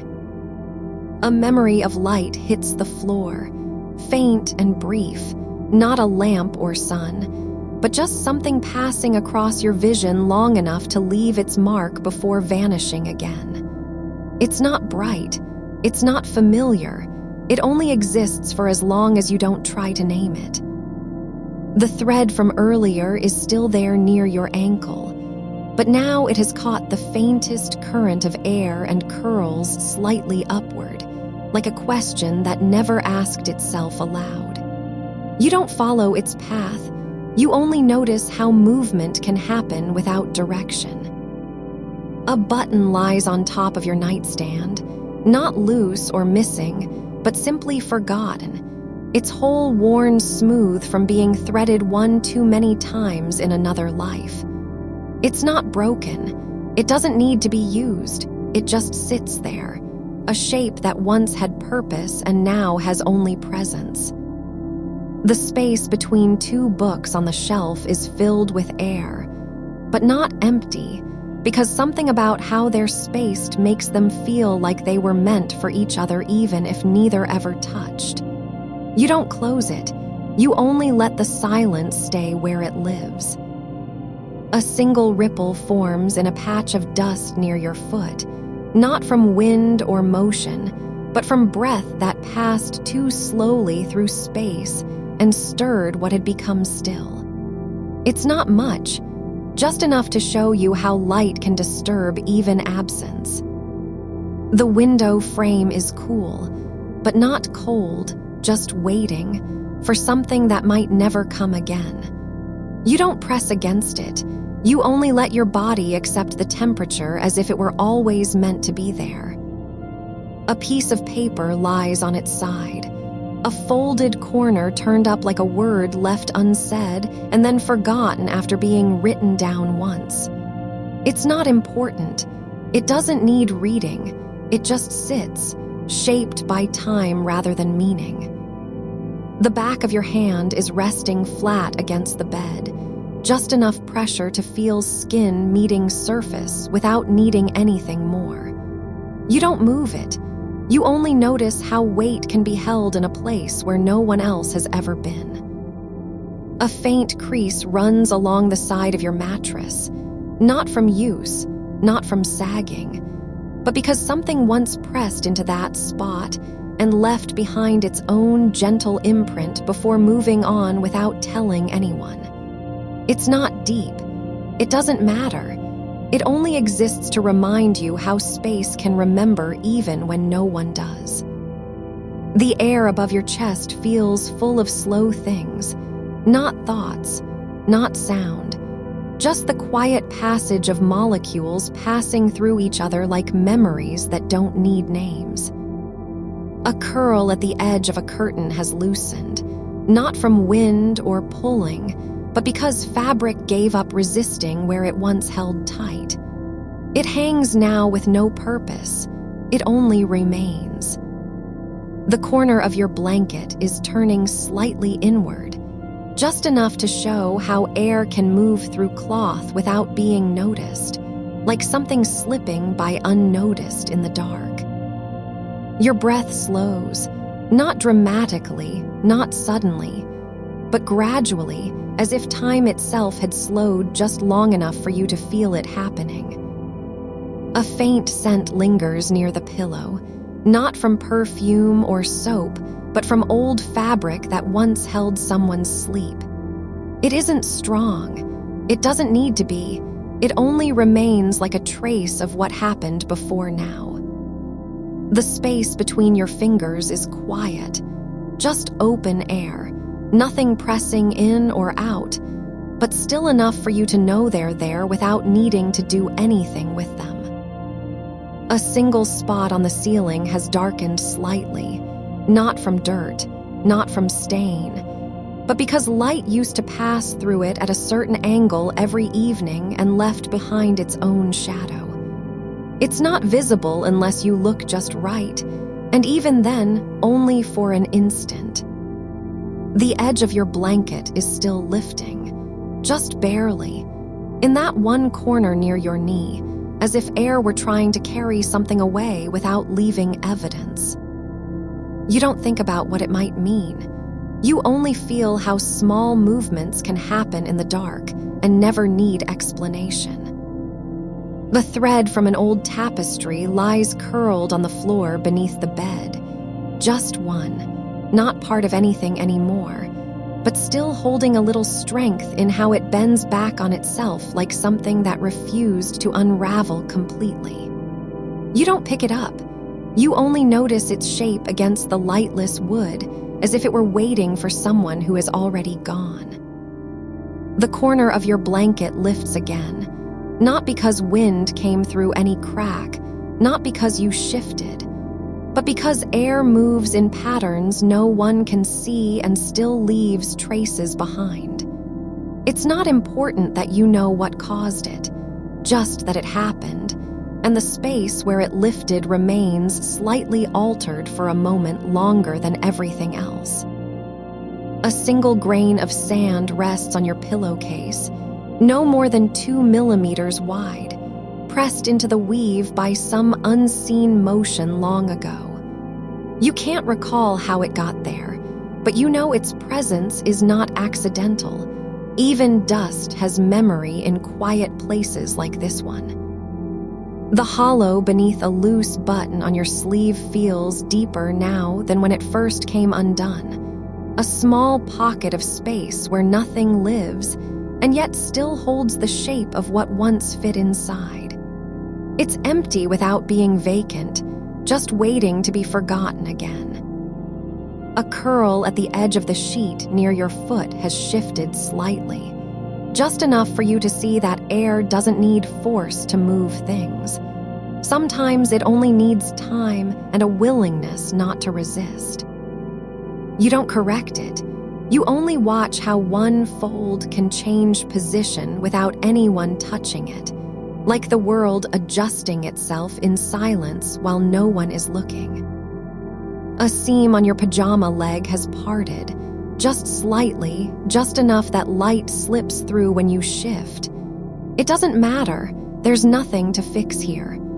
The thread still holds where it needs to be, not perfect, not broken, only real.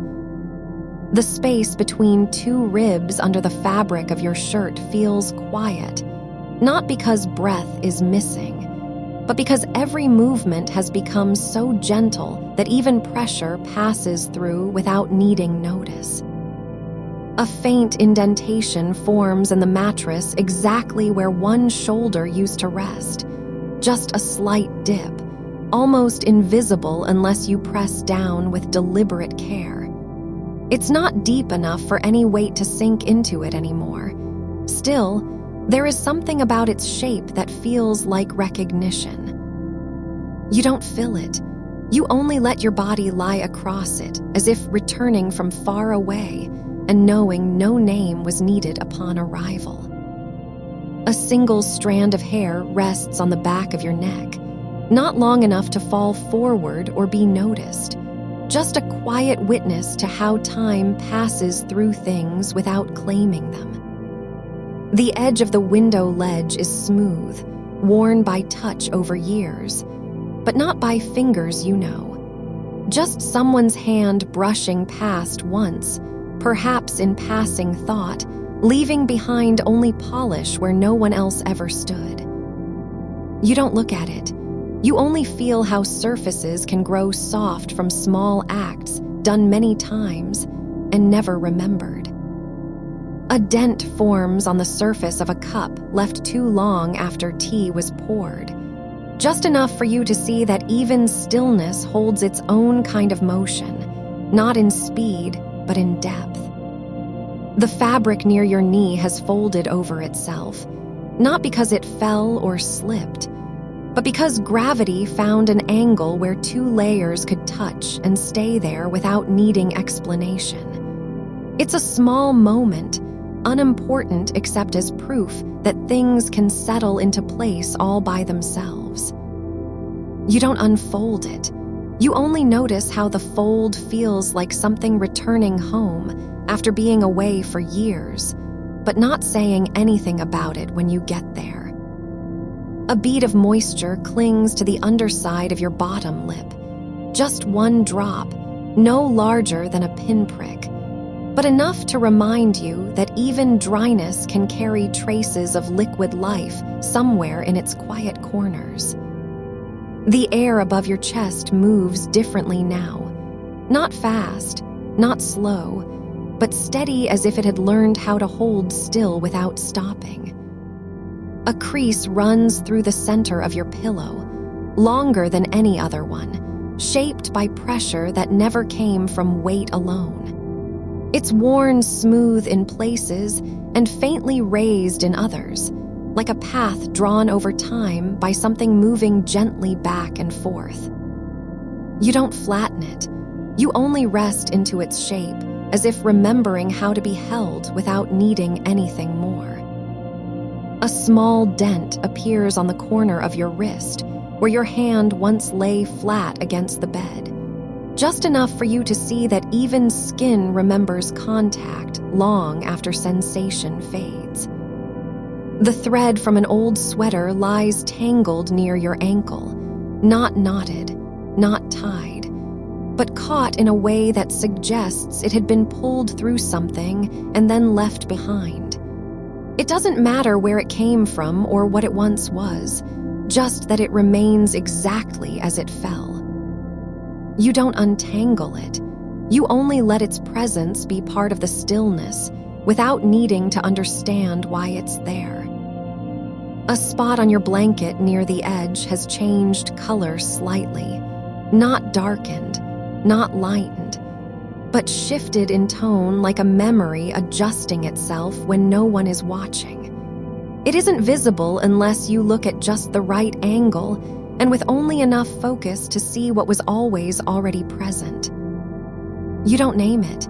You only let its quiet difference exist without needing correction or attention. The air near your nose feels heavier than elsewhere, not because there's more of it, but because something about how stillness collects in that place makes it feel like the body is breathing through a soft filter made from time itself. A small ripple forms across the surface of your eyelid, just one fold of skin moving gently as if stirred by breath not yet exhaled. It doesn't mean anything, just that motion exists even when no one sees where it comes from. You don't follow it. You only let its passing be part of what happens when nothing else is required. A thread in the hem of your pajama pants has come undone, just one, hanging loose like a question without an answer. It doesn't pull away entirely, just dangles at the edge of fabric as if wondering whether to stay or go. You don't fix it. You only notice how things can remain suspended between action and stillness for no reason other than being left alone long enough. A crease on your elbow has deepened slightly, not from pressure, not from friction, but because something once pressed against that spot in the dark when you were asleep. It's not visible unless light hits it just right, even then only briefly. You don't smooth it. You only let its shape stay as proof that touch can leave marks without meaning anything at all. The corner of your blanket has tilted upward again, not sharply, not with force, but in a way that suggests the air beneath is rising slightly, carrying something forward like an unspoken word no one ever needed to say. You don't catch it. You only let its motion pass through you as if nothing had changed and everything already knew how to settle. A single grain of dust floats just above your knee, not drifting, not falling, just suspended in a breath that's too slow to carry anything anywhere. It holds still for longer than any other thing around it, like something waiting only for itself. You don't watch its journey. You only let the moment stretch without needing an end. A faint shadow shifts across one wall, but no light has changed. Just space adjusting how darkness sits in corners where nothing ever stands. The fabric at your collarbone feels slightly tighter, not from pressure, not from heat, just a quiet remembering of where skin used to meet air before it stopped being noticed. You don't adjust it. You only let the sensation remain like an old hand that once held you and now rests gently on your shoulder without speaking. The faint sound hums beneath all others, a low vibration in the walls, not from machinery or traffic, but something older, like a quiet song played at such volume no one hears it anymore. You don't listen for its source. You only let it move through what remains unspoken and still enough to carry it. The single thread from your sleeve has unspooled into the space between thumb and finger, thin, pale as a memory not yet formed. And it doesn't feel like something to return, just one more thing that happened in silence where nothing else was meant to happen. You don't pull at its end, you only let it hang there, suspended by how little weight holds down such small things when no hand is pressing them. The air near your wrist feels cooler than elsewhere, not cold, not warm, but like a space the body remembers breathing through once and has since forgotten in favor of deeper stillness. A fold forms between two fingers as you rest, just one crease, faint but present, as if gravity had found an uneven place to settle where no force was needed. It doesn't stretch or tighten. It simply exists, like a shadow cast not by light, but by time itself slowing enough for small things to leave traces. The edge of your blanket has turned upward again, not sharply, never violently, but in the way that air moves when something shifts just slightly beneath without needing permission from anyone above. It's lifted only an inch or less, enough so you notice it if you're watching with half a thought and not quite awake enough to name why. You don't smooth it. You let its quiet lift remain as proof that stillness can hold motion even when nothing is moving at all. A hair has come loose from your temple, drifting slightly across the surface of skin near your ear, not falling anywhere in particular, just resting on a current too light for direction. It doesn't curl or tangle. It only stays where air carries it without effort, and no one notices until long after. You don't reach to touch it. You let its stillness be part of what happens when nothing else needs doing. A slight pressure builds behind your left eye, not pain, not fatigue, just the kind that comes from a space holding something softly inside itself for longer than usual. It doesn't demand release, just occupies room like breath held too long in one place before letting go without warning. You don't shift or blink. You only let it settle where no adjustment is required and nothing needs to be fixed. A patch of fabric near your knee has lost its color slightly, Not faded, not worn, but changed tone as if exposed once to a light that wasn't meant for things like this. It's the kind of change you can't see unless sunlight hits at exactly 10 degrees in winter or when memory takes over from sight entirely. You don't check it.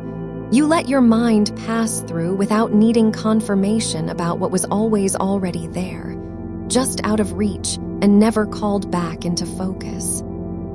The air between your shoulder blades feels denser than elsewhere, not heavy with weight, but thickened by stillness that remembers how to hold things in place. Like a pause caught mid-breath before the body returns from somewhere else entirely. You don't move. You only let it stay, as if part of you had already left and returned without telling anyone when or why. A small dent forms where your elbow rests on mattress, no deeper than skin can sink under its own weight, but visible in how light now hits differently across that one point. Like a name written, once with salt water, then erased by time before it was ever read aloud. You don't press into it. You let the shape remain as evidence of what happens when pressure becomes presence without intention or notice. The corner where your blanket meets floor is curled slightly, not frayed, not loose, but folded inward like something trying to remember how small things belong in corners that never asked for them. It's tucked under itself softly enough so no one would know unless they leaned down, and looked with the kind of care reserved only for moments too quiet to be named. You don't open it. You let its closed edge stay as proof that some edges are not meant to unfold, just exist in their folded state until time decides otherwise. A single grain sits between your toes, smaller than a seed, lighter than dust, and yet it holds still without falling toward anything. It's caught somewhere between skin and sheet where gravity has forgotten its own rules for long enough that motion no longer matters at all. You don't shift to dislodge it. You only let the moment stretch beyond what needs fixing or moving forward into something new. The hem of your pajama leg drags slightly across bare shin, not dragging in a way that pulls, not clinging, but like fabric remembering how weight moves through space when nothing else is pulling on anything anymore. It doesn't drag because you're shifting. It only exists there as if the world had paused just long enough for cloth to settle into its own rhythm. You don't straighten it. You let gravity do what comes naturally in places where no one watches and everything already knows how not to move. A shadow shifts along your forearm. No source, no light change, but space adjusting itself like a thought that never came out loud. It's brief enough so you only feel its passage after the fact, as if something had passed through without leaving any trace, except for absence felt where presence should be. You don't follow it. You let silence carry what can't return and leave behind just breath in places too still to name. The thread that slipped from your sleeve has drifted further now, toward a small space between fingers, not caught yet, but close enough so you feel its nearness like the ghost of motion. It doesn't pull toward anything. It only waits where air is slowest, and no one bothers with fixing what's already been left alone long enough. You don't reach. It would be too late anyway. Just let your hand lie still, as if learning how not to interfere, even when something so small could change everything in a single breath. A faint vibration runs through the mattress, not from anything external, but like an echo of sound never made aloud. It travels upward slowly across skin and bone without disturbing what's already settled beneath it, like memory passing by unnoticed because nothing is left awake enough to hear its name. You don't listen. You only let your body accept that some things move even when no one sees them, just as the wind once lifted a sheet in quiet disbelief at how easily something so light could carry silence on invisible wings. You are still in the dark, and the air moves without needing a name, just enough for your skin to notice something's there, though nothing has changed from before. The weight of your shoulder against the pillow is no longer pressure, but an arrangement, as if gravity had learned how to be gentle with certain shapes it once hurried through. You don't shift. You let each point settle into its own rhythm like a word that doesn't need to be said. The edge where fabric meets wall has softened over time, not worn down, not broken, just absorbed the shape of silence so completely that even dust now settles differently there, gathering only in corners that never asked for attention. It's less about presence and more about being left behind without complaint. A single fold near your knee stays exactly as it was when you first lay down, no deeper than memory allows. And yet its existence feels like a secret the body has kept too long to be remembered. A thread from the blanket, thinner than breath, rests along the inside of your ankle, not loose enough to fall but not fixed either. It doesn't tug at anything. It only exists where motion slows and decisions stop before they're made. You don't brush it away. You let its stillness become a kind of rest that isn't about doing or undoing. The warmth under one foot spreads slowly, like light in an attic long unused, soft enough not to burn but steady enough to be felt even when you're no longer aware of where your body ends and the air begins. It's not hot. It just is, as if heat had decided that some parts don't need urgency or explanation. There's a mark on your wrist, the faintest press from fabric during the day. But now, in stillness, it feels like something left behind by carelessness rather than touch. Not painful, not even noticeable unless you turn toward it, so you don't look.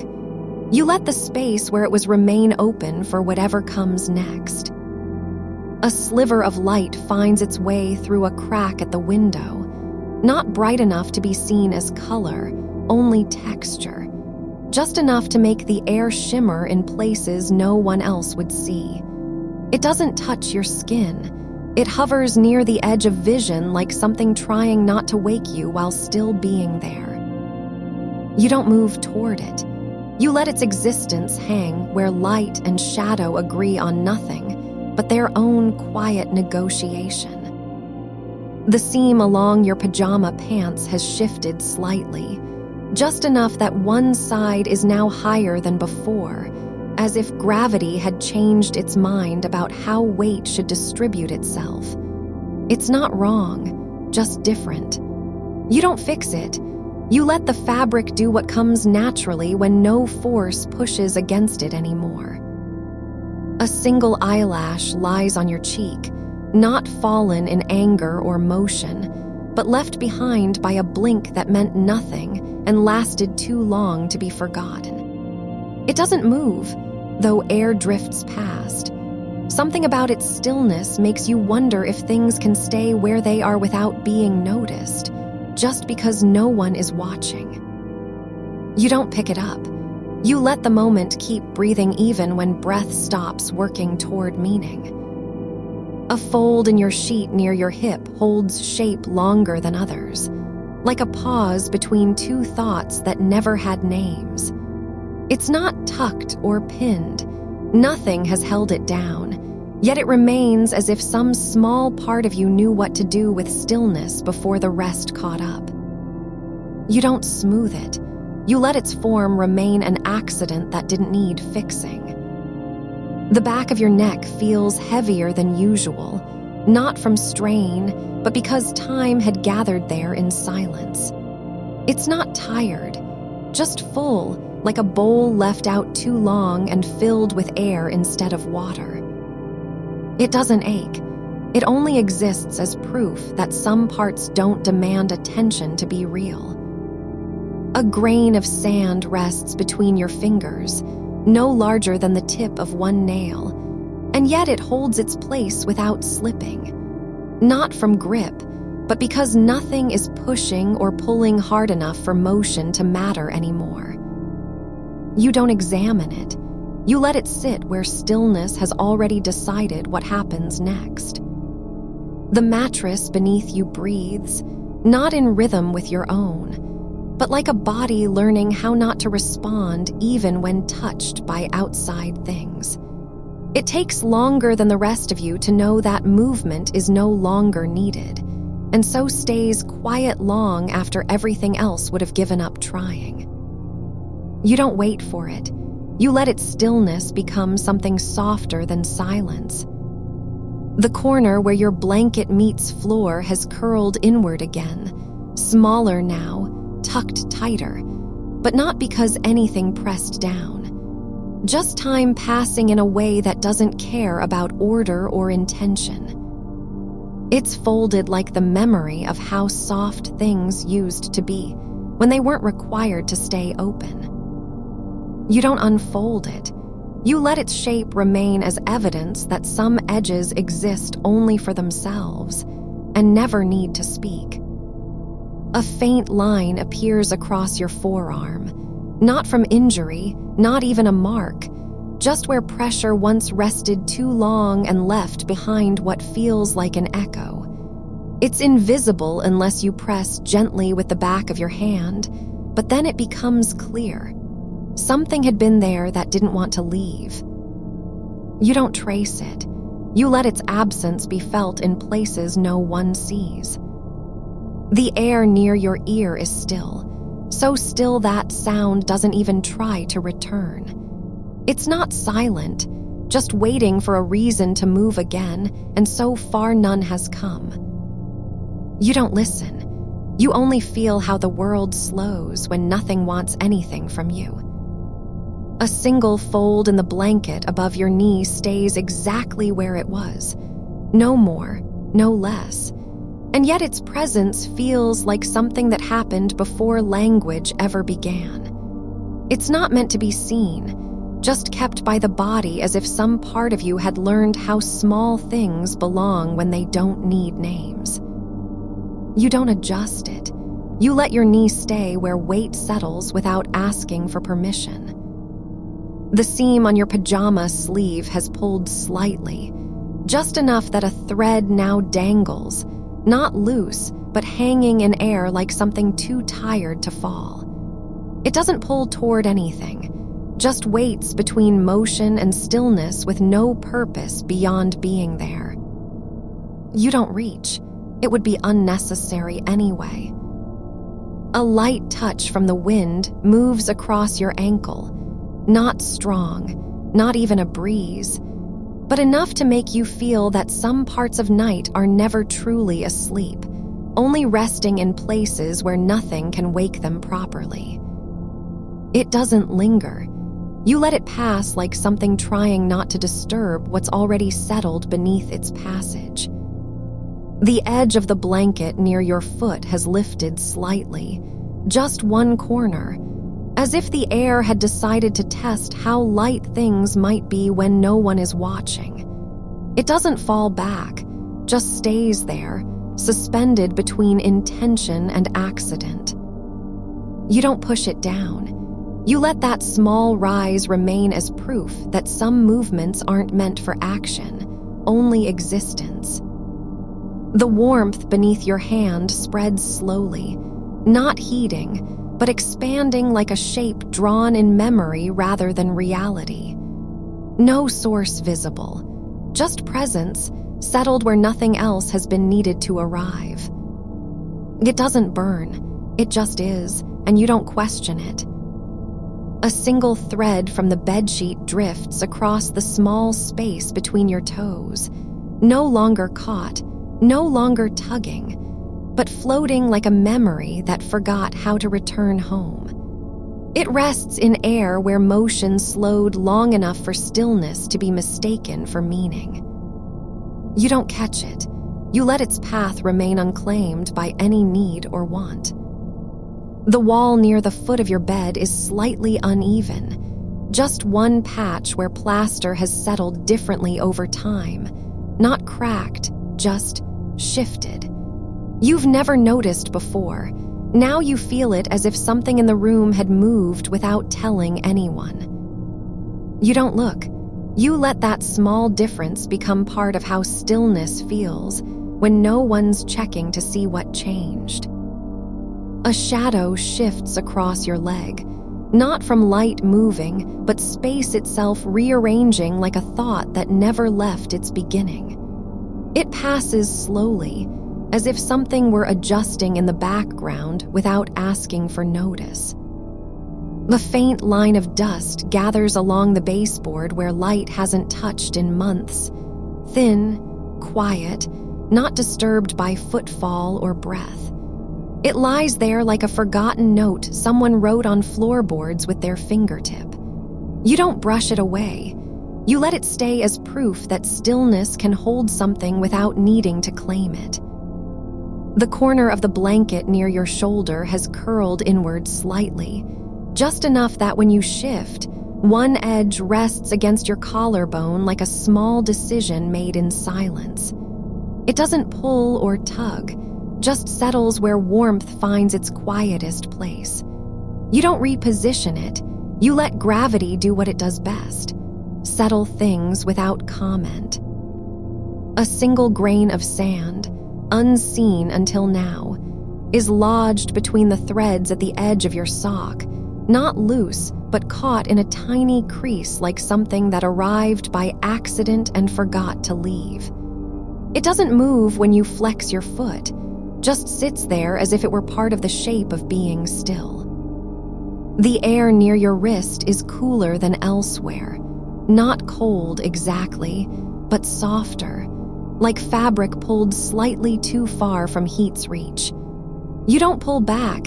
You let that difference linger where skin meets atmosphere without trying to fix it. A single fold in the sheet above your thigh has deepened ever so slightly, from pressure or just time, but you don't smooth it out. The shape remains as if someone had drawn a breath and forgotten to exhale, leaving behind only its shadow on fabric. Your toes are curled gently, not from discomfort, but habit, like they've learned how to rest without needing anything more than their own quiet weight. You don't uncurl them. You let the curve stay where it is, not as posture, but as memory of being held in place by something older than thought. The seam between two mattress pads has opened a fraction, not wide enough for air or light, just slightly warped from long use, like an old map with one edge lifted. You don't press down. You let that small gap remain uncorrected, not because it's important, but because nothing demands correction anymore. A single thread dangles near your knee. It wasn't there before, and yet now it is. The end of a stitch gone loose in the dark where no light has come to see how things came undone. It doesn't flutter, just hangs like something suspended between repair and forgetting. The wall behind you feels heavier than usual, not dense, but layered, like time had stacked up slowly over years without notice. You don't turn your head. You let that weight settle into the space around your ear as if it were part of how stillness breathes when no one's listening. A faint ripple moves across the surface of a glass left on the nightstand, but not because anything touched it, and nothing is there to touch it anymore. The water inside hasn't moved, but in its reflection, something shifts, just enough for you to feel that light isn't always about seeing. The edge of your pajama top has slipped slightly off one shoulder, not from falling, exactly, but from having been worn too long without care. You don't pull it back. You let the fabric lie where it's landed as if the body had made a choice not worth naming. A small knot forms in the blanket near your hip. Nothing tight or painful, just a soft gathering of threads that no longer lies flat. It doesn't ache. It only exists like an old habit returning without permission. Your breath slows, not by effort, but simply because it has nowhere left to go. The next inhale takes its time, not rushed and never hurried, as if the air itself is learning how to pause between movements. The space behind your eyes feels soft, like something had been holding tight for years, and now finally lets go without warning or explanation. A faint scent rises from beneath the pillow, not perfume nor sweat, but just a trace of cotton that's lived too long in darkness. It doesn't fill anything. It only lingers like an unspoken word left behind after someone walked away. The edge of your blanket has lifted again, this time near your foot, the same corner as before, not falling back this time either, but floating slightly above the mattress as if suspended by air too tired to settle. You don't push it down. You let that rise remain like a signal from somewhere beyond words. I am here without reason. Your fingers rest flat on top of your thigh. No grip required. No tension held. They just stay there because they've learned how not to ask for anything. The surface of the wooden nightstand is worn in one small spot where something was left too long. An indentation that doesn't show up unless you run a hand across it. It's smooth now, not marked by use but shaped over time, like silence had pressed down gently and stayed there without saying why. You don't touch it. You let your palm lie still, as if the surface were teaching you how to be quiet with no need for motion. A single hair, blonde, fine, is caught between two folds of sheet near your ankle. It doesn't move when you shift, just stays where air carried it from somewhere else, like a piece of someone's past that never arrived at its destination. You don't remove it. You let it remain as proof that some things arrive without invitation and stay, even after no one remembers their name. The corner of the window frame has shifted, just slightly, inward, not enough to see with eyes open, but felt when you rest your head too long in one spot. It's not broken, just changed, like something had leaned against it once and never quite left its shape behind.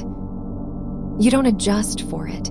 You let that small imbalance become part of how the room holds stillness without needing to be fixed. A single droplet, unseen until now, is suspended at the edge of a curtain's hem, not fallen yet, not even trembling. It hangs there like time had paused just long enough for one drop to remember what gravity felt like before it obeyed. You don't watch. It would require attention you no longer need. The air near your mouth is still, no breath moving through it now, and yet something in the room feels as if it's been waiting for a word that never came. Not silence, not absence, but patience with no purpose. Your hand lies open on top of the blanket, not reaching, not grasping. It just rests where weight belongs without needing to explain itself.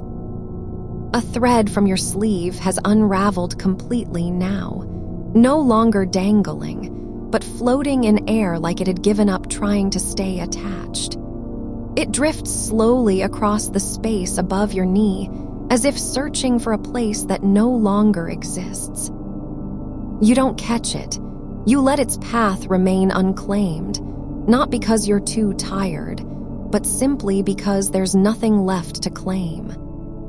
The wall behind you has settled again. No shift this time, just stillness restored like something had finished adjusting and decided to stay quiet. You don't notice the difference, but your body does in a way that doesn't need words. A small patch of light, the kind that comes from nowhere at all, passes across your leg for less than a heartbeat, not strong enough to see by, not bright enough to change shadows. It moves like memory passing through skin without leaving any trace. You don't look. It would be unnecessary anyway. The weight on your chest is soft now, not heavy in the way that demands relief, but full of something quiet and steady, like air settling into lungs no longer needing oxygen.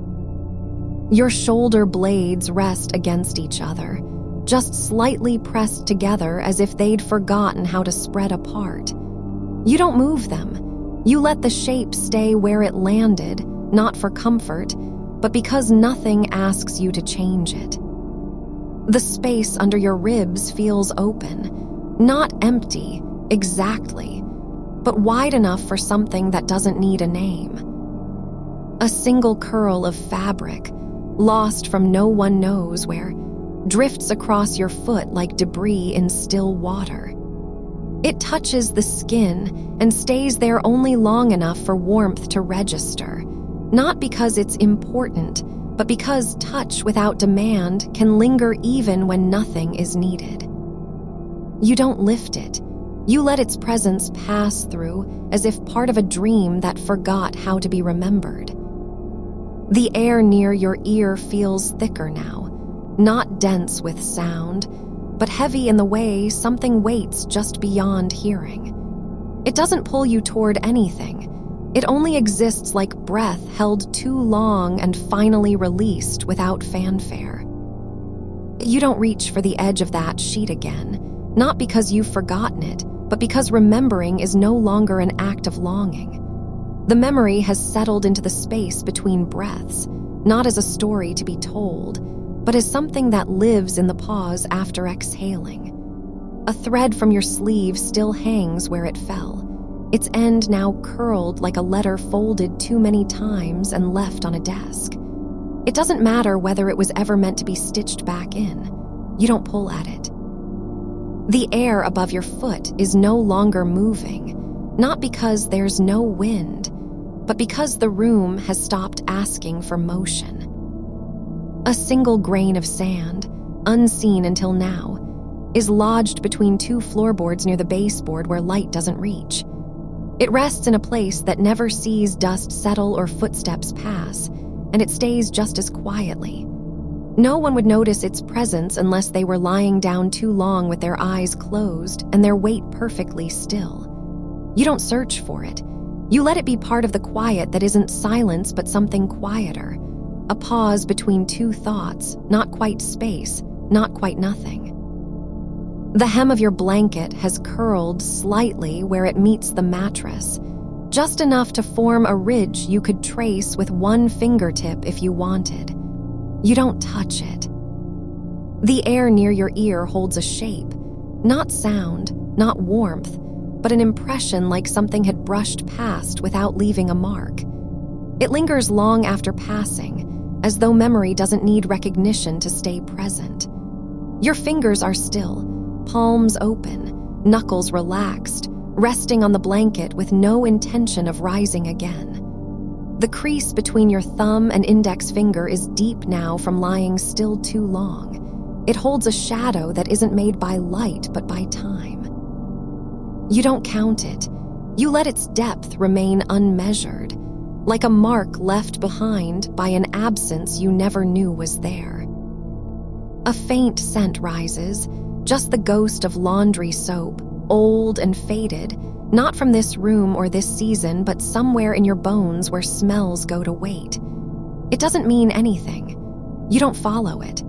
There's no need to name what drifts through without needing a home. The weight on your chest is still there, but softer now, like something that has stopped trying to be held and instead learned how to belong to the air. The corner of the window frame, still slightly shifted, is not visible in any way you could describe with eyes open. You don't turn toward it or away from it. It's just part of what your body remembers without thinking. A shift that happened once quietly and has since become unremarkable. like the moment when rain stopped tapping on glass but left behind the knowledge that it had been there. The curtain now hangs straight again, no longer strained by wind or motion, but not because you adjusted it. It simply settled into stillness, as if it knew no one was watching anymore. A speck of dust drifts across your vision, not from outside, but rising up from somewhere deep in the blanket's weave, like a small life that had been sleeping between fibers and just now decided to stretch. You don't watch where it goes. It moves slowly, no direction, no goal, just floating through space like something that doesn't need permission to be there. The fabric beneath you is warm, not hot, not cold, but the kind of warmth that comes from being touched by time without asking for anything in return. A single fold in your sleeve has crept down slightly with the shift of your arm. It's no longer perfectly aligned with your wrist. It doesn't matter. You don't smooth it back. The space between two folds of cloth is now holding a breath that isn't yours, but you feel its shape anyway, small, soft, and unclaimed. The air behind your shoulder feels different, not cooler or warmer, just fuller in a way that suggests something had been moving through there and left no trace except the sense of passing. You don't turn to check. There's no reason to confirm what doesn't need confirmation. The wind has stopped lifting sheets. It hasn't come back, but it also hasn't forgotten. It lives now not as an action, but as a memory you've already absorbed into your resting body. A thread from the hem of your shirt, no longer visible, has unspooled completely and now lies in air like a question without a voice. It doesn't pull toward anything. It just floats, drifting above your knee with no destination. You don't imagine where it might end up. The way it moves is not purposeful. It's simply what happens when something gives up trying to be fixed or held. The light from under the door, faint and blurred, is gone now. Not because it stopped being there, but because your body has stopped measuring its presence. You don't notice if shadows move or grow thin. The room is no longer a place you need to observe. It's become something that observes back in silence, like an old friend who knows how to wait without needing to be spoken to. The pulse at the base of your neck slows, not because it wants to, but because there's nothing left to hurry for. It beats once every few seconds, like a clock that has forgotten what time is and only remembers rhythm. You don't listen closely. There's no need to count. The space between each beat grows wider, not with emptiness, but with quiet so deep it feels like fullness. The edge of the sheet still lifts slightly in one corner, the kind of lift that comes from air moving through a gap too small to be seen. It doesn't rise or fall. It just stays there, held by nothing, as if the wind had whispered something once and left its breath behind. You don't try to press it down. The way it hangs, tense but not tense enough to break, is exactly how stillness feels when it no longer needs permission. A single fold in your blanket has settled into a curve that wasn't there before, not because you moved, but because the weight of lying so long had shaped it into something new. It holds its shape without effort. You don't smooth it out. The space beneath it is warm and closed, like a place where a thought might have been born and then quietly decided to stay buried. The air near your nose feels thick, not with breath, but with the kind of stillness that comes when the body stops searching for meaning in motion. You don't inhale deeply. You let each breath come as it will, not because you're trying to control it, but because there's no reason to. The space around your mouth is quiet. No words form, no sighs rise. It just stays open like a doorway that doesn't need anyone to pass through. A small ripple in the fabric near your hip, just one fold shifting, passes slowly as if carried by some current you can't feel. You don't notice it until after it's gone. The skin on your thigh has warmed where it pressed against the blanket, not from heat, but from being touched for so long that warmth became a kind of memory. The wall behind you is no longer listening, but it hasn't stopped being there. It holds its shape without effort, like something that once had to prove itself and now only exists because it's been allowed to stay. You don't test it with your body. You just let it be part of the quiet that doesn't need a name. A single grain of lint, smaller than dust, has settled on your forearm. It sits there like an accidental gift, not from anything alive, but from something worn down by time and chance. It doesn't move. You don't flick it away. The warmth beneath it is steady, not rising, not falling, but present in a way that feels less like sensation and more like belonging. The space between your ribs has opened again, not wide enough to hold anything, but deep enough for something that never needed to be named. You don't fill it with thought or breath. It just stays open, as if the body had learned how to carry silence in a way that doesn't need words.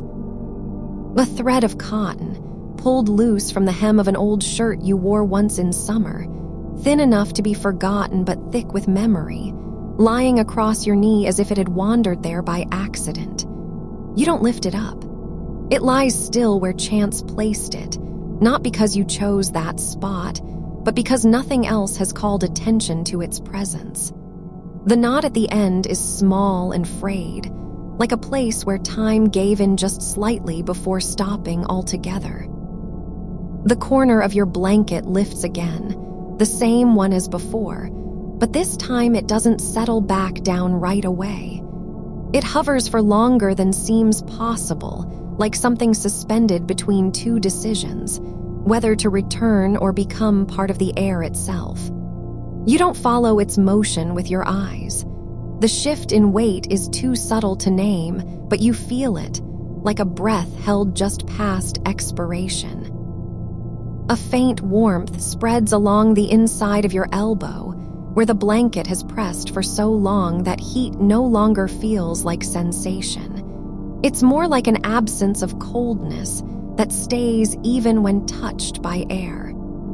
The skin there doesn't twitch or react.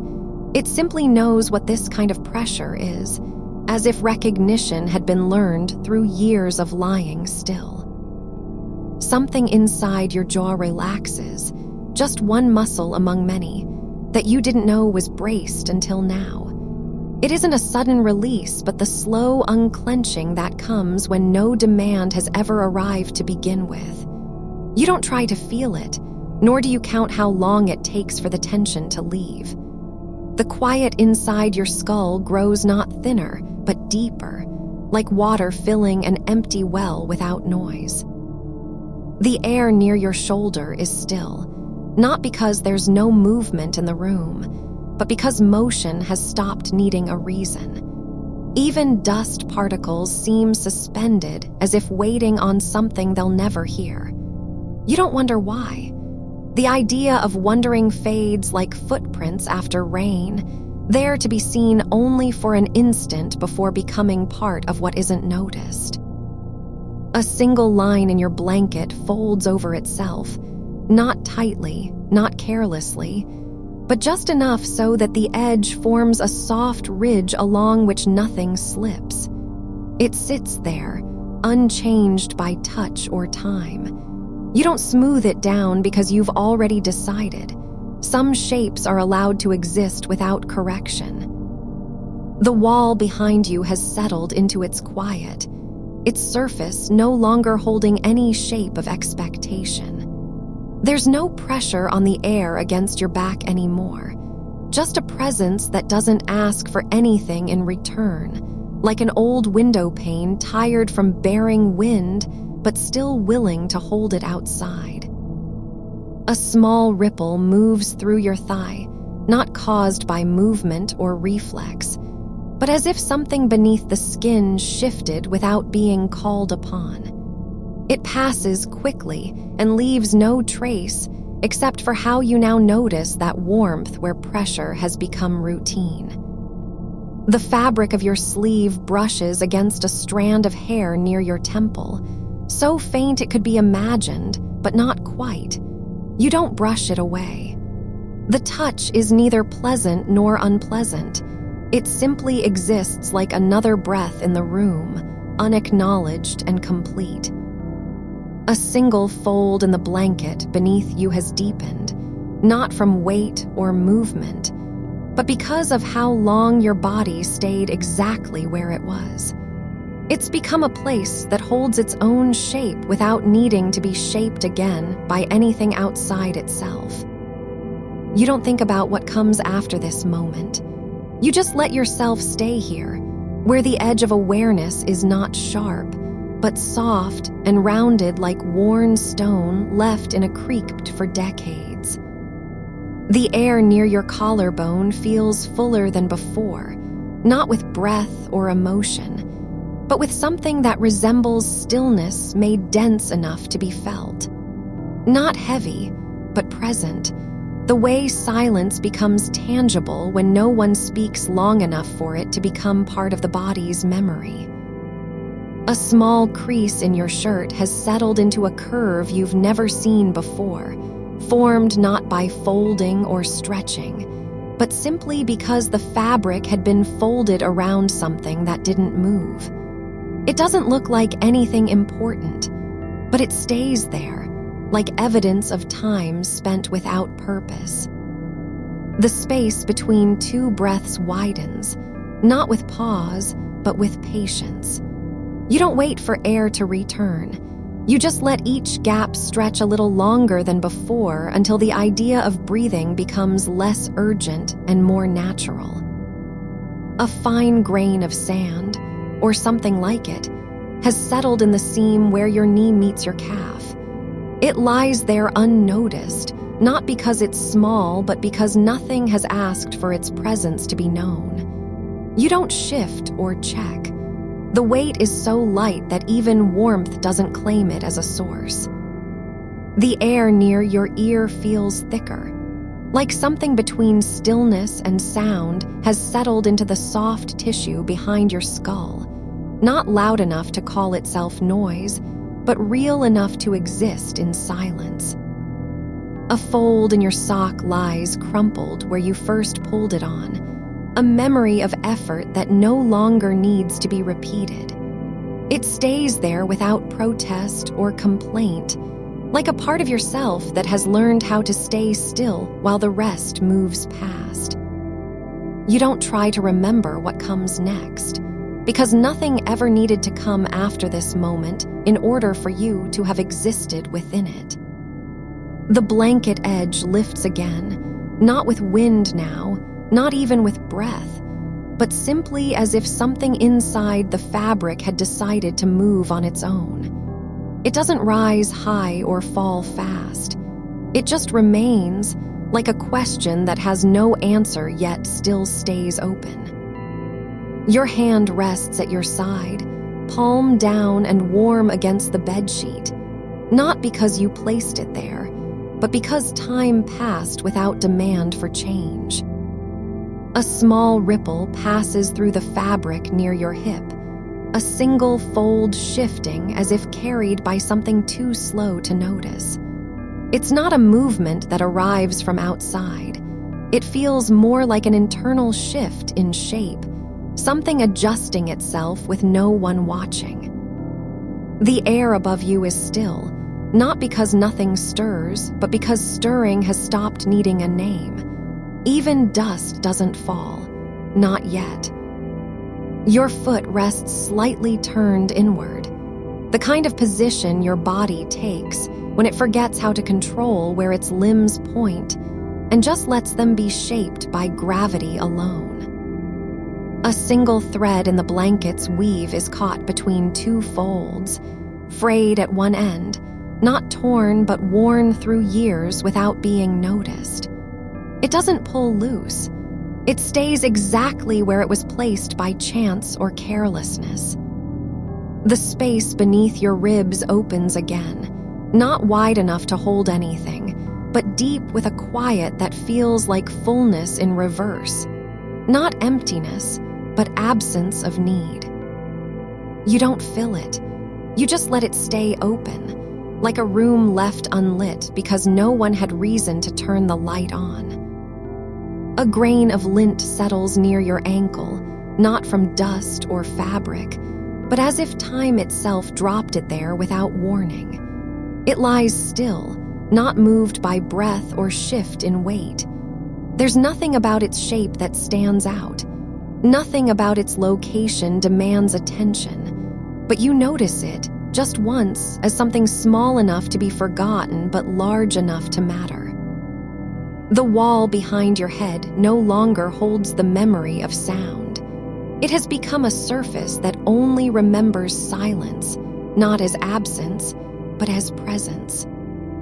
You don't test whether you're still awake.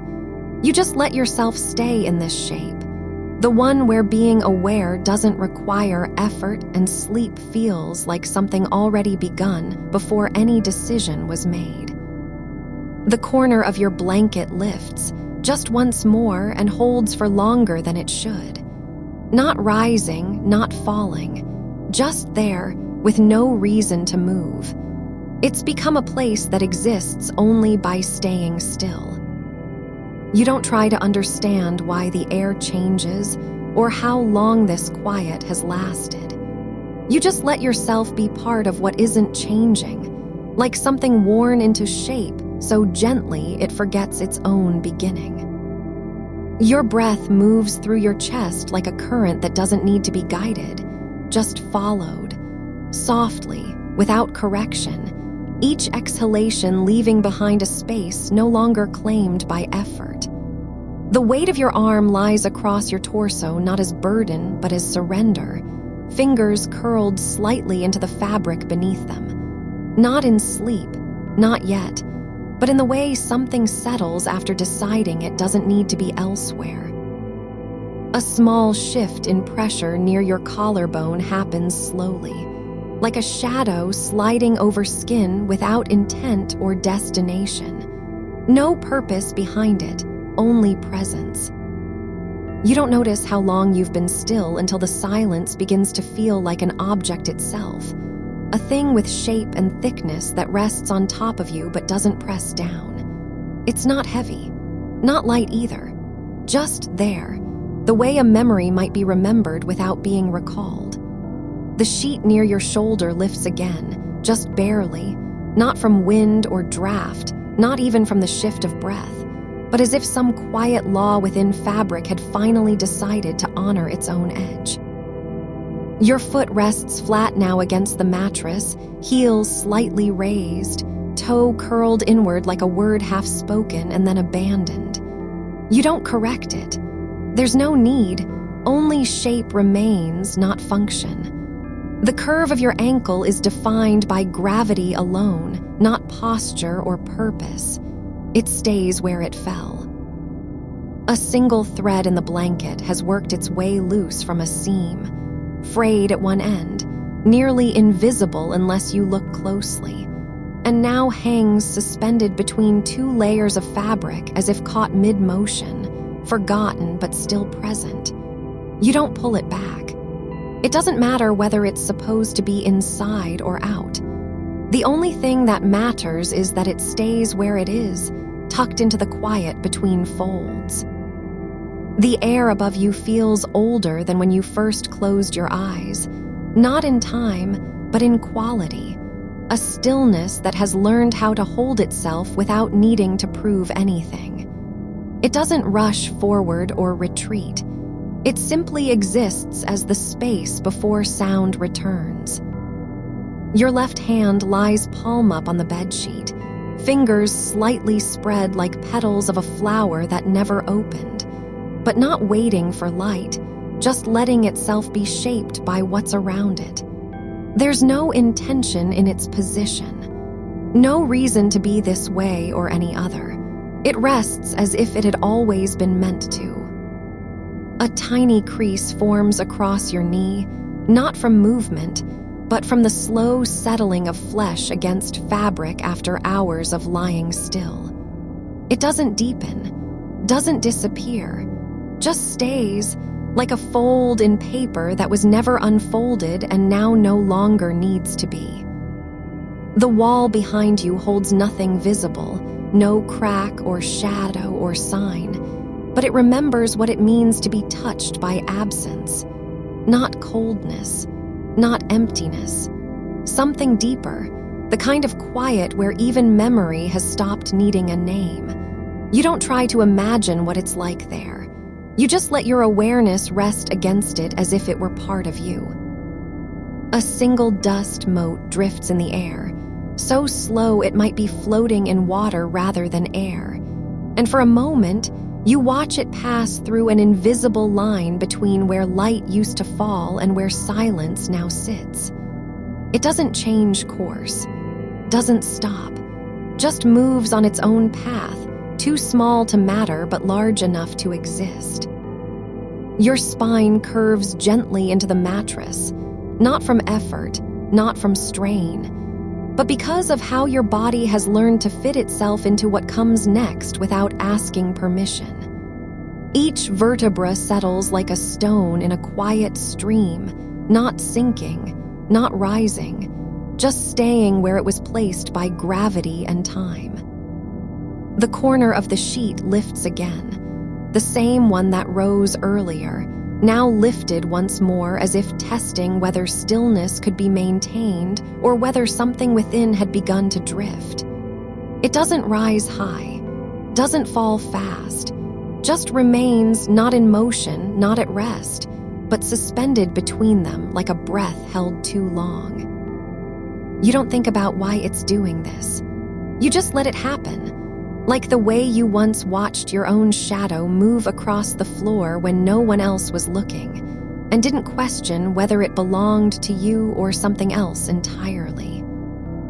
A small dent forms in the pillow beneath your head, not from weight alone, but from how time has shaped it into a place that fits only you. It doesn't need filling, doesn't need smoothing. You don't adjust it.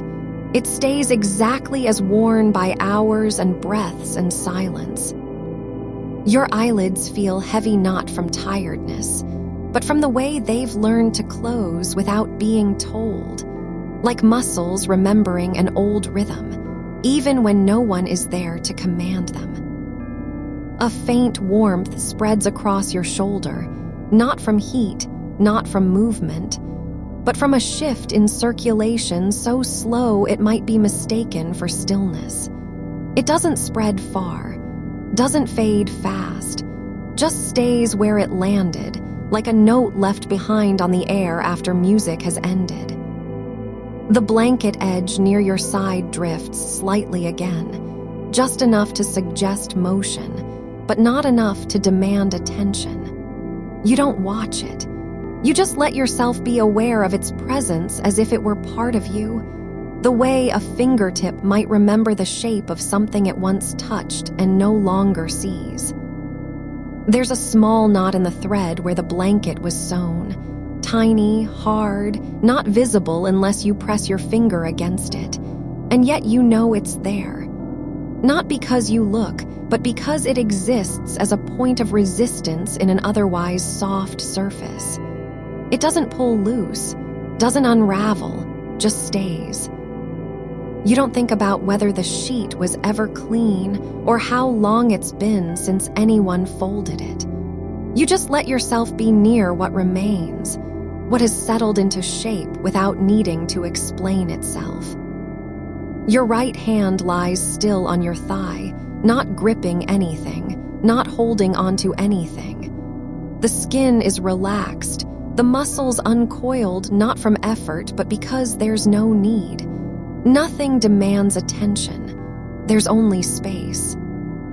A soft ripple passes through the fabric near your hip, like a memory that doesn't arrive with sound or image, just pressure shifting slightly beneath you. It doesn't last long, doesn't linger, just moves through like a breath passing over water.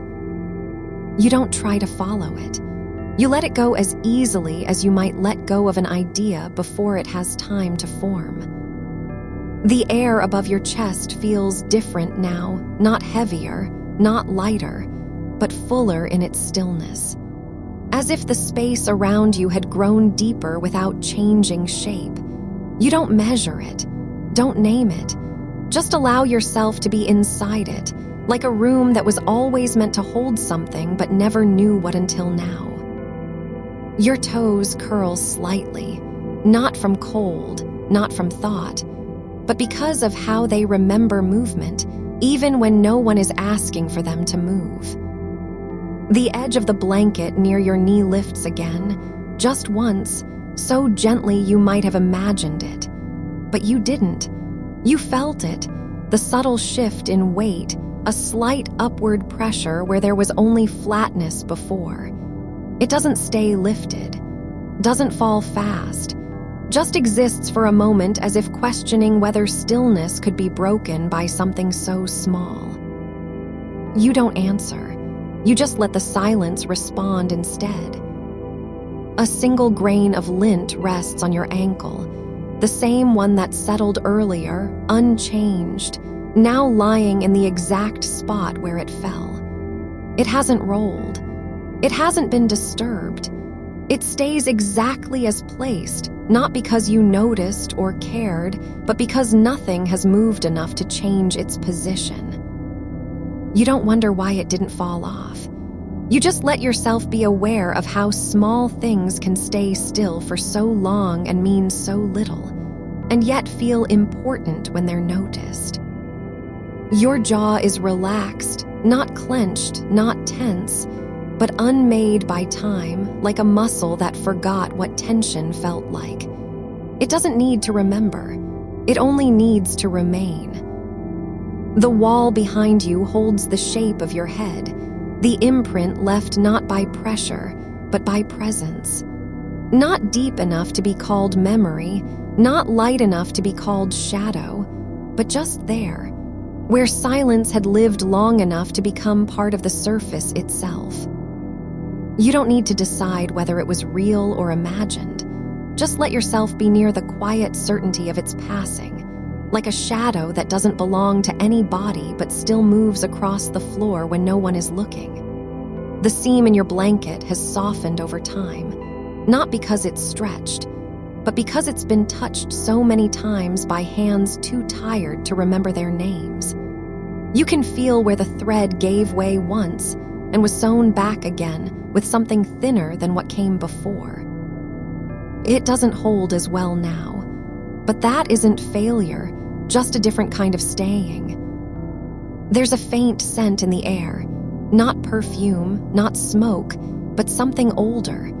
Dust warmed by sunlight from long ago, trapped between layers of fabric and memory. It's not strong enough to name, only noticeable when you stop breathing for a moment. You don't inhale it on purpose. It settles into your awareness like a note that wasn't meant to be heard until now. Outside the window, the wind has shifted, not gone away, but changed its mind about where it wanted to go. It brushes against something just beyond reach.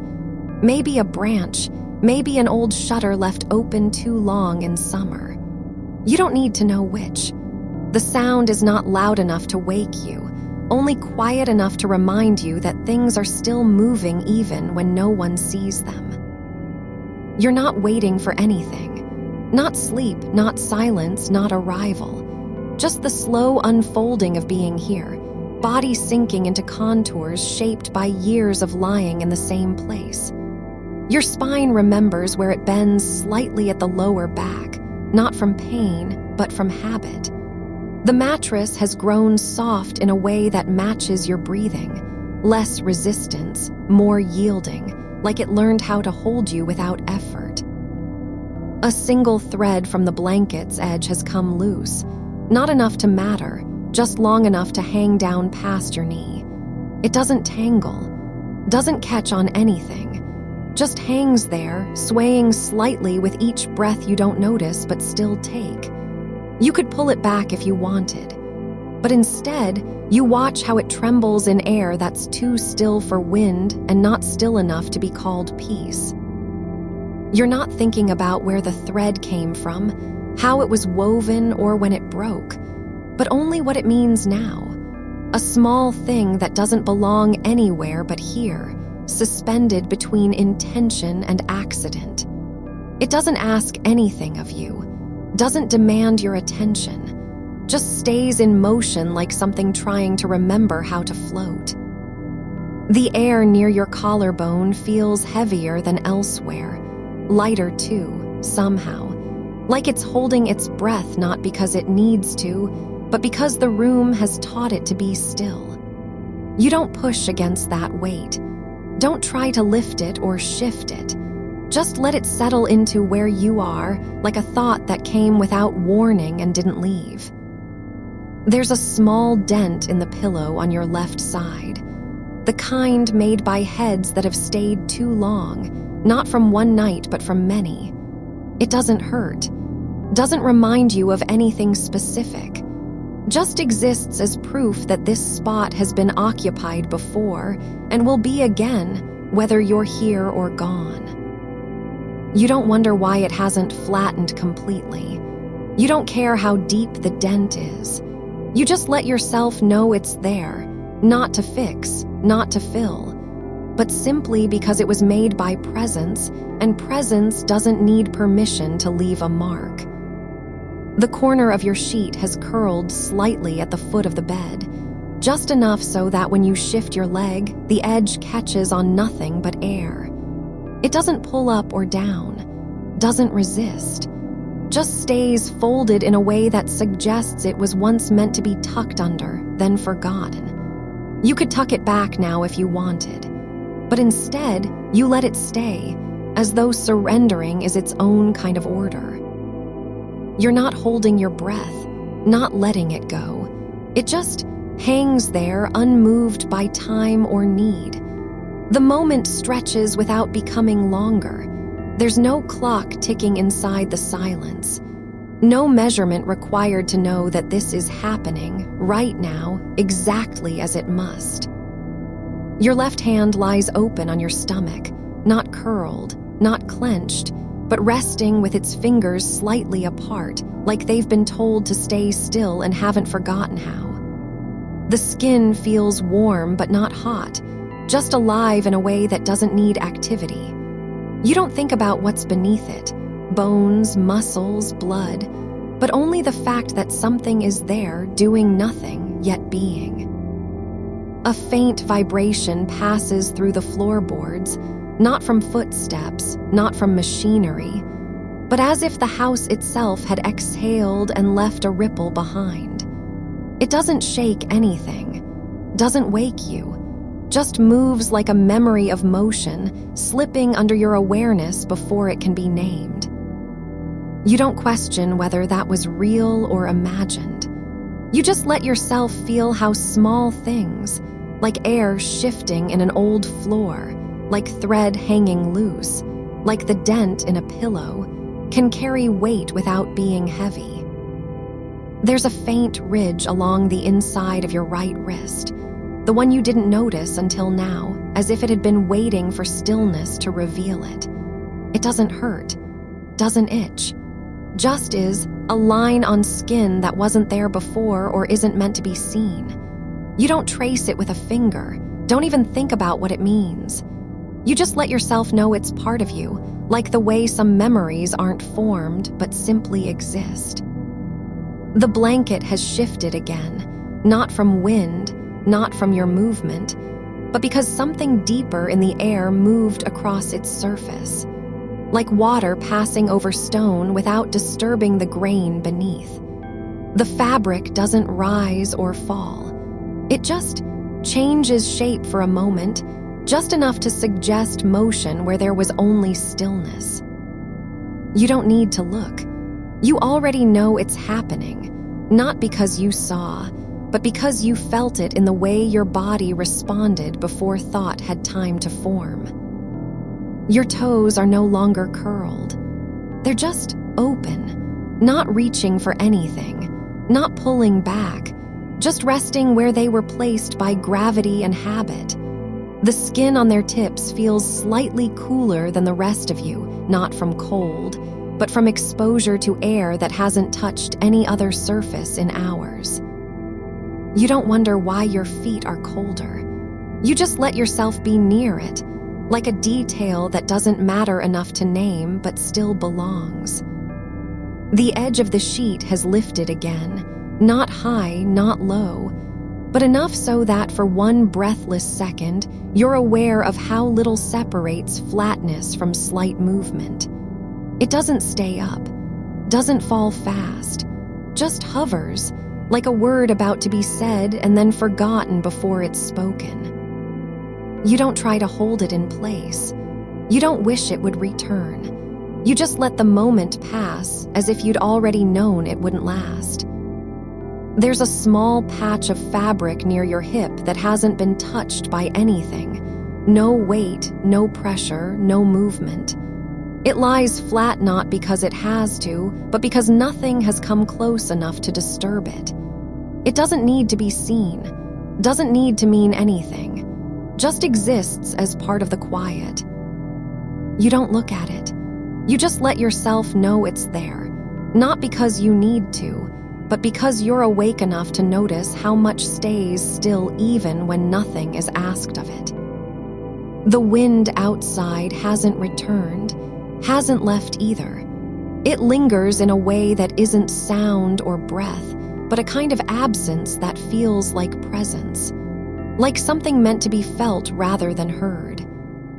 You don't search for it, don't wonder where it went. You just let your awareness drift toward the space between things, the place where air holds no weight and motion leaves no trace. Your breathing has slowed, not because you told it to, but because there's nothing urgent in the moment. It flows without effort, without needing to be noticed. You don't think about whether this is sleep or not.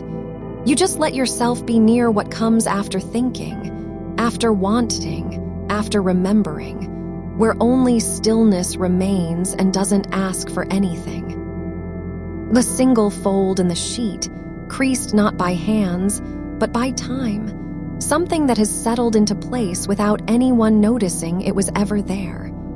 It lies along your thigh like a memory of pressure that never quite arrived. The fabric doesn't ripple when you shift slightly. Instead, it holds its shape with quiet stubbornness, as if refusing to be reformed even by gravity's gentle pull.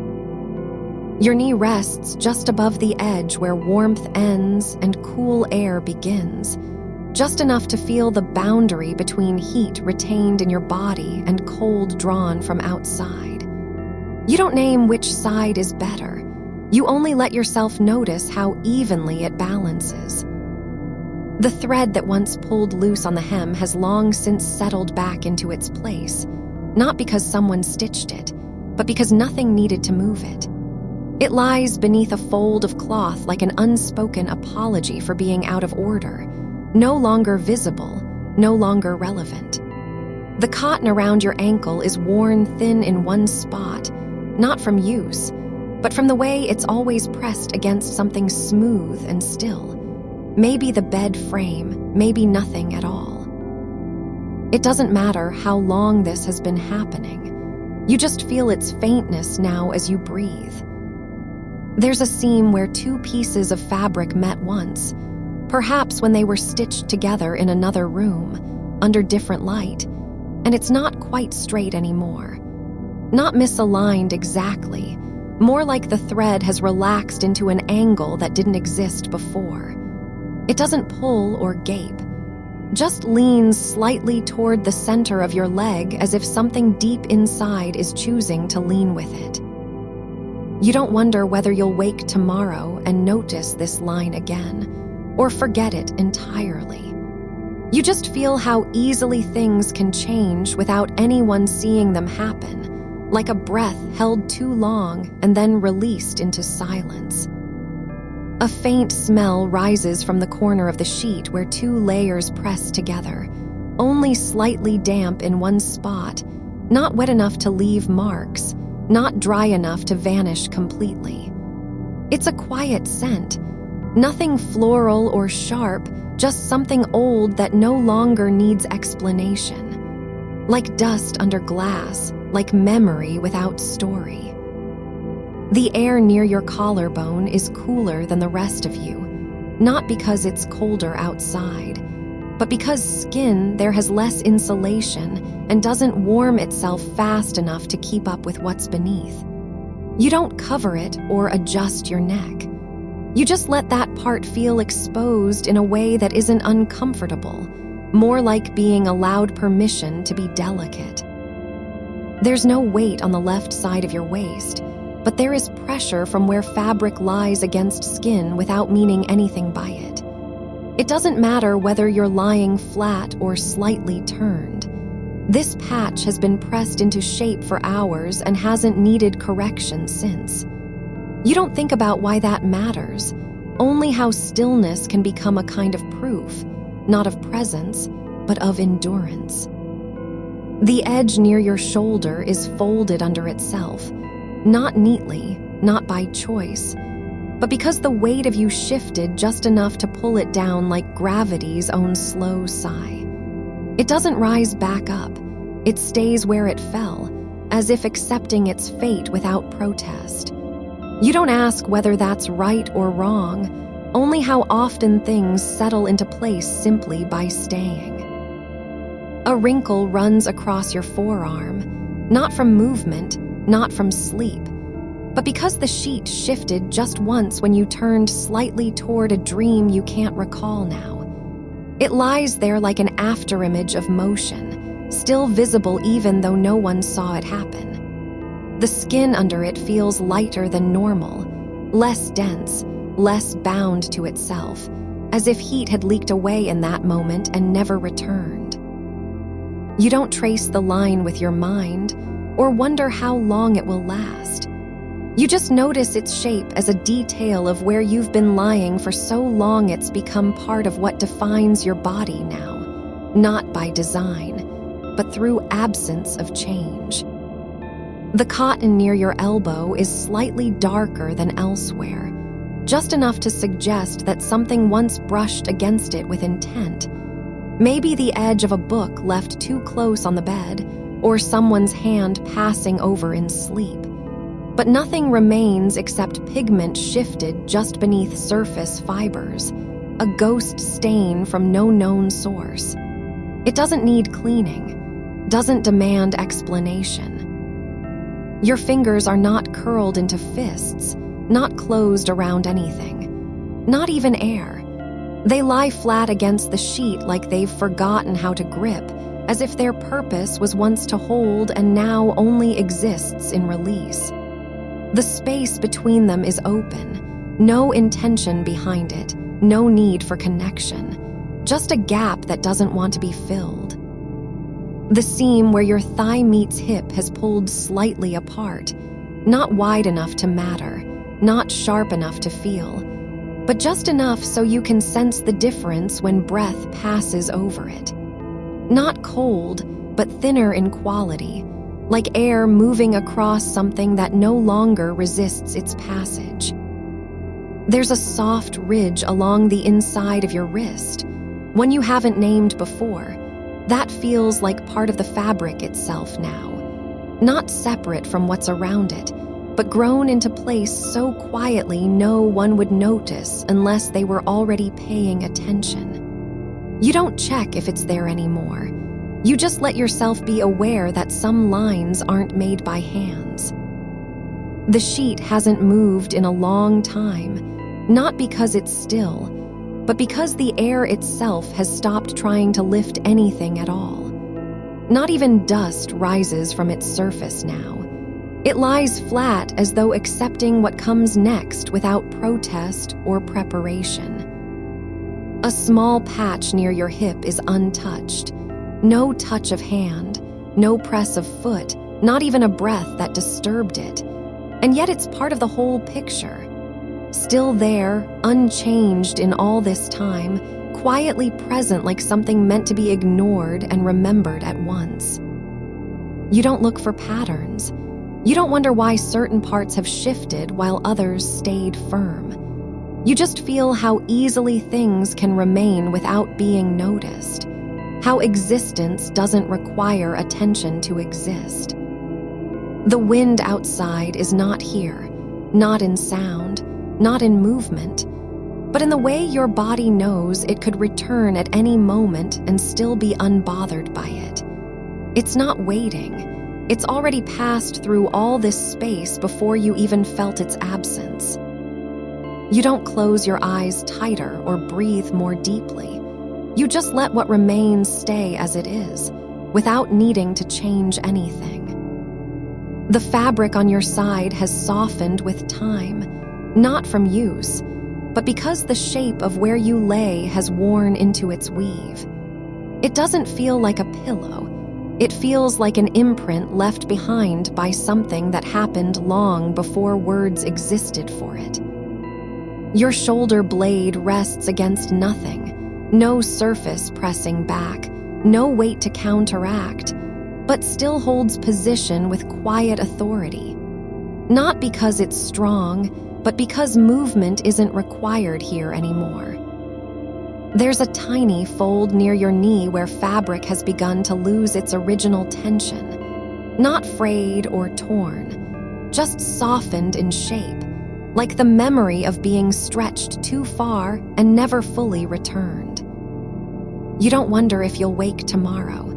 You only feel how easily moments can slip into each other, how one stillness leads not to another, but simply continues on with no need for pause. The air near your cheek is cooler than before, not because it's cold outside, but because the sheet has shifted slightly and now exposes a patch of skin that hasn't been warmed in hours. You don't cover yourself or pull fabric up, only let yourself notice how small differences can feel large when nothing else changes. There's a faint line beneath your ribcage, one you didn't know was there until just now, not caused by breath, not made by motion, but formed from the way gravity has pulled certain edges inward while leaving others untouched. You don't name it. You don't try to understand why it's shaped that way. You only let yourself feel how much of your body holds quiet shapes no one ever taught you about, shapes that exist without needing meaning. You don't turn toward it, not even a fraction of an inch. Just let your shoulder rest where it's settled into that hollow between bone and memory, no longer needing to decide whether to stay or go. The warmth beneath your collarbone is less like heat than like something left behind after the flame has burned out but still holds its shape in the air. Not a presence, not exactly, more like an echo of where warmth used to be, lingering long enough to feel real. You don't reach for it. You don't try to find the source. It just is, and that's enough. There's a seam along your lower back, the one you've never seen but have felt every time you rise from sleep or shift on the bed. That now feels like a place where two halves of something once came together and didn't quite separate again. Not broken, not whole, just quietly joined in a way that doesn't demand attention but still shapes how your spine carries weight through stillness. It's not tight, it's not loose. It just is what the body remembers when no one's watching. The sheet has drifted slightly at the foot of the bed, not from wind or motion, but because the air above it has thinned in a way you can feel like a soft pressure releasing across your feet. Not cold, not warm, just thinner, like something that used to matter now being allowed to fade without resistance. The edge near your ankle curls inward just slightly, as though folding itself back into its own quiet history. You don't notice how long it's been since you last moved, not because time is gone, but because the idea of duration no longer fits in this space. There's no need to count seconds or track shifts. Your body doesn't register urgency. It registers presence, a stillness that isn't empty, not because something fills it, but because nothing needs to. A small fold at your hip, almost invisible unless you press your hand down, reminds you of how fabric can hold shape without being held. Not stretched, not pulled, just there. Like the memory of someone else's weight pressing into the same spot years ago, and somehow that pressure has stayed in the weave even after all the hands are gone. You don't think about where it came from or who might have lain here before. You only feel how easily a space can hold traces without knowing them, how quiet things become when they're not asked to mean anything. The air near your temple feels lighter than the rest, not because it's cooler, but because it hasn't been weighed down by breath. It floats in its own silence, untouched by what comes next. You don't breathe into that space or try to fill it with sound. You let it be a place where nothing happens and still remains real. There's a faint crease behind your knee, one you didn't know was there until now. That seems to have formed from the way gravity has pulled fabric down on one side while leaving the other untouched. Not stretched, not worn, just shaped by time's slow turn, like a shadow that never moved but still left its mark. You don't analyze it. You don't wonder how long it's been there or what caused it. You only feel how easily lines can appear in things without being made, how some shapes aren't drawn but simply emerge when nothing else changes. The sheet has settled into a new position, not because of wind or weight, but because the body beneath it no longer needs to be held upright by resistance. It stopped fighting its own softness. The fabric now lies where it falls, as if surrendering to gravity without protest. No effort to stay flat, no need to keep edges sharp. You don't look at your hands. You don't check whether they're curled or open. You only feel how the space between your fingers is filled with something that isn't air and isn't thought, just a kind of quiet fullness, like waiting for nothing in particular. There's a patch near your wrist where the weave has loosened, not from use, not from stretching, but because the fabric itself has softened over time, like skin adjusting to years without friction. It no longer resists touch. It only responds when touched, and even then, slowly. You don't think about who might have washed this sheet, or how long it's been since that last care. You just feel how something can stay in use without being used, how presence doesn't require action to remain true. The air near your cheek has cooled again, not because of a draft, but because the fabric has shifted slightly and now lets a thin line of stillness pass across your skin. Not cold, not warm, just different. Like part of you is no longer covered by memory, just left open in its own quiet way. You don't pull it back or tuck yourself in. You let that patch stay exposed as if to say, this moment doesn't need protection. It only needs to be felt. There's a tiny knot at the foot of your spine, one you've never named before. That feels less like tension and more like something folded inward, tucked away so tightly it no longer moves. Not stuck, just still, like an old gesture that stopped needing to go anywhere. You don't try to smooth it out or release it. You only notice how easily some parts of the body can hold their own shape without anyone's help. The sheet has begun to breathe, not with your breath, not in rhythm, but in a way that feels like its own slow exchange. An inward pull when nothing is pressing against it, and a soft letting go when there's no need for resistance. It doesn't move much, just shifts at the edges where air finds room. You don't watch it. You don't wonder why it's doing this or what it means. You only feel how easily movement can happen without intention. There's a tiny fold near your ankle, one so small it might not be there unless you press down. That feels like the memory of something that happened once and was never repeated. Not broken, not changed, just held in place by time itself. You don't look for reasons why it stays. You only feel how some things remain without being noticed. The air above your chest is lighter than before, not colder, not warmer, just less dense, like a space where pressure has finally stopped trying to press back. You don't adjust your breath or force yourself to slow down. You just let the stillness go on as it will, without needing to shape it. There's a patch near your collarbone where the fabric has softened into a curve, like it once held a weight that no longer exists but still remembers how to hold. You don't think about who might have lain here before or what they left behind. You only feel how some spaces become shaped not by hands, but by absence. The sheet has begun to lie differently, not because of wind or movement, but because the body beneath it has stopped resisting its own softness. It no longer fights the way it settles. It just lets itself be held by gravity in a way that doesn't ask for anything back. You don't turn toward it.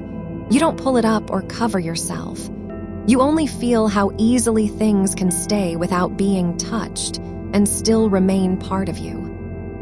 There's a small line along your ribs, one you didn't know was there until now. That feels like the shape left behind after something moved through, but didn't leave anything behind. You don't name it. You don't wonder why it's shaped that way. You only feel how quietly some things can become part of the body without ever being known. The air near your ear has shifted, not because of sound, not because of motion, but because a tiny draft from somewhere outside has passed through and left nothing behind except stillness in its wake. You don't listen for it. You don't wait to see what comes next. You just let the quiet stay as it is, no need to fill it, no need to explain it. There's a fold at your knee, one so slight you might miss it if not pressing down. That feels like a memory of something stretched too far and never quite returned. You don't think about whether it will come back. You only feel how easily some shapes stay, even when nothing is holding them. The thread has slipped from the hem of your sleeve, not caught in anything, just lying there where it fell, a single filament of wool that hasn't moved since the last time you brushed against fabric. It's pale gray, almost silver at its tip, and doesn't seem to care about being out of place. You don't reach for it or think about how long it might stay like this. Just notice how little effort it takes for something so small to remain exactly where it landed. The warmth under your shoulder has shifted, not because you've turned, not because the air changed, but because pressure released slowly, like breath held too long. You don't check whether it's still there. You only let that space stay empty without needing to fill it with motion or thought. There is a seam in the blanket where two pieces met and didn't quite match. No stitch gone loose, no fraying at all, just an uneven line that runs along your side like something that was meant to be invisible but still remembers itself. You don't trace it with your finger. You only feel how some joins last longer than they're needed. The edge of the sheet has lifted again, not from wind this time, not even a draft, but because gravity shifted slightly in its own quiet way, as if the bed itself decided to breathe once more and let one corner rise just enough to show you it wasn't asleep yet. You don't watch it fall back down. It does so without sound or apology. A fold near your hip is shaped like a question mark that forgot how to ask anything, softly curved, not tight, not deep, but still holding the impression of something bending inward and refusing to return. Not stubborn, just patient. The fabric remembers its own shape even when no one's pressing against it. You don't wonder what happened before this moment, or whether someone else ever noticed these folds too. You only feel how some places on a body hold memories, not of people, but of stillness, of lying in place long enough for the material to learn your weight and keep it like a secret between you. There is dust, not visible, not settled anywhere obvious, but something about the air near the floorboard feels heavier now, as though particles have gathered where no one has looked. It's not thick or disturbing, just present with its own quiet density, like time had paused in that spot and left residue behind. The back of your neck is warm, not hot, not cold, just alive with a sense of being noticed without effort. You don't lift your head to check if there's light coming through the curtain. The warmth stays where it is, unasked for, unmoved by attention. A single thread has come untied from inside the edge of the blanket, not long enough to pull free or use in anything, but still dangling just below the surface like a forgotten signal that never got sent. You don't tug at it. It dangles quietly while you let everything else go on as if nothing had changed. There is an indentation beside your rib cage, one so slight no one would call it a dent, not even yourself, just where fabric settled into shape after the body shifted away from pressure and never came back to fill that space fully. You don't think about why it's there or whether you'll ever need it again. It stays as it is. The air near your knee has cooled slightly, not because of a draft, not due to temperature change, but because something in the room allowed coolness to settle where warmth used to be without needing permission. Not sudden, just quiet transition. There's no sound from outside, no car passing, no distant laugh or crackle over wires. Just silence that doesn't feel like absence but more like presence. A kind of still air holding its breath and waiting for nothing at all. You don't try to name the quality of this space, the way it sits between your skin and the blanket, where heat gathers without spreading. You only let it be what it is, not too much, not too little, just enough warmth to remind you that movement isn't required for comfort. A small dent has formed in the pillow where your head once pressed down hard during sleep. Not deep, just visible under certain light, but now filled with soft resistance from air trapped inside. It doesn't collapse when you shift slightly. It holds its shape like a memory of pressure long after the weight is gone. You don't wonder whether this dent will fade or remain through next week's laundry cycle. You only feel how some spaces become part of themselves without being shaped by hands. The edge of your blanket has curled inward at one corner, no longer flat against the mattress, not lifted by force, but folded in on itself as if drawn back toward a center it can't name. It doesn't matter why or when, it just is. You don't straighten it with your fingers.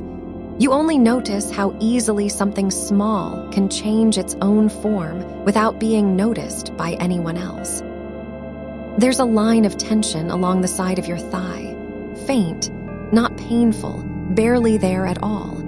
That might have been caused by lying too long in one position or just the way fabric rides over muscle when gravity takes hold. It doesn't need to be released. You don't try to relax it. You only let that slight pull remain as a quiet signal from your body. No warning, no urgency, just sensation passing through without demand. The air above you has thickened slightly, not visibly, but in the way light bends just before dusk settles over glass, where clarity fades into softness and nothing needs to be defined anymore. You don't look up for proof of it. The change is felt more than seen. A fold near your ankle rests now like a question that never asked anything, just folded itself inward and stayed there long after the leg had stopped moving. It doesn't shift when you breathe in or out.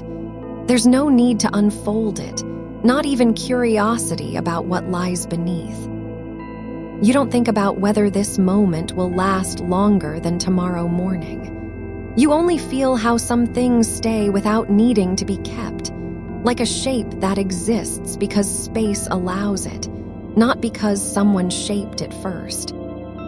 The fabric near your wrist has softened in one spot, not worn thin or frayed, but just molded by repeated contact with the edge of your own hand during sleep, as if the blanket learned where you always reach when dreaming.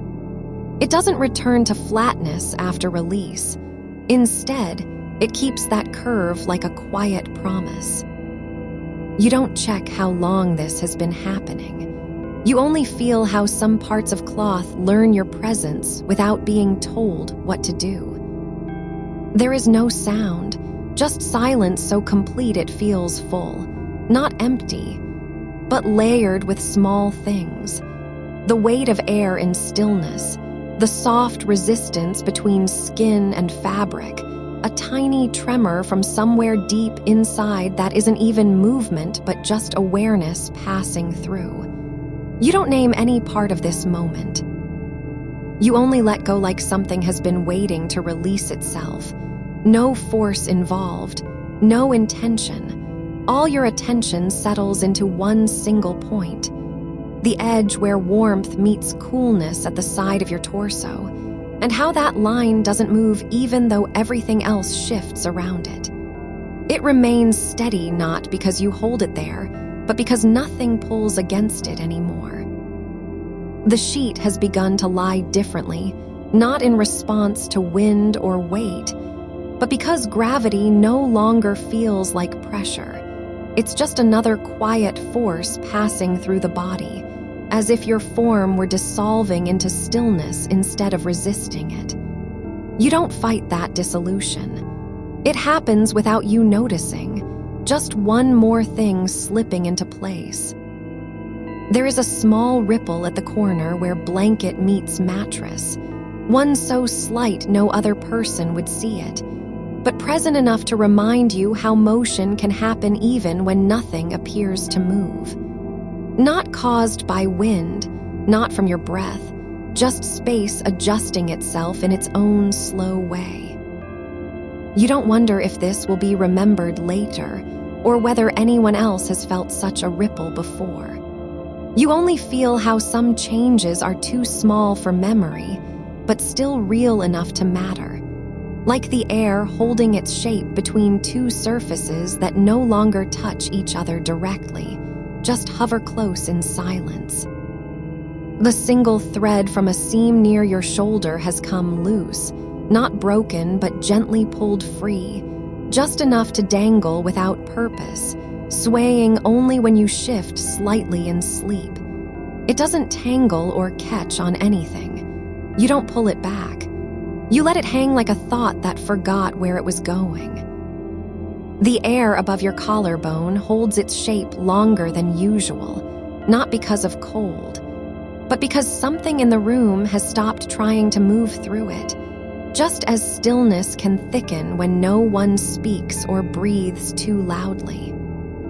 The corner of the sheet by your knee now rests against a smooth patch of mattress where the fabric has worn down over years, not from friction, but from absence. No one sits there anymore. The pattern beneath is faintly visible only when light hits at just the right angle, a sequence of tiny dots arranged like old footsteps that never had to go anywhere. You don't trace them with your mind. You don't wonder how long they've been waiting. There's a soft dent in the pillow where your head used to press, not deep but lasting, like memory imprinted on substance. It holds no form now. It doesn't call you back. It only remains as proof that pressure once existed and then released itself without ceremony. You don't reach for it. You don't try to fill it. Outside the window, a branch brushes against glass, Not hard enough to leave marks, but soft enough to make something in your body pause. Not fear, not surprise, just a moment of hesitation in the way sound can pass through air and not be noticed until after it's gone. The breeze doesn't enter. It only touches the edge.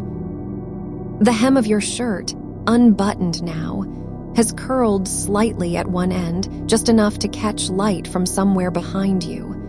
Not sunlight, not lamp, just a ghost of brightness that lives in corners where walls meet ceiling and nothing else happens. You don't adjust it. You let it stay as if the fabric itself were deciding how much attention it wanted. There's a fold in your blanket near your hip, a small, almost invisible pleat formed not by movement, but by stillness. It isn't folded intentionally. It just stayed that way after you stopped shifting, like an accidental shape left behind when something finally stops trying to change.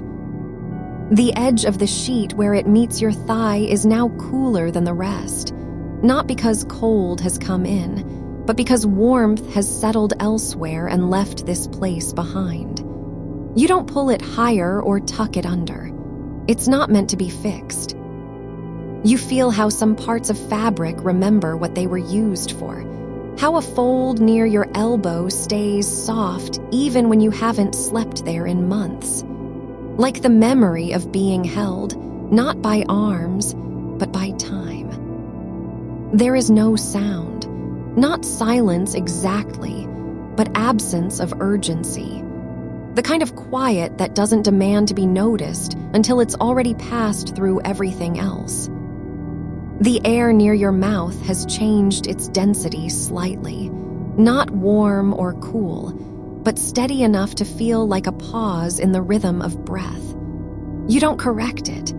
You let yourself float into where breathing becomes less about intake and more about presence. A small knot forms in one of the threads along the seam at your lower back, just a twist that never tightened, only stayed. It doesn't hurt. It doesn't pull. It just exists as an anomaly in smoothness, a tiny imperfection that has learned how to be still. There's a patch on the blanket where dust has settled over time, not from neglect, but because nothing ever disturbed it enough to move. The particles lie flat and unbothered, each one resting without needing to be seen. You don't think about whether this moment will feel different tomorrow. You only notice how certain shapes become permanent not through force, but through patience. The way a crease remains when no one is pressing anymore. The line where the sheet folds over your ankle has softened into something that feels like rest, not just in position, but in meaning. It doesn't need to be straightened. It doesn't need to prove it's there. You don't wonder what kind of wind lifted the edge of your childhood sheet so gently. Only how a moment can last longer than memory and still not feel long at all. There is no shape left that needs fixing, no angle that wants adjustment. The blanket has learned its own contours, just as your body has learned where to stop resisting gravity. A single thread from the edge of the pillowcase hangs loose, just enough to catch a breath of air now and then. It doesn't swing far. It doesn't make noise. It only sways when something else in the room shifts slightly, and even that might be imagined.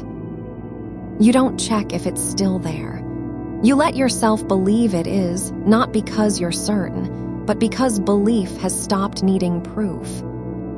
The air between your fingers, still curled loosely around nothing, feels heavier than before. Not dense, just settled. Like the space between two things that have learned to stay close without touching. You don't think about how long it's been since you moved. You only feel how some stillnesses are not empty, but full of what doesn't need naming. There is a small dent in the blanket where your foot rested for years, not from pressure, but because warmth pooled there every night and never left entirely. It lingers now like an echo. The fabric near your knee has taken on a subtle curve, just enough to suggest motion without having moved, like a memory of weight that refuses to fade. You don't try to remember what happened before this moment. You only feel how time can pass through you without leaving marks and still leave traces in the way things lie. There's no need to hold anything upright anymore. The sheet has stopped pretending it needs to be flat. It lies where gravity allows, and that is enough. A fold near your wrist doesn't unfold when you breathe out. It stays as if it had decided to stop trying to return to normal. The air above your chest feels like a soft weight, not heavy, but present. Not pushing down, not lifting up, just there, as though the space itself has learned how to rest. You don't wonder why this stillness lasts. You only notice how some moments become quiet not because they're empty, but because everything inside them has already settled. The edge of the blanket near your hip curls slightly, not from wind or movement, but as if something in its fibers remembers being lifted once and decided to keep that shape. There's no need to fix it, no urge to smooth it down. It only remains like a secret between fabric and space, unspoken but known. You don't think about the past. You don't dream of what might come after. You only let yourself be in the way your body has learned how to lie, without effort, without wanting. A single thread from the seam near your shoulder still hangs loose, but not dangling, just present, like a thought that forgot itself and stayed anyway. You don't pull it back into place. You don't even notice it until you feel something else shift in the air. There's no sound at all, just absence so complete it feels like listening to space between stars. The blanket doesn't resist being folded. It doesn't protest when one corner drags slightly over the mattress, as if tired of holding itself up. You don't think about where your hands are now.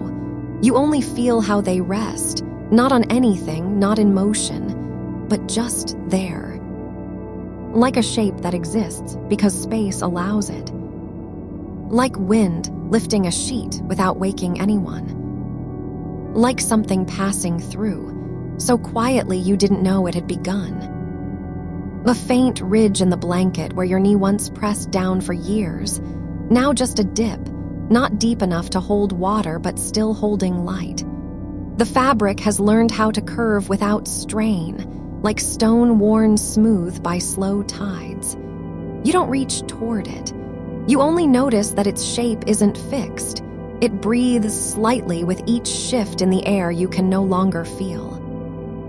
A single loose stitch near your collarbone lies untethered. No thread behind it now, just a small loop of cotton suspended between two places where nothing is happening. It doesn't unravel.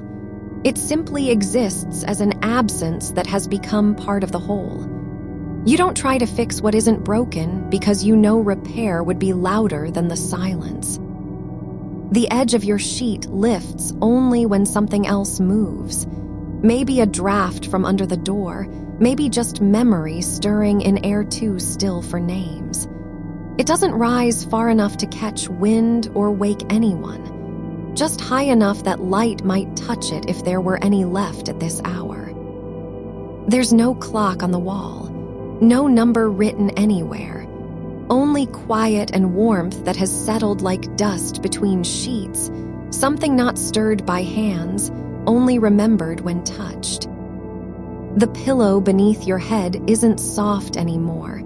It's become a shape you fit into over time. Not because it changed, but because you stopped trying to make yourself smaller or larger than what was already there. A fold near the foot of the bed doesn't flatten out even after hours have passed. It stays as if folded once and forgotten, not in error, but by choice. A quiet rebellion against straight lines, a small act of rest that refuses correction. Your breath slows without effort, just drops like pebbles into still water, each one sinking farther than the last until they're gone from sight. You don't count them. They aren't numbered. There's no reason to name what is already settling. A seam along your side stretches slightly, not from pressure, but because the fabric has grown accustomed to being bent in that way for so long it refuses to remember how flat it once was. There's a tiny indentation where one heel pressed down every night, just deep enough not to show when you move. It holds no weight now, but still holds warmth, like a place meant to be warmed again someday, even if only by thought. The thread from the hem that used to lift with wind has stopped catching air altogether. It lies flat against your leg, as though it knows its job is done and doesn't need permission to rest. You don't wonder why nothing moves. You let stillness speak instead of asking questions. A wrinkle near your ankle forms, not because you shifted, but because the bedsheet decided, quietly, that some places are meant to stay folded like letters left unread for years. No one needs them opened anymore. The air above your chest doesn't press down or lift up. It just holds its shape around you, the way a cloud can hang motionless in sky too high for wind. There's no sound from outside, not even the hum of distant machines, not the rustle of leaves that might come later when morning begins to stir. Only silence shaped by time, slow enough to feel like weight, but light enough to float away if touched wrong. A single curl at your wrist isn't a mistake. It was never meant to be straight. It's just where skin meets fabric, and both have learned how not to fight each other. Your fingers aren't clenched anymore, nor stretched out. They're simply open as though they'd forgotten what closing felt like. The blanket near your hip still remembers being lifted once, just a little, and so it stays bent in that way, not broken, just changed by something small enough no one would notice unless someone had been watching for years. A loose thread from the inside of the pillowcase hangs just beyond reach, not dangling, but hanging like an idea without words. A thought too soft to be spoken aloud, yet still present. There's a spot on your shoulder where warmth pools in winter and lingers through spring. Not heat exactly, but presence. Like something that stayed longer than it needed to because no one asked for it to leave. The bed doesn't complain when you shift slightly, only sighs, softly, like fabric adjusting itself after someone else has already gone. You don't try to stay awake or fall asleep. You just let the air between your ribs settle into a shape that fits without trying. A fold near your knee stays bent even as gravity pulls everything towards stillness. It doesn't unfold because it knows what it is now. Not flat, but true in its curve. The edge of the sheet by your thigh curls only slightly, just enough to suggest movement once, long ago. Not from wind or touch, but something deeper than memory, like a fold that remembers how lifting feels even when there's no one left to do it. Your foot rests where it was always meant to be, not stretched out nor curled tight, but just placed, as though the body had learned its own geometry over years of quiet nights. There's no need for anything else now. No urgency in breath or limb or thought. Just this, a space between sheets that has grown into something like peace, something not earned, only allowed to be. The air doesn't move. but it holds shape anyway. Like a room with windows closed and curtains drawn where the light hasn't left yet, but also won't return. A single knot in the weave near your side remains unloosened, not because you haven't tried, but because some things stay tied not out of duty, but by choice. The blanket doesn't flatten itself after it's been folded. It stays as it is, curled at one corner like a hand that forgot how to open again. You don't think about whether the window was closed earlier. You only feel how air can still be heavy without being trapped. A tiny dent in the mattress near your hip holds no weight now, but still remembers where something warm used to rest each night for years and refuses to forget it completely. The thread from the seam above your shoulder has stopped swinging not because it's dead, but because it knows what quiet is. It stays there like a breath held too long, no longer needed, yet still present. There's no sound at all, not even silence that sounds loud. Just absence so complete it feels full of something unspoken and ancient. Your hands lie open beside you, one palm up, one slightly curled, as though the body had decided not to decide anymore. A wrinkle near your ankle doesn't flatten when you exhale because some folds aren't meant to be fixed. They're just signs that time passed through here without leaving anything behind except shape. The air above your chest isn't pressing down. It's only holding its form, like a moment between two breaths where nothing moves, but everything is still alive and waiting. There's no need for the wind to lift the sheet again. Not now.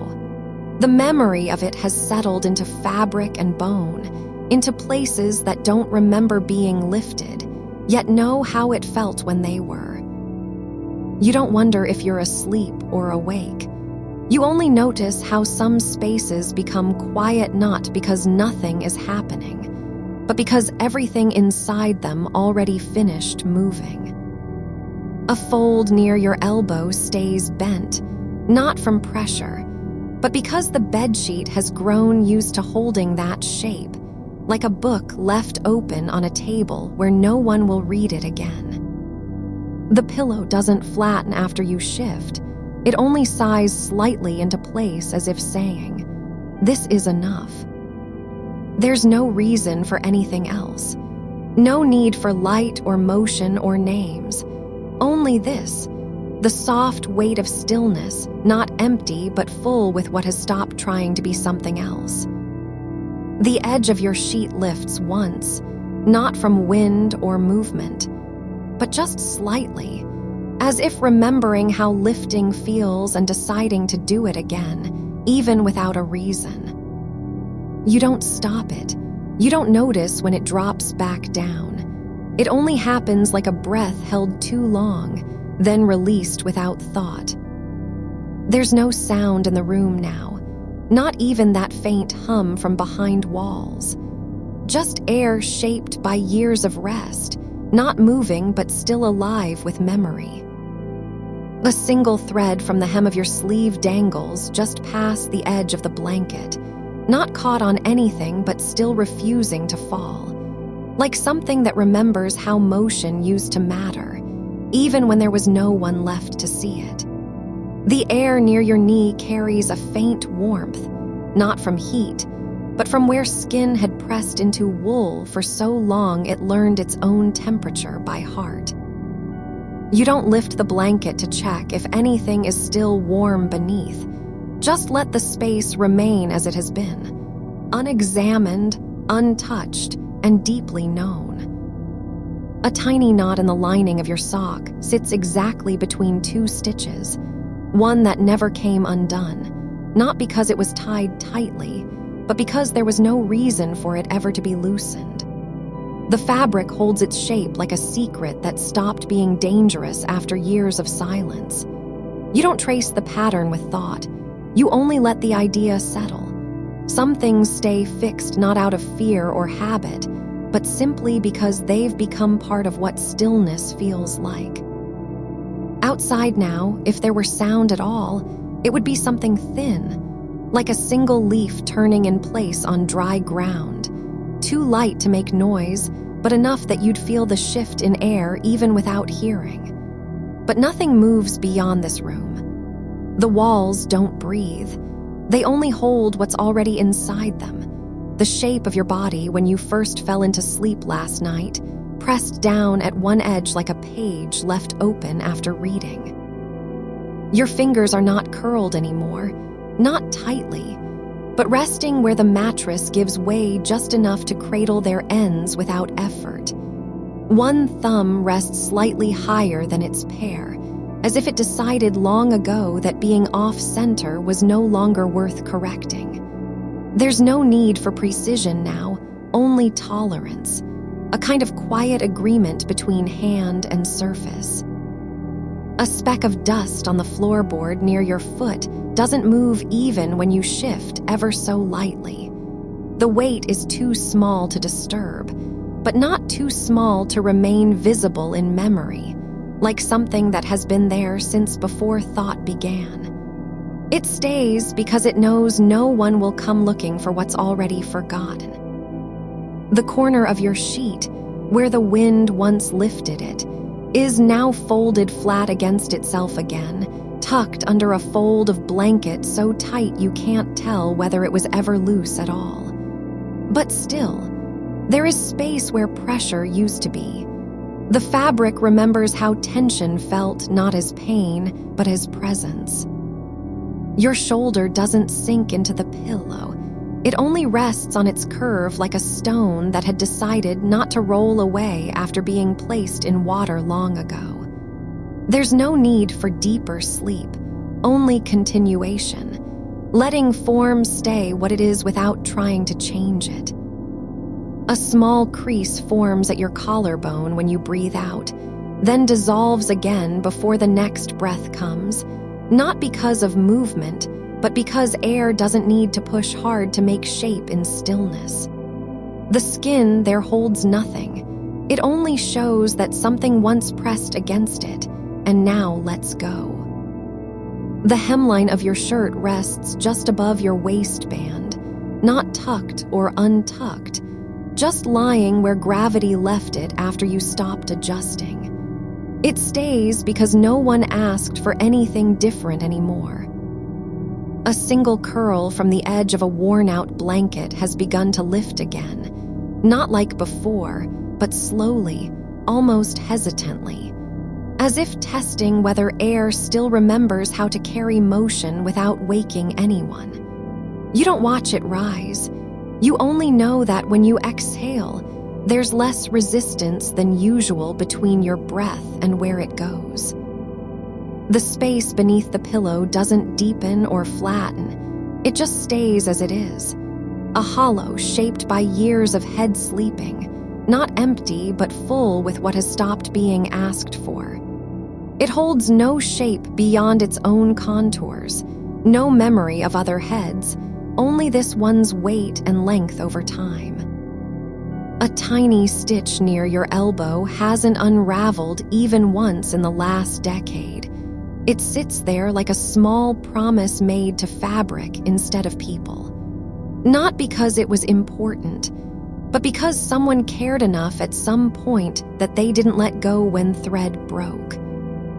Your toes aren't clenched, not relaxed either, just placed where they've been for so long their position feels less like choice and more like consequence. The way a shadow stays on pavement after sunlight has moved away. The edge of your sheet doesn't rise now, not from wind or dream, but just floats upward slightly in one place, as if gravity itself were remembering how it used to pull at corners before becoming gentle. You don't need to know why, only that you notice the change isn't sudden. It happens slowly enough not to be a surprise.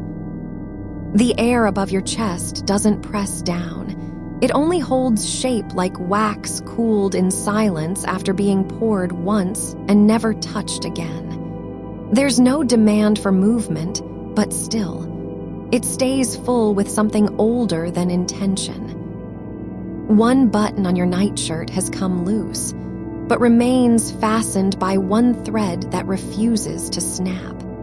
It hangs forward now not because of pull or design, but simply because the fabric knows how things should be left.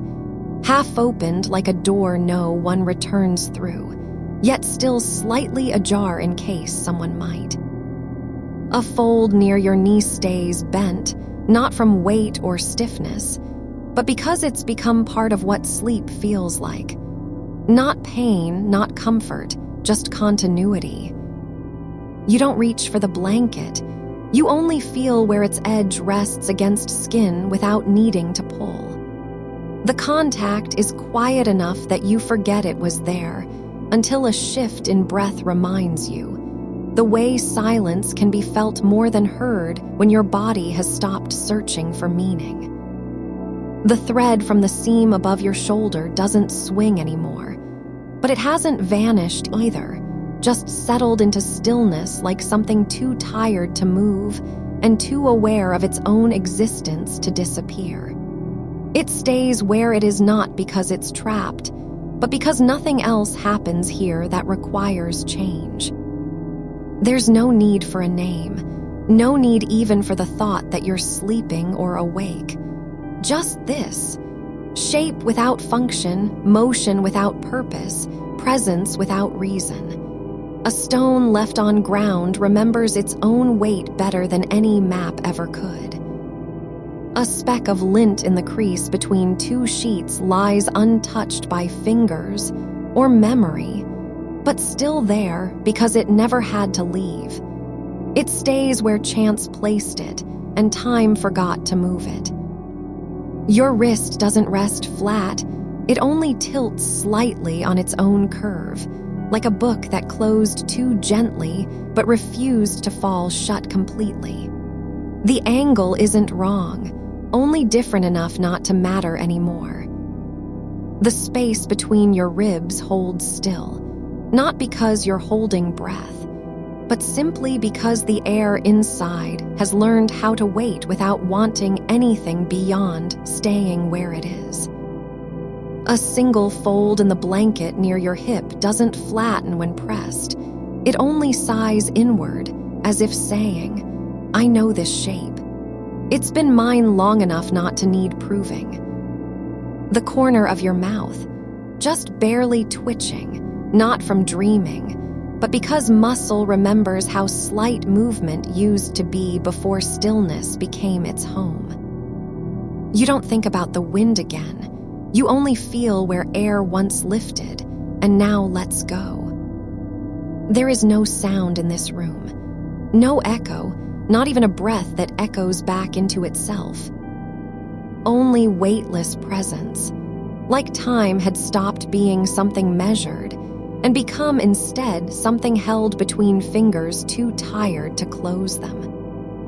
The edge of the sheet lifts again, not because wind returns, but just enough for you to notice how lifting feels without needing it done. It stays like this, not rising, not falling, not waking, not sleeping. Just memory in motion, without direction or demand. And then, nothing has changed, except that something inside no longer needs to be told what to do next. You are not trying to remember the wind anymore, only how it used to touch, like someone brushing their knuckles against glass in slow motion just before turning away. The sheet still holds that memory, not as a story, but as a fold, a soft crease where light once caught and held its breath too long. You don't notice the edge lifting again until your skin does, not from cold nor heat, but because it's become accustomed to slight shifts, like how roots know when soil has settled without needing to see. A single thread from an old sleeve lies curled in a corner of the mattress where no one ever sits, the kind that gets left behind during laundry and forgotten until years later. It doesn't move even when your breath slows further, because it knows what stillness feels like. Not absence, but presence with nothing to prove. The cotton beneath you isn't just fabric, it's memory in layers, each worn thin by time and unrecorded use. You are no longer waiting for sleep. You're already inside its quiet. Not asleep exactly, not awake either, but somewhere between where things don't need names anymore. A button on the other side of your shirt rests against skin like a secret that never needed to be told, only kept still. The corner of the sheet rises again, not with force, just enough for you to feel how air moves when it doesn't have anything urgent to carry. It hovers at an angle no one would notice if they weren't already listening. The shape isn't important, it's only real because you are noticing. And that moment passes. A faint indentation in the pillow where your head once was, no longer a dent, but a quiet suggestion of form, like someone had pressed their palm into wax and then stepped away before it cooled. It remains not as proof of presence, but simply as what happens when pressure is removed without haste or regret. Your fingers don't curl, they only rest with the kind of weight that comes from having stopped trying to shape anything. They lie flat on your stomach like stones dropped gently into still water. No ripple, just a settling at depth. The air in this room has learned how not to be noticed. It doesn't rush through cracks or stir dust. It stays where it is because the space around you holds its own kind of silence, not empty, but full with things that don't need sound to exist. There's something near your knee, a small cluster of fibers pulled loose from the blanket during a stretch years ago and never returned to place. They lie together in one spot like they were waiting for nothing more than time to stop moving so fast. No one ever saw them, no hand brushed against them since, just stillness that learned how to stay. A crease along your forearm isn't from sleep or pressure. It's just where skin folds naturally when limbs rest without effort. You don't think about it. You only feel the way it shadows light differently than elsewhere, not because it's deeper, but because no one has ever looked closely enough to care. The weight of your wrist on the mattress is soft, not heavy, nor light, but exactly what you'd expect from a part of yourself that stopped being asked for anything. It lies there like an old book left open on a table after reading ends and nobody bothers to close it. A tiny fold in the fabric above your ankle doesn't flatten when touched. It only sighs inward, as if remembering how small things can hold their shape without meaning to. You are not dreaming, only drifting through moments that don't need explanation. Like the way dust floats just below ceiling level, caught between light and shadow so long it forgets what gravity is for. Your breath doesn't rise or fall.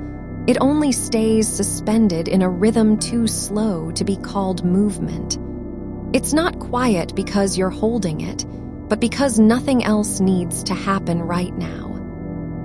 A single strand of wool from an old blanket, pulled loose during summer and lost beneath the mattress years ago, has settled into the corner where floor meets wall like something that gave up trying to escape. You don't remember why your foot turned slightly outward when you first lay down. You only feel it still. The position has become part of what resting means now, not a habit or posture, but simply how things stay.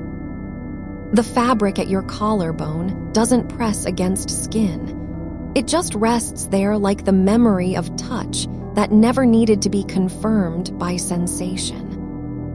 There's no need for thought, only space where even intention forgets it was ever useful. A tiny crease in the sheet near your hip stays bent, not because anything is pulling on it, but because time has taught shape how to stay when nothing changes. The air above you doesn't feel heavy. It only holds its own stillness like a leaf that never fell from the tree, suspended between seasons without ever knowing which one came first. You don't need to be anywhere, only here, in this soft drift where things exist not because they're needed, but simply because they've been allowed to remain. A fold near your elbow doesn't smooth out. It only stays like a question that was never asked aloud and thus has no answer. It isn't wrong or odd. It's just what happens when shape meets stillness without demand. Your shoulder blade rests against the mattress not in tension, but as if it were already asleep before you were. Just one more part of your body learning how to stop pretending everything matters. The thread from the hem near your ankle doesn't pull. It only hangs like an old promise that never needed keeping and so stayed exactly where it was dropped. You don't think about wind or sheets or childhood. You only feel what remains, not absence, but a kind of continuity, something that isn't gone, just quiet enough to be mistaken for stillness when it's really just being itself without permission or purpose. A small knot in the blanket, one so tiny most would miss it, isn't tight or loose, it simply is. It holds no story, carries no weight beyond what gravity gives it, and yet stays put as if holding its place was all that mattered. The space between your ribs doesn't open wide, only remains full with air that has stopped needing to move.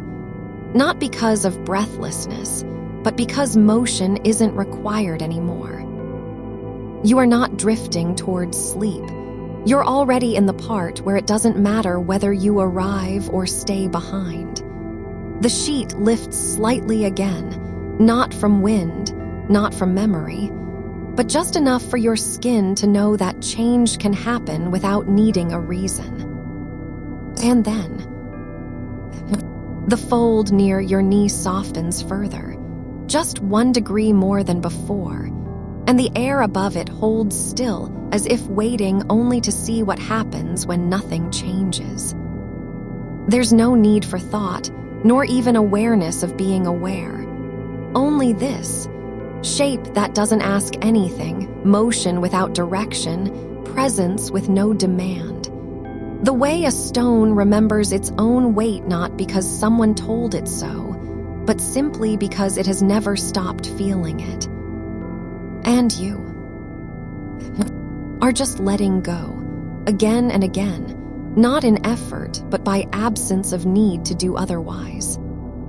Not sleeping yet, not awake either, only here, in the space where memory doesn't return for approval and stillness isn't afraid to be ordinary. The thread from your sleeve remains curled near the mattress edge, not because it's stuck, but because nothing has ever called it back. It lies there like a name forgotten after being spoken once too many times. You don't wonder why things stay, only feel how they do. Slowly, without ceremony, simply by continuing to exist in silence. A small dent where your heel presses into the blanket hasn't filled yet, not because you're still lying on it, but because time has decided not to smooth over this kind of mark. You don't reach for anything, you only rest with what's already there. A fold that doesn't need unfolding, an edge that never needs lifting. And then, nothing more happens, but everything stays exactly as it is. The hem of your nightshirt lies slightly lifted at the side, not because you shifted, but because the air beneath it has settled into a quiet current, no longer chasing anything, only holding its shape like a breath held too long in the throat of someone who forgot they were breathing at all. You don't notice how much fabric is gathered there, only that it stays where it landed, neither drifting nor falling. The edge curves upward just enough to catch light from somewhere beyond sight. Not sharp or sudden, but soft as if the room itself had leaned forward and whispered a secret into its own shadow. Your left hand rests palm up on top of the blanket, fingers relaxed not in surrender, but because they've stopped remembering how to gather. The skin between your knuckles is thin now, translucent with memory.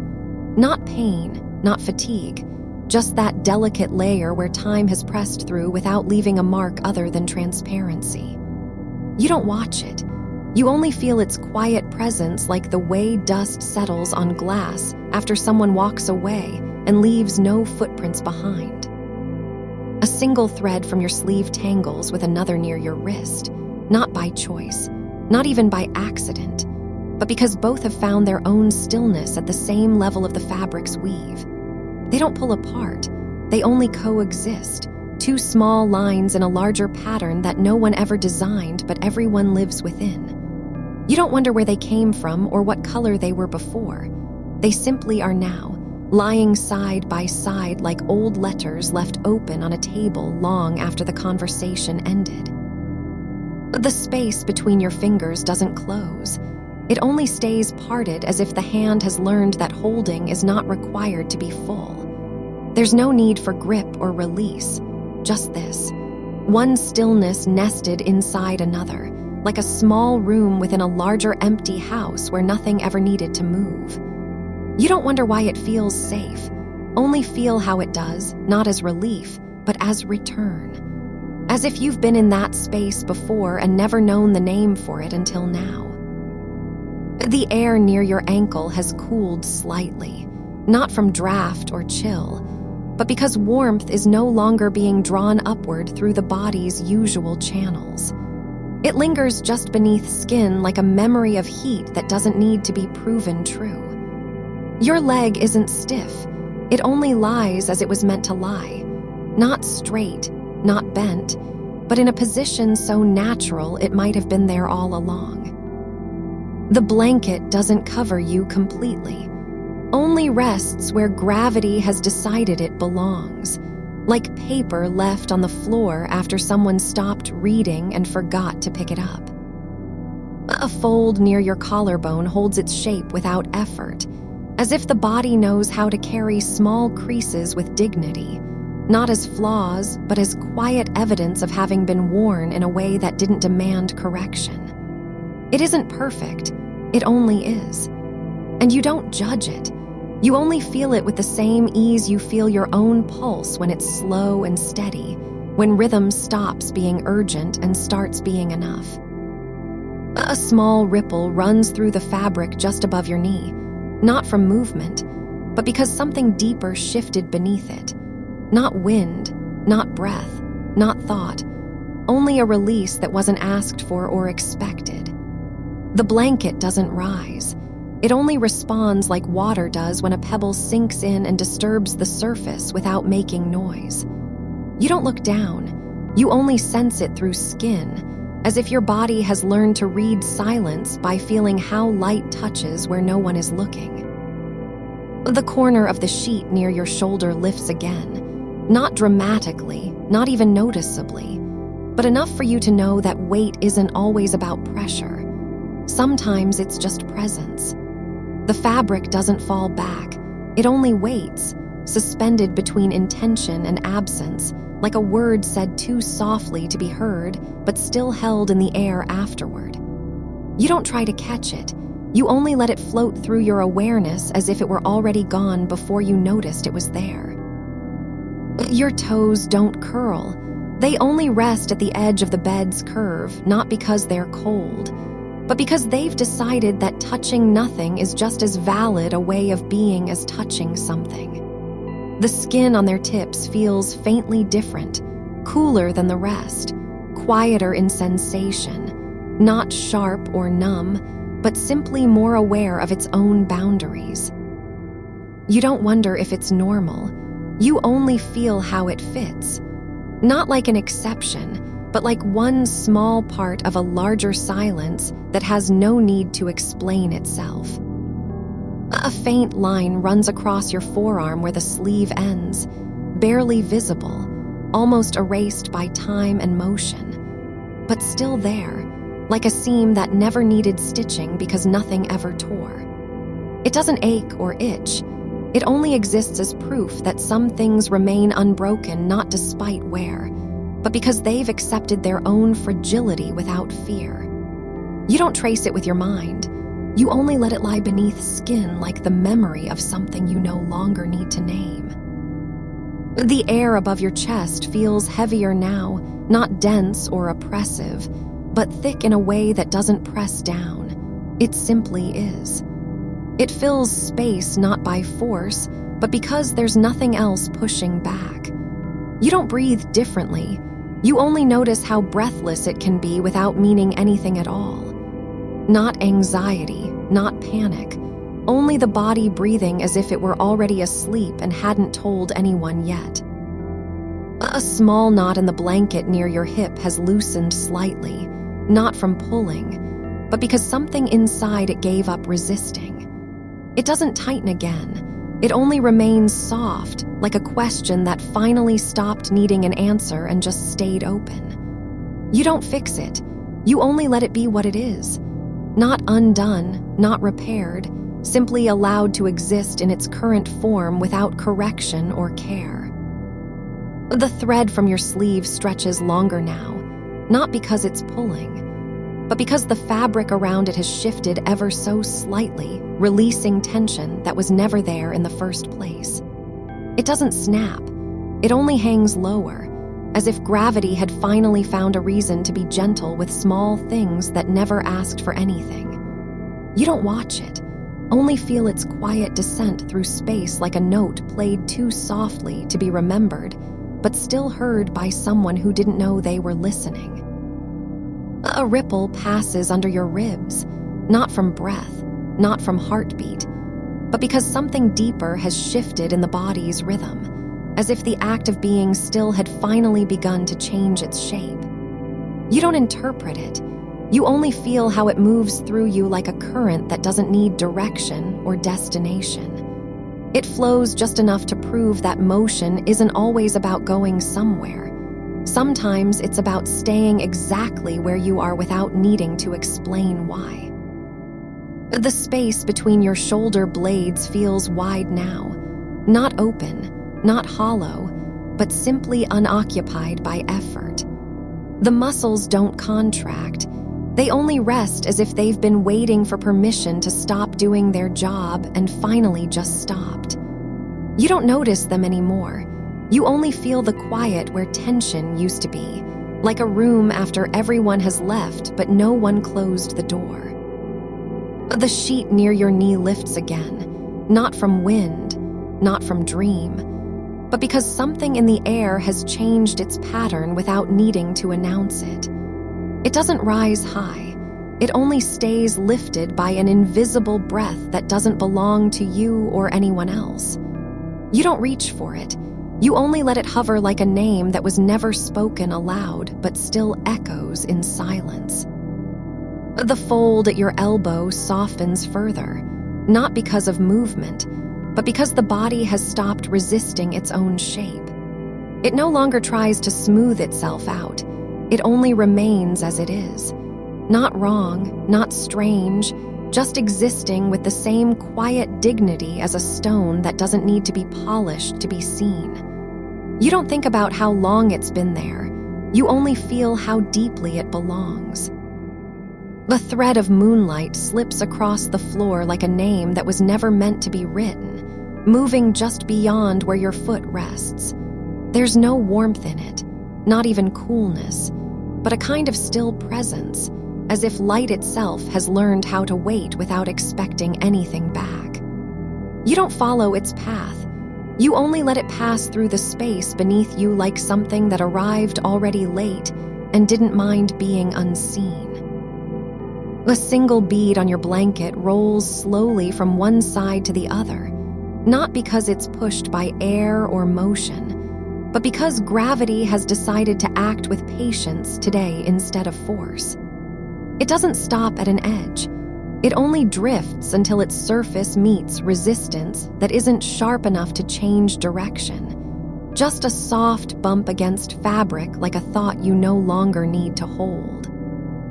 The wrinkle in your wrist forms without effort, not from sleep or tension, but because the skin has simply chosen to fold itself differently than it did 5 minutes ago. It doesn't hide anything. It only stays where it is, as if folded into place by something that wasn't trying to fix anything at all. You don't flatten it. You only let its shape remain uncorrected. The whisper of linen brushes against your ankle, not from a breeze or movement, but because the air itself has shifted slightly in density, like water adjusting after being stirred, and then settling again without ripple or sound. It doesn't press. It just touches once, then slips away as if knowing that any longer contact would be too much for either of you to bear.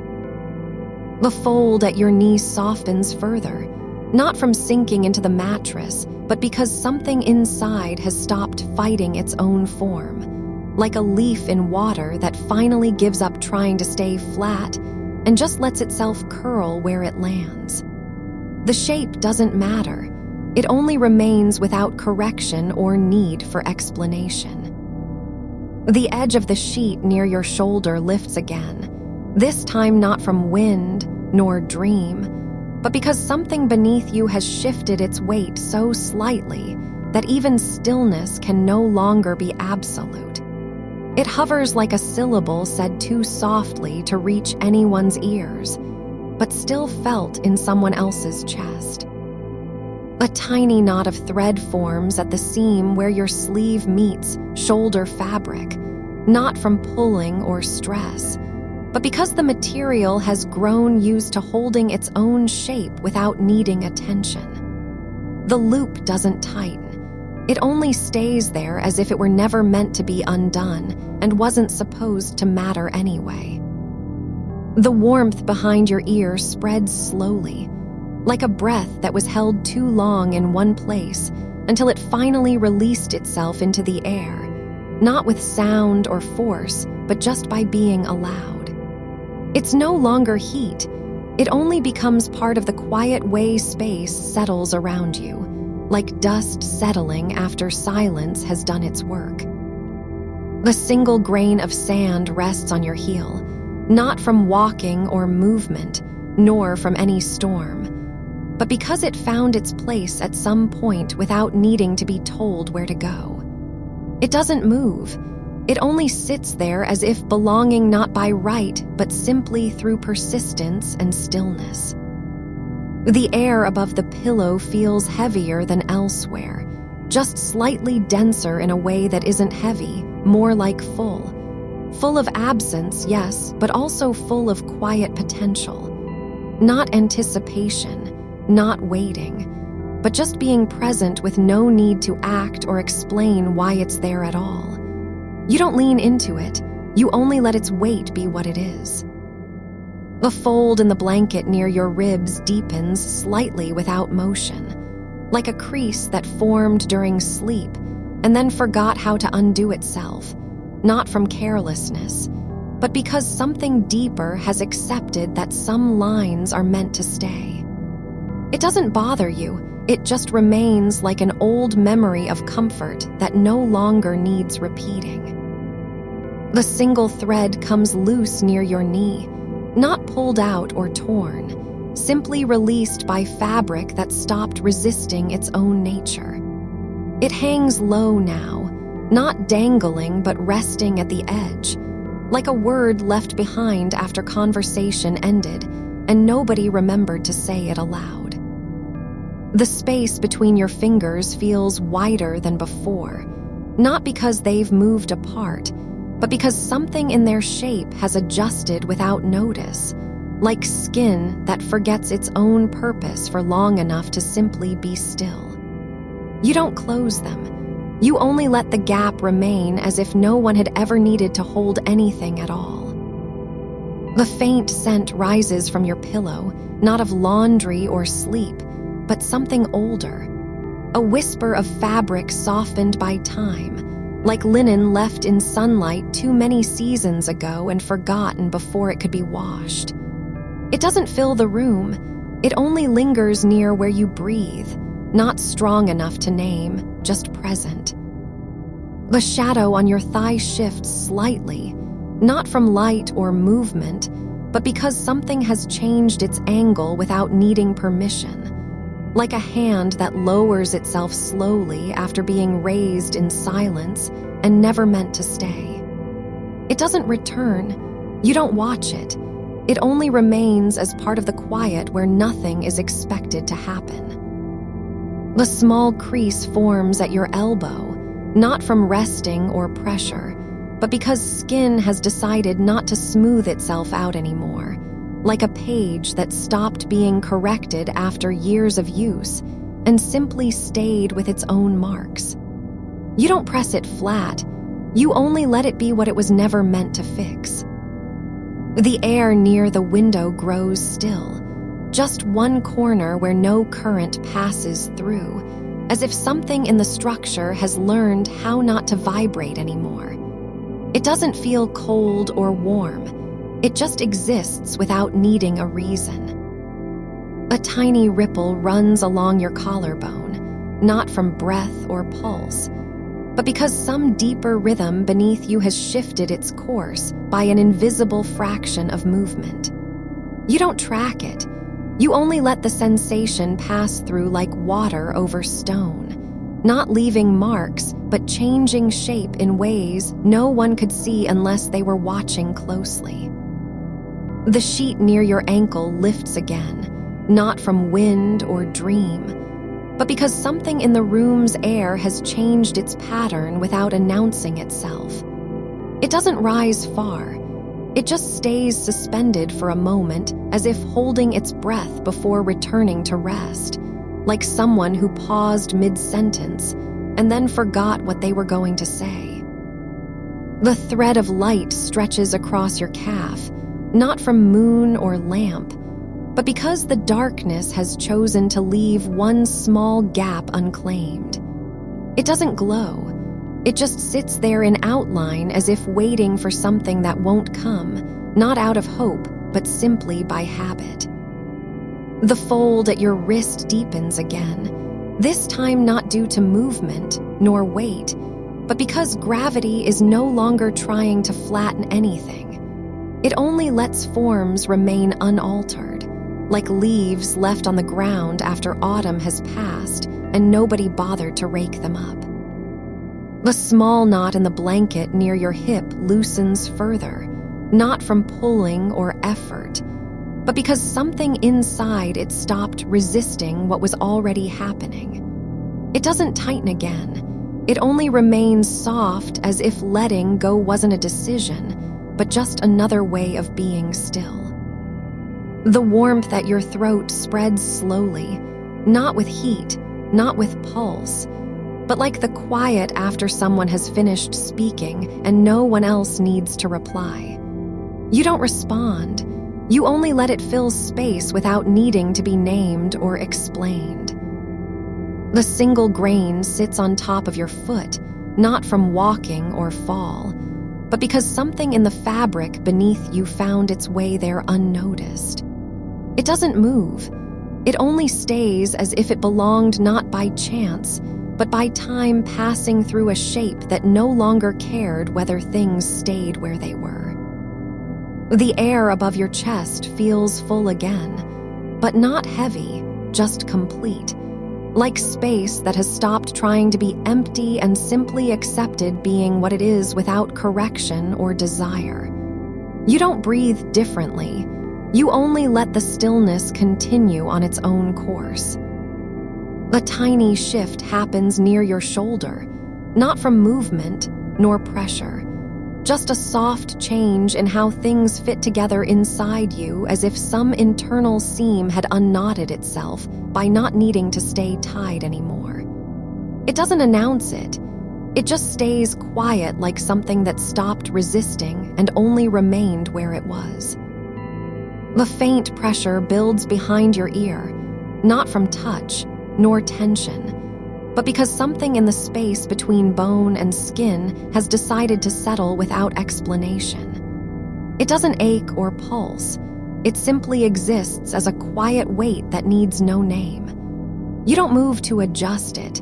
You only let it stay where it was always meant to be, like dust in a corner not swept for years but never missed either.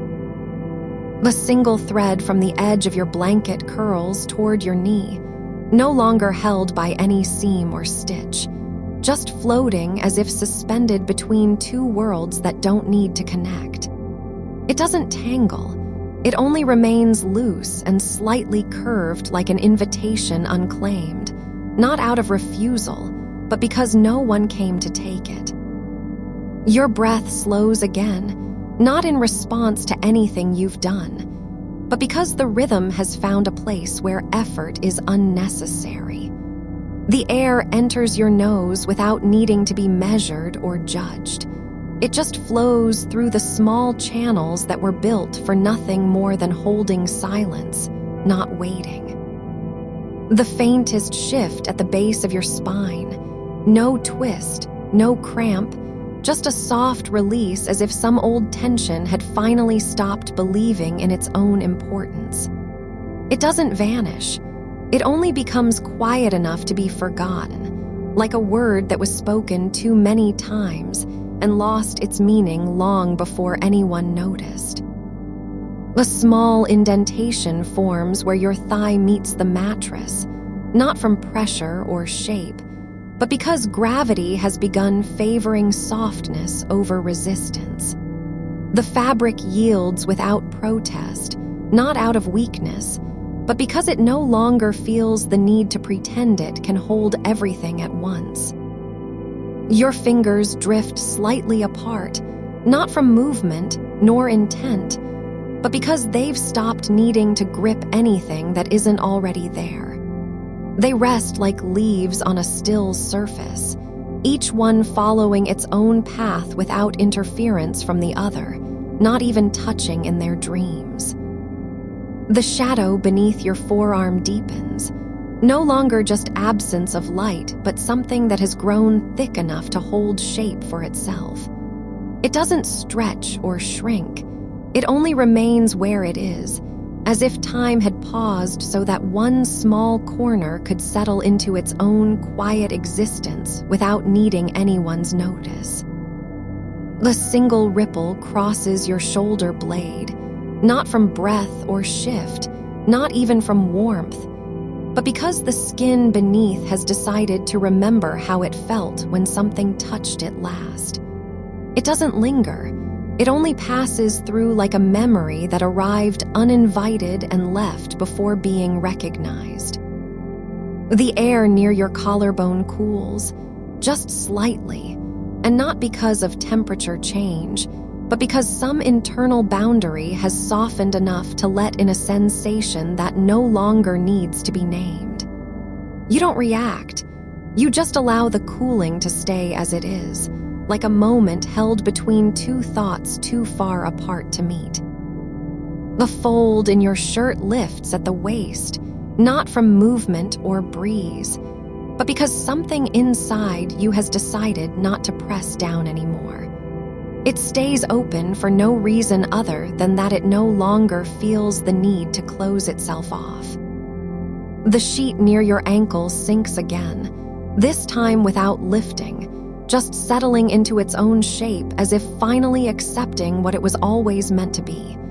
A quiet layer between skin and air, neither resisting nor seeking anything. It doesn't flatten. It only holds space in a way that needs no correction. A tiny grain of sand rests on the inside of your wrist, not from travel or touch, but because some microscopic path has led something small across fabric you've worn for years without noticing. It sits there not as intrusion, but as evidence.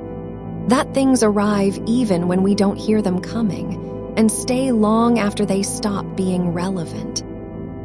Your jaw relaxes, just slightly, not in response to thought or effort, but because the muscles have stopped remembering how to tighten, like a door that once needed a key now only swings open on its own. The space between your ribs feels fuller, no longer hollow, no longer expecting something to fill it. It simply holds air with no urgency, as if it has finally learned that being empty is not failure but possibility in disguise. A single thread of light stretches across the top of your foot, not from any source you can name, not even from moon or street lamp, but because darkness has chosen to leave one small passage unsealed. It doesn't shine. It only sits there like an old habit that hasn't been broken yet and never will be. Your elbow rests on the mattress, no longer pressed into place, no longer trying to stay upright, and instead sinks slightly as if yielding not in defeat but in surrender to gravity's quiet insistence. Be soft. Be still. You don't have to prove anything. The fold at your knee deepens, not from weight nor angle, but because something in the joint has stopped believing it must remain straight or rigid. It only allows itself to be curved as nature intended, like a curve that once had to apologize but now doesn't need to. The whisper of warmth spreads across your neck, not heat, not pulse, just a slow seepage from somewhere deeper inside, as if some buried part of you has finally stopped resisting the idea of rest. It doesn't demand anything. It only remains like breath after someone stops speaking, and silence becomes its own kind of presence. Your foot lies flat on the bed, not because you've arranged it so, but because gravity no longer needs to be fought. The heel rests without pressure. The arch holds its shape without strain. The toes stretch outward not in effort but in release, like fingers that once gripped tightly and now simply let go. The air above your chest grows still, no longer moving with rhythm or breath, but just settling into a kind of presence where nothing is expected to happen. It doesn't feel empty. It feels full of waiting, but not the kind that needs answers. It only waits for what will come without needing to be named. A small crease forms at your temple, not from sleep or pressure, but because skin has stopped trying to smooth out after years of being touched by wind and time. It stays there not as flaw, but as proof. You've lived long enough for the body to stop pretending it can stay perfect. The thread on your blanket shifts again, this time not toward your knee, but simply loosening at one end, unraveling slowly without resistance or force. It doesn't fall. It only remains hanging like a memory that refuses to be erased even when no one remembers what it was for. Your breath slows further, not in response to anything you've done, but because the act of breathing has begun to feel less like effort and more like something that happens naturally, like trees growing or rivers finding their course without being told. The shadow beneath your shoulder stretches just slightly, no longer fixed, no longer rigid, and instead flows with a softness that wasn't there before. It doesn't grow. It only remains where it is, as if the darkness has learned how to be still and not need permission. The single grain sits on the back of your hand, not from walking or dust, but because something in the fabric beneath you found its way across skin without being noticed. It stays there not as weight, but as a tiny witness, that things pass through us without needing our attention and remain anyway. The air near your throat grows soft, no longer cool, no longer warm, but just full of space where nothing needs to be said. You don't speak. You only let the stillness carry on like music played at such low volume it's almost not there, but still present enough to feel. Your wrist rests flat against the bed, not because you've chosen it so, but because your bones have stopped trying to stay upright, as if they've accepted that standing isn't required anymore when no one is watching. The fold in the sheet near your hip softens, no longer tight or resisting, but simply letting go of what it once held. It doesn't collapse, it only remains as a gentle curve, like an invitation not to be answered, but just received. You feel it now, the way light used to come through that old window, not bright but soft enough to trace the edge of your palm as if drawing a line between what was real and what wasn't yet named. It didn't matter which side you were on. Both felt like home when no one else could see. The single fold in the blanket has begun to fall inward, not from movement, not from touch, but because gravity finally allowed it to remember its shape as something other than resistance. The fabric doesn't fight or flatten itself down. Instead, it sinks into a curve that wasn't meant for anything except resting where it is. The warmth under your shoulder blade spreads in small waves, slow and quiet, not like heat rising, but more like memory returning after years of being held too far away to touch. The weightless moment before sleep takes hold when you're not quite gone yet, just close enough that even stillness feels full. Your fingers lie curled slightly at rest on your stomach, the knuckles relaxed without effort, as if they'd been waiting for this exact kind of surrender. They don't need anything from anyone. They only remain in the shape their bodies have chosen after forgetting how to be useful or needed. The air near your collarbone holds still, no breath stirring it, no pulse behind its surface, but just a quiet space where nothing needs to happen and everything already has. It doesn't ask for attention. It simply exists like dust left on glass when the window was last opened long ago. The thread from somewhere in the fabric of this blanket begins shifting, not toward you or away, just slowly detaching itself, lifting an inch at a time as if testing how much space there is between where things are and where they might go. It doesn't fall. It only stays suspended like something that once belonged but no longer remembers why. Your ankle rests loose against the edge of your thigh, not because you've adjusted position or made room for comfort, but simply because movement has become unnecessary when nothing needs to be done anymore. The joint holds its angle without tension, like a hinge left open in an old house where time forgot how doors were supposed to work. The crease between two folds near the foot of your bed softens further, not fading or vanishing entirely, but becoming part of something larger, not smooth, but whole enough that it no longer needs fixing. It stays there as proof you've been lying here long enough for shapes to stop trying so hard. A grain of lint rests on top of a fold in the sheet, smaller than most people would notice even if they looked. And yet its presence remains unchallenged, not because anyone paid attention, but simply due to how quietly it arrived and chose never to leave. It's neither burden nor beauty. It is only what happens when things settle.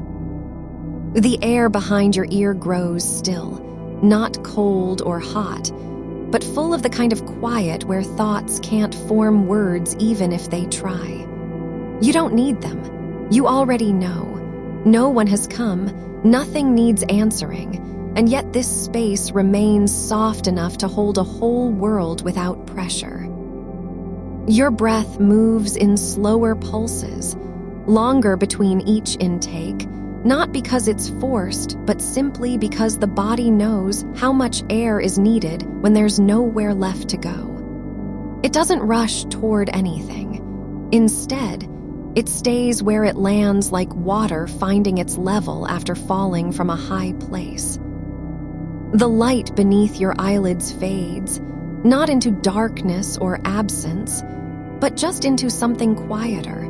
Not black, but soft in the way that only deep rest can be when no one is watching and nothing has to prove itself. It feels less like night than what comes after it, once all movement has stopped being necessary.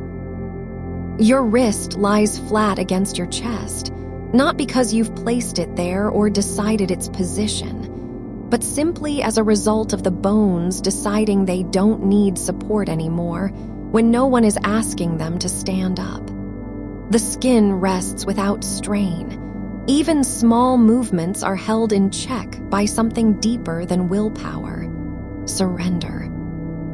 The fold near where your knee bends begins easing down, not collapsing, not flattening out, but slowly releasing tension like a spring that has finally remembered what it means to be relaxed after being wound too tightly for years. It doesn't return anywhere.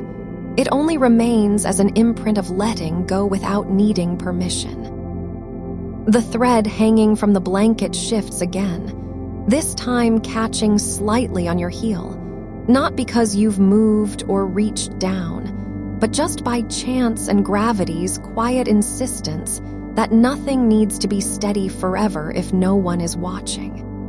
It stays there like a question with nowhere left to land.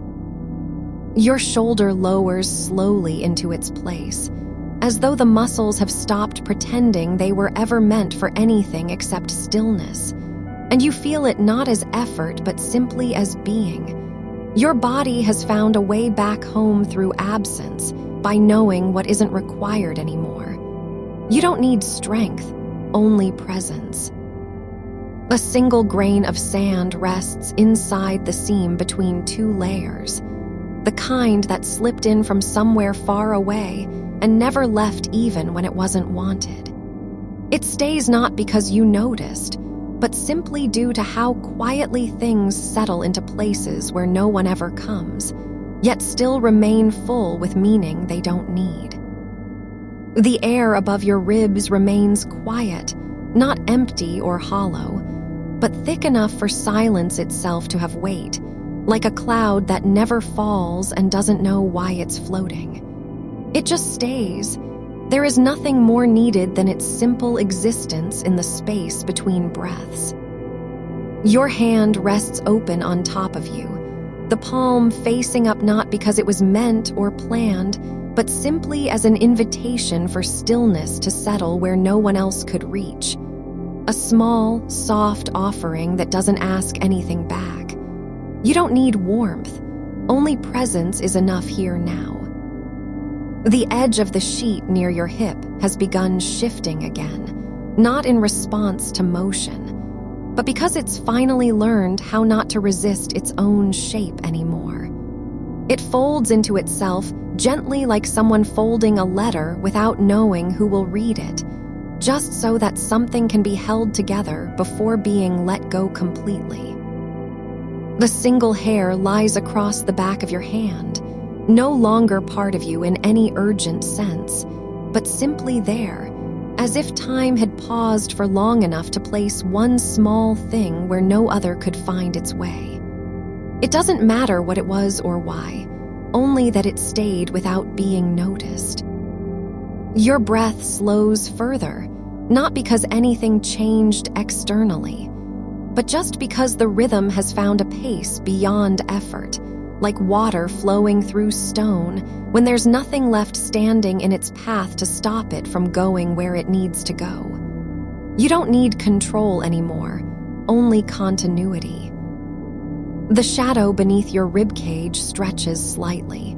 It doesn't grow longer or darker. Instead, it softens at the edges as if learning how not to be sharp, and now knows that being present isn't about casting something long across a floor but simply filling space without needing someone else's gaze.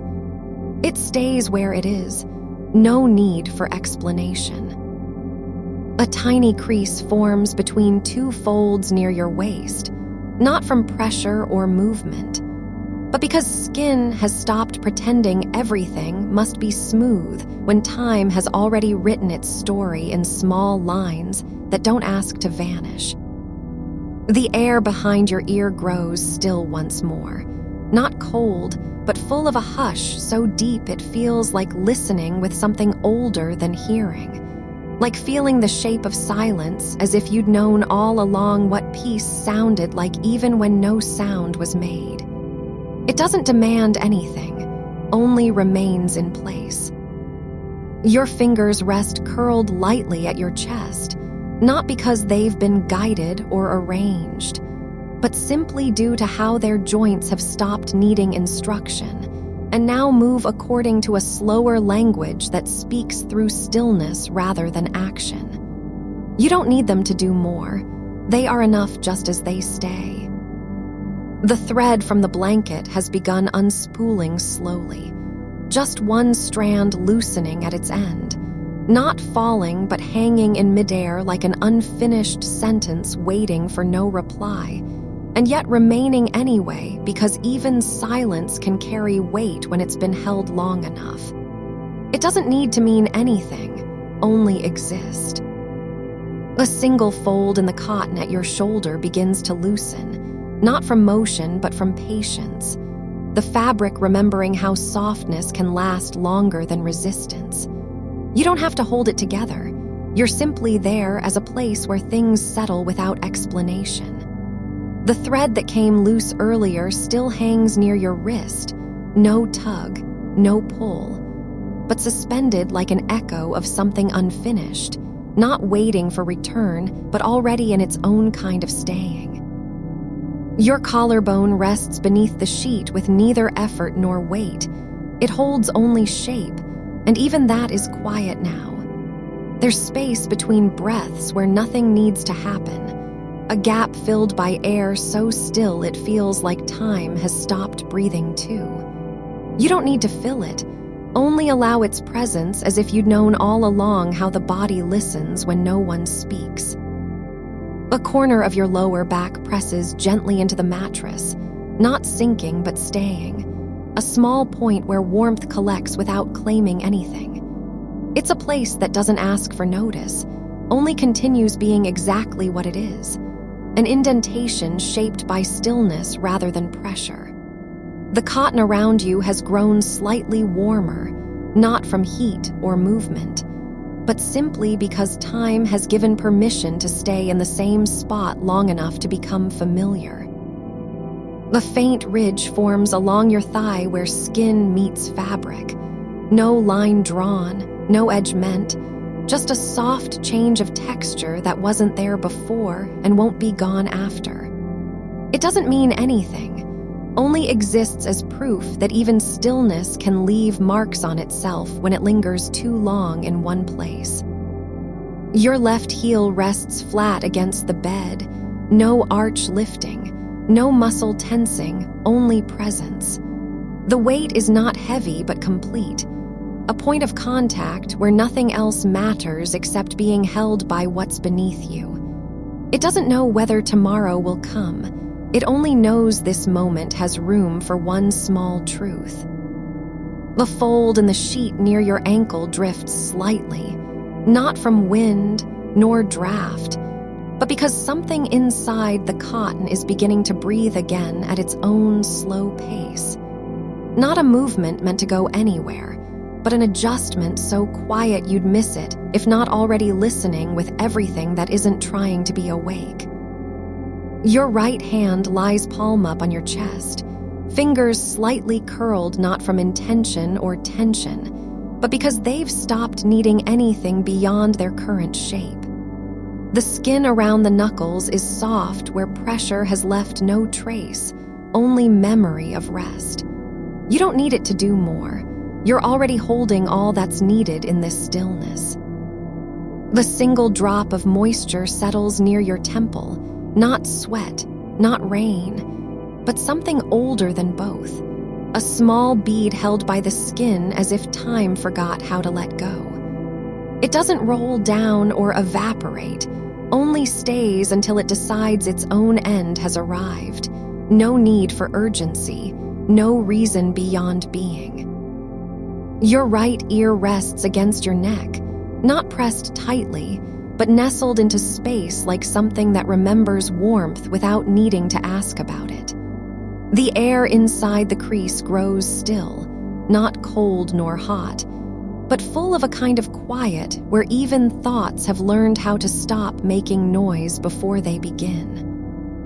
The thread from the blanket has curled around your ankle now, not wound tight or catching, but simply wrapped as if by accident, and left there because no one came to undo it. It doesn't matter that it's not meant to be tied, only that its presence adds a new kind of weightlessness. Something light enough to ignore, yet heavy in the way silence can become when it has been held too long. A small dimple forms at your hip where skin folds inward, not from pressure nor movement, but because time has written another line into you without permission. It doesn't ask for notice, only remains as a reminder that even softness remembers its own shape after being pressed down for years. The air above your rib cage feels thicker now, not heavier but deeper, like the space between breaths isn't empty, just full of something quiet enough to be mistaken for nothing at all. You don't need it to mean anything, only allow that this stillness is not absence. It's a kind of presence so slow it doesn't announce itself until you're already in it. Your toes press slightly into the bed, just one or two, as if testing whether there's room left for them to stay without disturbing anyone. They don't move further. They only remain where they are, curled not from fear, but because their joints have stopped needing reasons to do anything else. The sheet near your hip shifts again, not in response to you, but because it's begun learning how to fold itself into corners that were never meant for folding. It doesn't know why it does it, only that the edge has grown too soft to resist its own shape, and now lets go of being straight so easily. A single strand of hair rests on your collarbone, not fallen from you, not placed there by hand, but simply arrived as if drifting through space without purpose. It lies there motionless, neither lifting nor sinking, only existing in the quiet between two breaths like something that forgot it was ever meant to belong anywhere but here.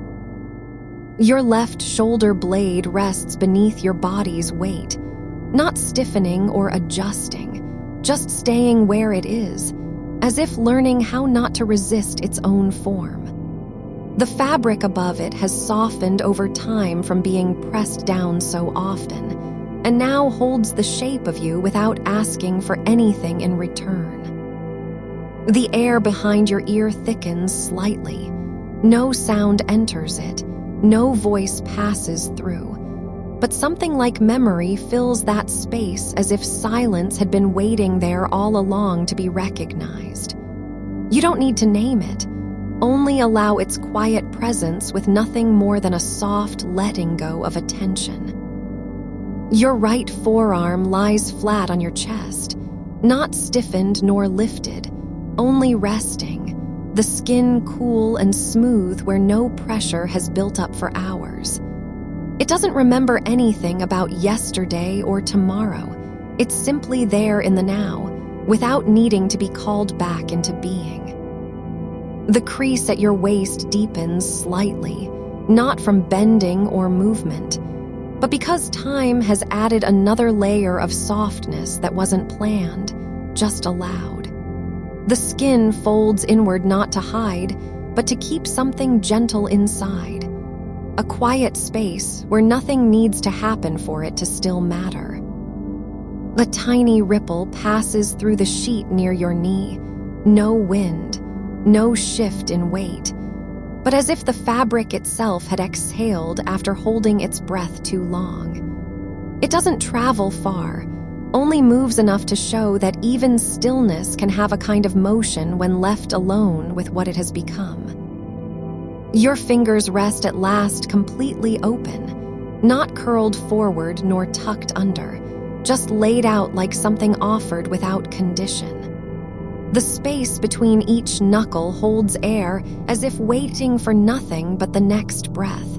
No need to move, no desire to change, only being in place where everything is already enough.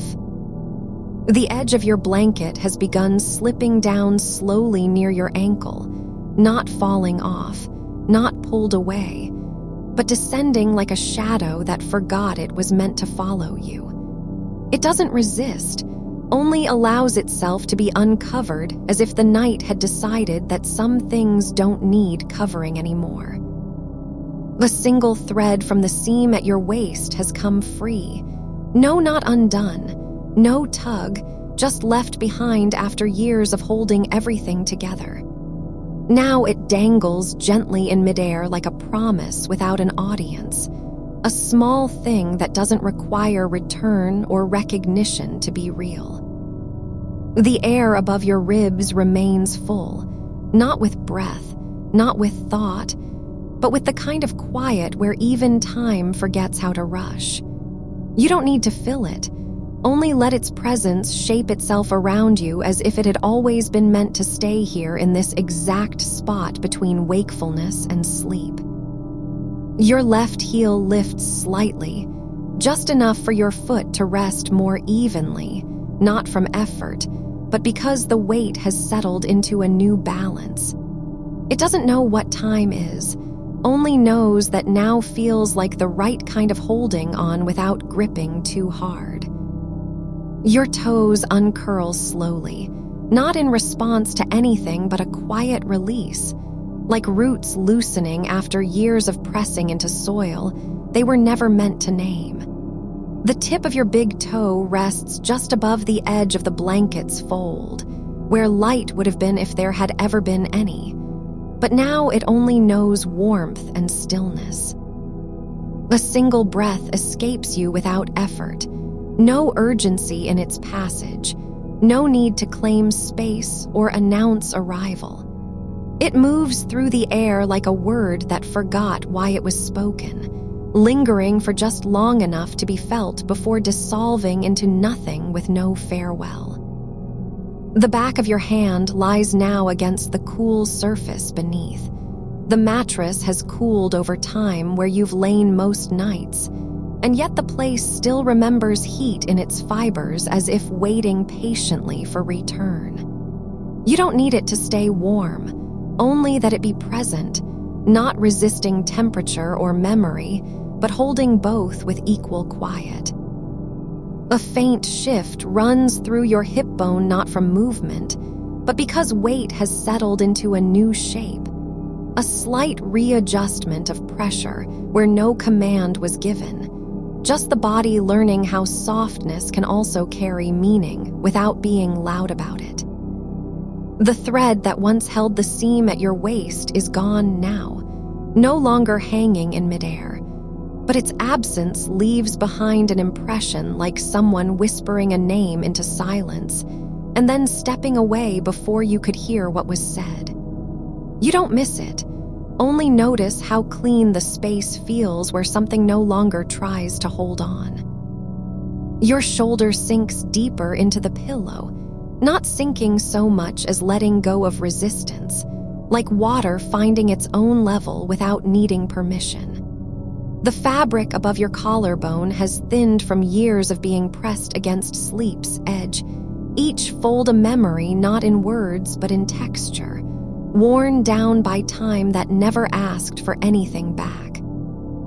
A slow warmth spreads behind your knee, not heat rising so much as stillness expanding outward like light after dusk settles into walls. It doesn't belong to any hour, only exists because the night has decided it's safe enough here to be felt without explanation. The air above your ribs grows heavier, not with burden but presence, like a cloud that arrived just before dawn and stayed on purpose instead of moving on. You don't need to understand why it remains. You simply allow its weight as if it were meant for this exact spot in the dark, where nothing else ever came close to fitting so perfectly. Your right hand rests flat against your stomach, fingers splayed, not stiff nor tense, but open like a door left slightly ajar by mistake and forgotten long ago. The skin there is smooth from sleep's touch, not marked or changed, only present in the way shadows are when they don't know how to leave even after light has returned. The single fold of your shirt rests beneath you where it was never meant to go, the fabric bent at an angle that doesn't ask for correction, just acceptance. It lies there with no purpose other than being folded into itself, as if the act had already happened before thought arrived. The edge near your ankle has slipped further now, not sliding off completely, but revealing a sliver of skin where cold air brushes it lightly like someone passing close by and deciding not to touch. You don't pull it back, only let that small space remain exposed, knowing some things are better left uncovered when no one's watching. Your breath slows again, no longer measured or timed, just drifting in the way dust might float between sunbeams without ever falling down. It doesn't seek to be noticed. It simply is, like a thought that has stopped trying to return and instead learned how to stay where it landed. The crease at your elbow deepens slightly, not from bending, but because time keeps adding another layer, like the way paper softens when folded too many times, losing its sharpness until only memory remains in the fold itself. You don't smooth it out. You let it be a record of how often this part has rested without needing to do anything else. The faint ripple moves through your thigh, not caused by motion or breath, but as if something just beneath the surface had exhaled after years of holding its silence.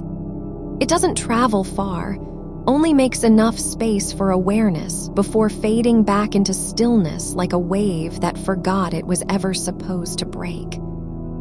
Your fingers begin to curl slowly, just one at a time, not toward anything but inward, as if learning how soft hands can be when they don't have anywhere else to go. Each knuckle bends not in effort, but because the body has decided what shape feels like rest more than any other. The blanket near your foot now lies entirely uncovered, the way it always used to before you pulled it back each night, as if surrendering a small part of yourself just so that something could be free from duty. The edge drapes low over the side, not in failure, but because no one needed it to stay up anymore. The single thread has come loose at your waist, not torn or broken, only let go after years of holding tight around parts you never named. It hangs now without direction, swaying slightly as if testing what happens when something doesn't need a name to exist. You don't look for it, only notice that its absence feels like relief instead of loss. The warmth blooms behind your left ear, not from heat, not from pressure, but because the air there has learned how to stay still long enough for memory to settle in without being asked. It doesn't speak or move. It simply waits with no expectation except presence. The surface beneath you feels heavier now, like a bed that remembers every night it's held someone who couldn't sleep, not out of failure, but because the body had nowhere else to go. You don't need to be healed, only let its weight hold what is already here without trying to change anything. Your breath comes again, not in rhythm or pattern, but like a sound that has forgotten how fast it used to move, and now just drifts through space with no place left to rush toward. It doesn't belong to tomorrow, not even today. It belongs only to this moment where nothing asks for return or recognition. The line of your jaw relaxes, not because you told it to, but because the muscles have decided they've done enough holding on and now can simply stop without consequence. The air near them grows still, as if time has paused just long enough to let that kind of softness be real. A single thread from a seam at your side, long since gone, is remembered in the way skin folds when it no longer needs tension, like silence after music ends and only space remains where sound once lived. You don't fix what's missing. You allow its absence to become part of how things feel now. The air above your chest settles, not with purpose, but because nothing else is needed there anymore. It doesn't fill anything or push against anything. It simply stays, like a thought that has stopped trying to be useful and just decided to exist quietly in the dark. Your right foot lifts slightly, just enough for balance to shift without effort, as if gravity had been given permission to rest as well. The sole of your foot rests now not on bed or floor, but suspended between both, like something floating that never knew it could be unattached and still whole. It's possible you've forgotten how long this has gone on, how many breaths have passed since the last time words shaped themselves into meaning. You don't need to remember. Only let your body continue unfolding in ways no one else can see, like a map that was never meant to be read but simply lived inside. The air behind your collarbone thickens, not with sound or heat, but because something has settled there too long and now refuses to leave without being noticed. It doesn't ask for anything, only stays as if it had always known this spot belonged to stillness, not motion. Your fingers rest again, this time fully open but no longer waiting. The space between them holds nothing except air that hasn't been disturbed in hours, and now feels like the quiet after a door closes behind someone who never needed to say goodbye. A single fold in your sheet has lifted again, not because wind stirred it, but because warmth from your body rises slowly through the fabric like a quiet secret shared between two still things. You don't pull it down. You let it stay where it is, as if that small hill of cloth were its own kind of signal. Not urgent, not necessary, but present enough to matter. The way the edge curls just beyond your knee feels less like motion than memory, like something from a night long ago when even silence had weight. There's a shape in the air above you now, not formed by light or shadow, but by absence. It's where your breath used to move faster, before it learned how not to race towards something that wasn't coming. That space hasn't been filled with sound or thought, only left open like an old envelope with no letter inside, still sealed, still holding its shape. You notice the hem of the sheet brushing against your ankle, not pressed, not clinging, but touching in a way that feels accidental and kind at once. Like something that wasn't meant to be gentle, but has become so by default. The cotton is worn thin there, almost translucent where it's been rubbed over years, faded into its own soft language of wear. Your left hand lies flat now, not stiff, not curled, but resting in the exact position it would have taken if you'd simply let go long ago and never looked back.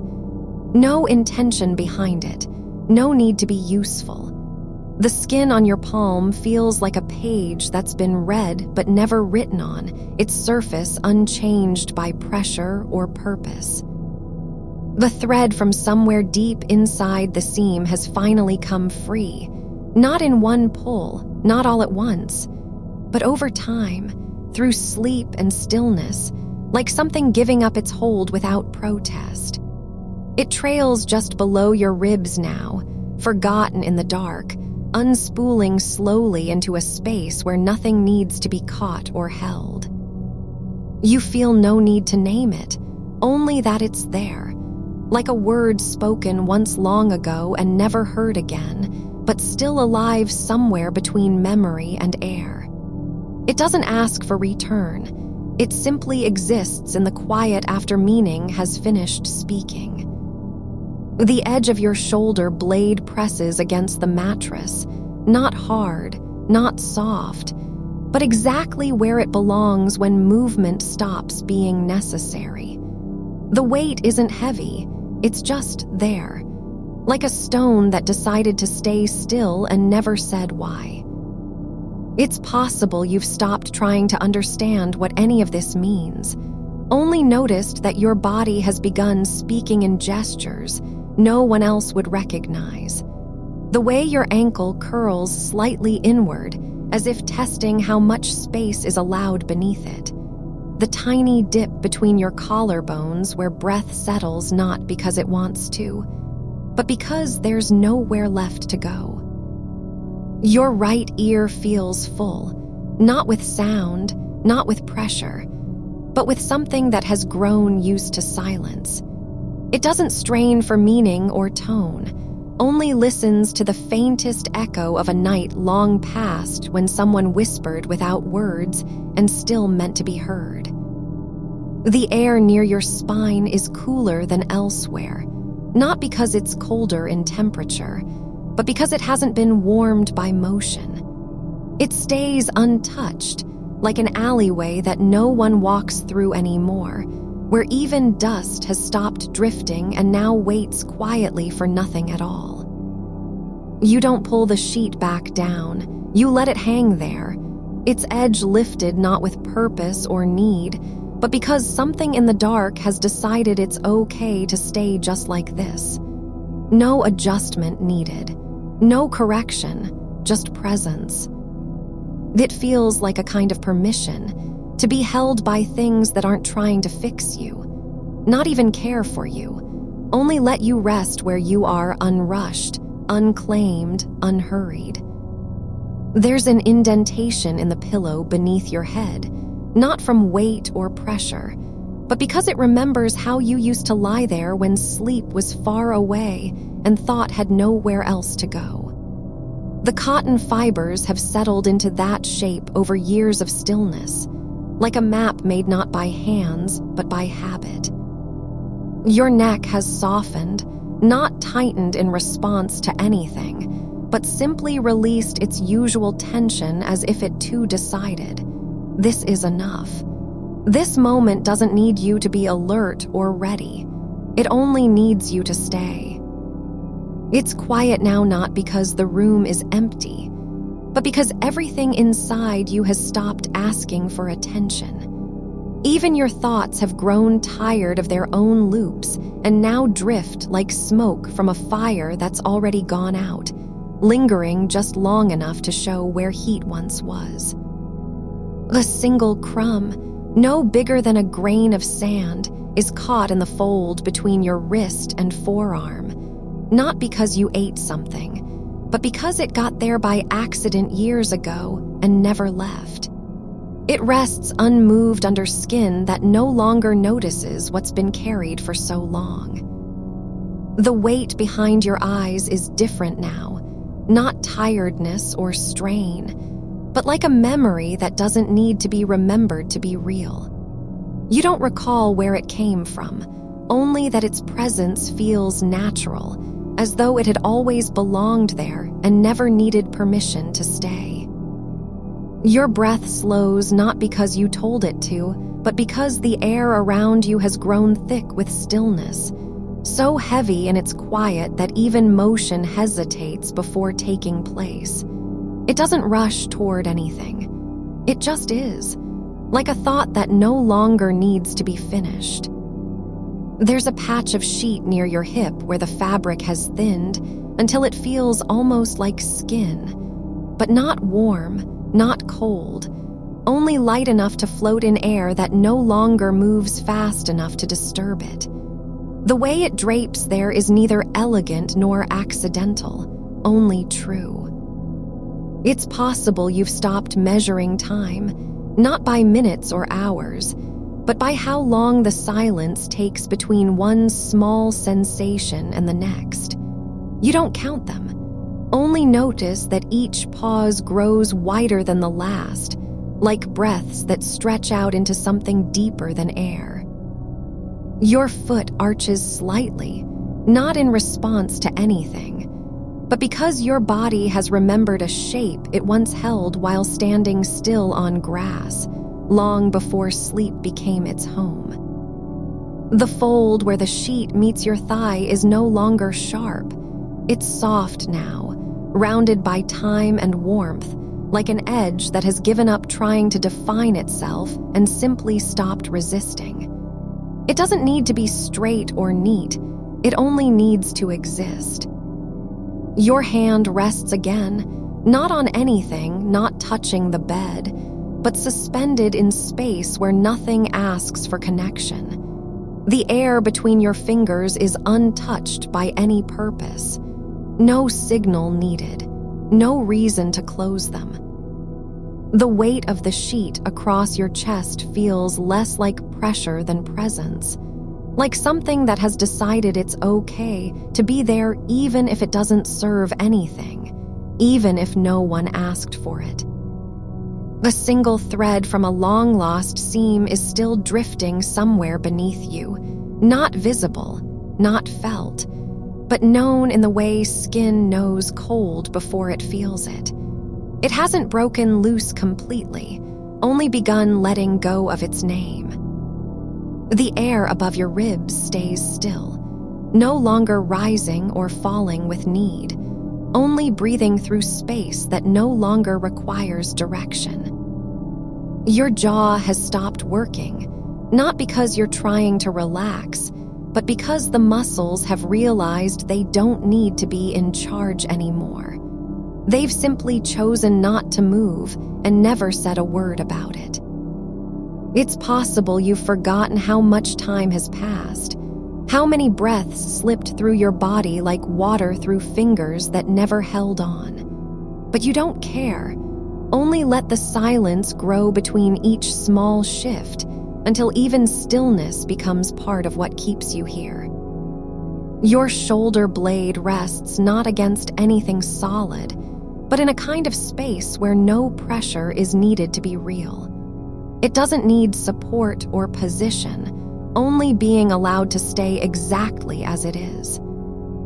The corner of the sheet near your ankle has curled up again, not because wind stirred it, but because warmth from beneath has found its way upward like something rising slowly through deep water. It's not a movement, only presence. Not effort, just continuation. There's a place along the hem where thread has worn thin enough to catch light when it falls just right. No more than a whisper of brightness, not even warm, but present like a memory that doesn't need proof to be true. You don't look for it. You simply notice its shape as if sight had always known how to find it without being told. Your left knee rests slightly higher than the other, not because your body chose this angle, nor did anything push or pull, but because gravity has long since stopped needing justification in places like these. The curve of bone and skin finds a resting spot among air that no longer resists its weight, only holds it gently, as if waiting for something to happen. A single wrinkle runs through the fabric just below your knee, no deeper than breath, and you feel not what caused it, but how long ago it was made. Not by force or motion, but by time pressing lightly on a surface that never knew why it needed protection from anything at all. The warmth beneath the sheet isn't rising. It's been there for hours and has simply stopped pretending to be temporary. It doesn't explain itself, only stays where it is, like an answer long past needing questions. You don't feel your foot anymore, not as a thing that moves or rests, but as something soft and still in space, no longer part of any effort to stay upright. The heel lies flat against the bed not because you placed it there, but because the shape has already decided where it belongs without hesitation. The seam near your waist is loose enough now for air to slip through when you shift, only slightly, but just once, and then still again, as if even breath knows better than to rush toward anything. There's no urgency in how space moves between layers of cloth, only a quiet permission that things may exist untouched by need. Your fingers have curled inward, not out of tension or habit, but because the tips feel full with something they don't name. Not pressure, nor warmth, just presence, like small hands had forgotten their own shape and found it again in stillness. The edge of the sheet near your wrist has slipped over slightly, as if the fabric itself decided to move without being asked. It doesn't matter why, only that this change happened so softly you didn't hear or see anything at all. You simply notice its new position later, like a thought that arrived before it was called. There's a spot just above your collarbone where light touches differently. No sunbeam entering from outside, no window in sight. But still, the air there feels less dense than elsewhere. As though something inside has settled into place not by force, but because nothing ever asked for permission to be real. The fabric drapes over one hip like an old habit, the kind that doesn't require attention anymore and hasn't needed it since before you knew what habits were. It's neither tight nor loose, only there, like a memory of posture without the body attached. Your shoulder has lowered not because anything pulled it down, but because gravity no longer needs to be fought for in this part of space. The bone rests where weight naturally settles when nothing else demands attention, like an ending that never needed closing.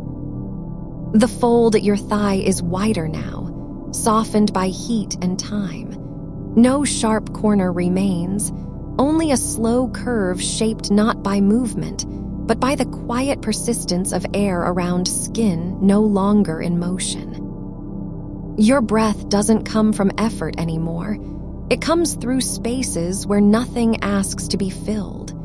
It moves like water finding its way down after rain has stopped falling. It does so without urgency and never explains itself. It's possible you've forgotten how your fingers felt when they last touched something real. But not because the memory is gone. Only that sensation no longer needs a name or location in order to exist. A thread from beneath the sheet lifts slightly, not pulled by wind or hand, only drawn up slowly as if guided through air too still for any force. It floats just above your ankle like an idea waiting to be forgotten before it's even formed. The corner of fabric near your knee has curled again, not in response, but simply because warmth from below has found a way upward, not fast, not determined, but steady enough that the edge knows how to follow without being told. Your left hand rests now with palm facing up, no pressure on anything except air, and you don't feel it as part of your body anymore. It's separate, only present in its shape and position like an object laid down after a long day, no longer needing direction or purpose. The weight across your chest is not heavy. It doesn't press or demand, but rather settles into the space around breaths that have stopped being numbered and started just existing instead. There's another thinning along the bottom seam, one you didn't notice before, where thread has unraveled so slowly it might as well be part of a different life. It hasn't broken, only begun to drift, like something releasing itself into stillness without saying goodbye. The air above your ribs doesn't rise or fall. It just stays in place, full but not urgent, waiting for nothing and therefore never disappointed by the absence of arrival. Your jaw remains loose, not because you relaxed it consciously, but because muscles have stopped listening to commands they've long since forgotten were given. They don't know what tension means anymore, only that stillness feels more natural than motion ever did. The fold where your knee meets thigh has softened into a curve so gradual no line marks its edge. Only the sense of something changing not through effort, but because it's simply allowed to be different now, without explanation or need for balance. The ripple passes beneath you, not from movement nor sound, but as if warmth had traveled slowly upward like light rising in water long after sunset. It doesn't disturb anything, only makes space feel deeper than before. You don't think about where the sheet ends, or how many layers of cloth there are between your skin and whatever lies beyond them, only that each one holds its shape without trying to be seen or needed for any reason at all. The tip of a thread near your ankle has caught just enough light to show it's still attached, though not by much. It doesn't tug, only exists as proof that things can remain even when nothing pulls on them anymore. Your foot arches again, not from memory nor intention, but because the soft bones have remembered how they once bent in air before sleep became their home and gravity no longer needed to be resisted with effort. The fabric near your hip has settled into a shape it never had time to plan, only lived through. It's neither neat nor uneven, only true as it lies, like an answer that doesn't know why anyone asked the question. Your right hand rests now not on anything, but in space where no touch is expected, and still, there's room for it without needing a place. The fingers don't close because they've decided not to open either, not out of resistance, but simply from knowing what rest means even when nothing asks for it. It's possible you've stopped noticing the difference between your breath and the air around, no longer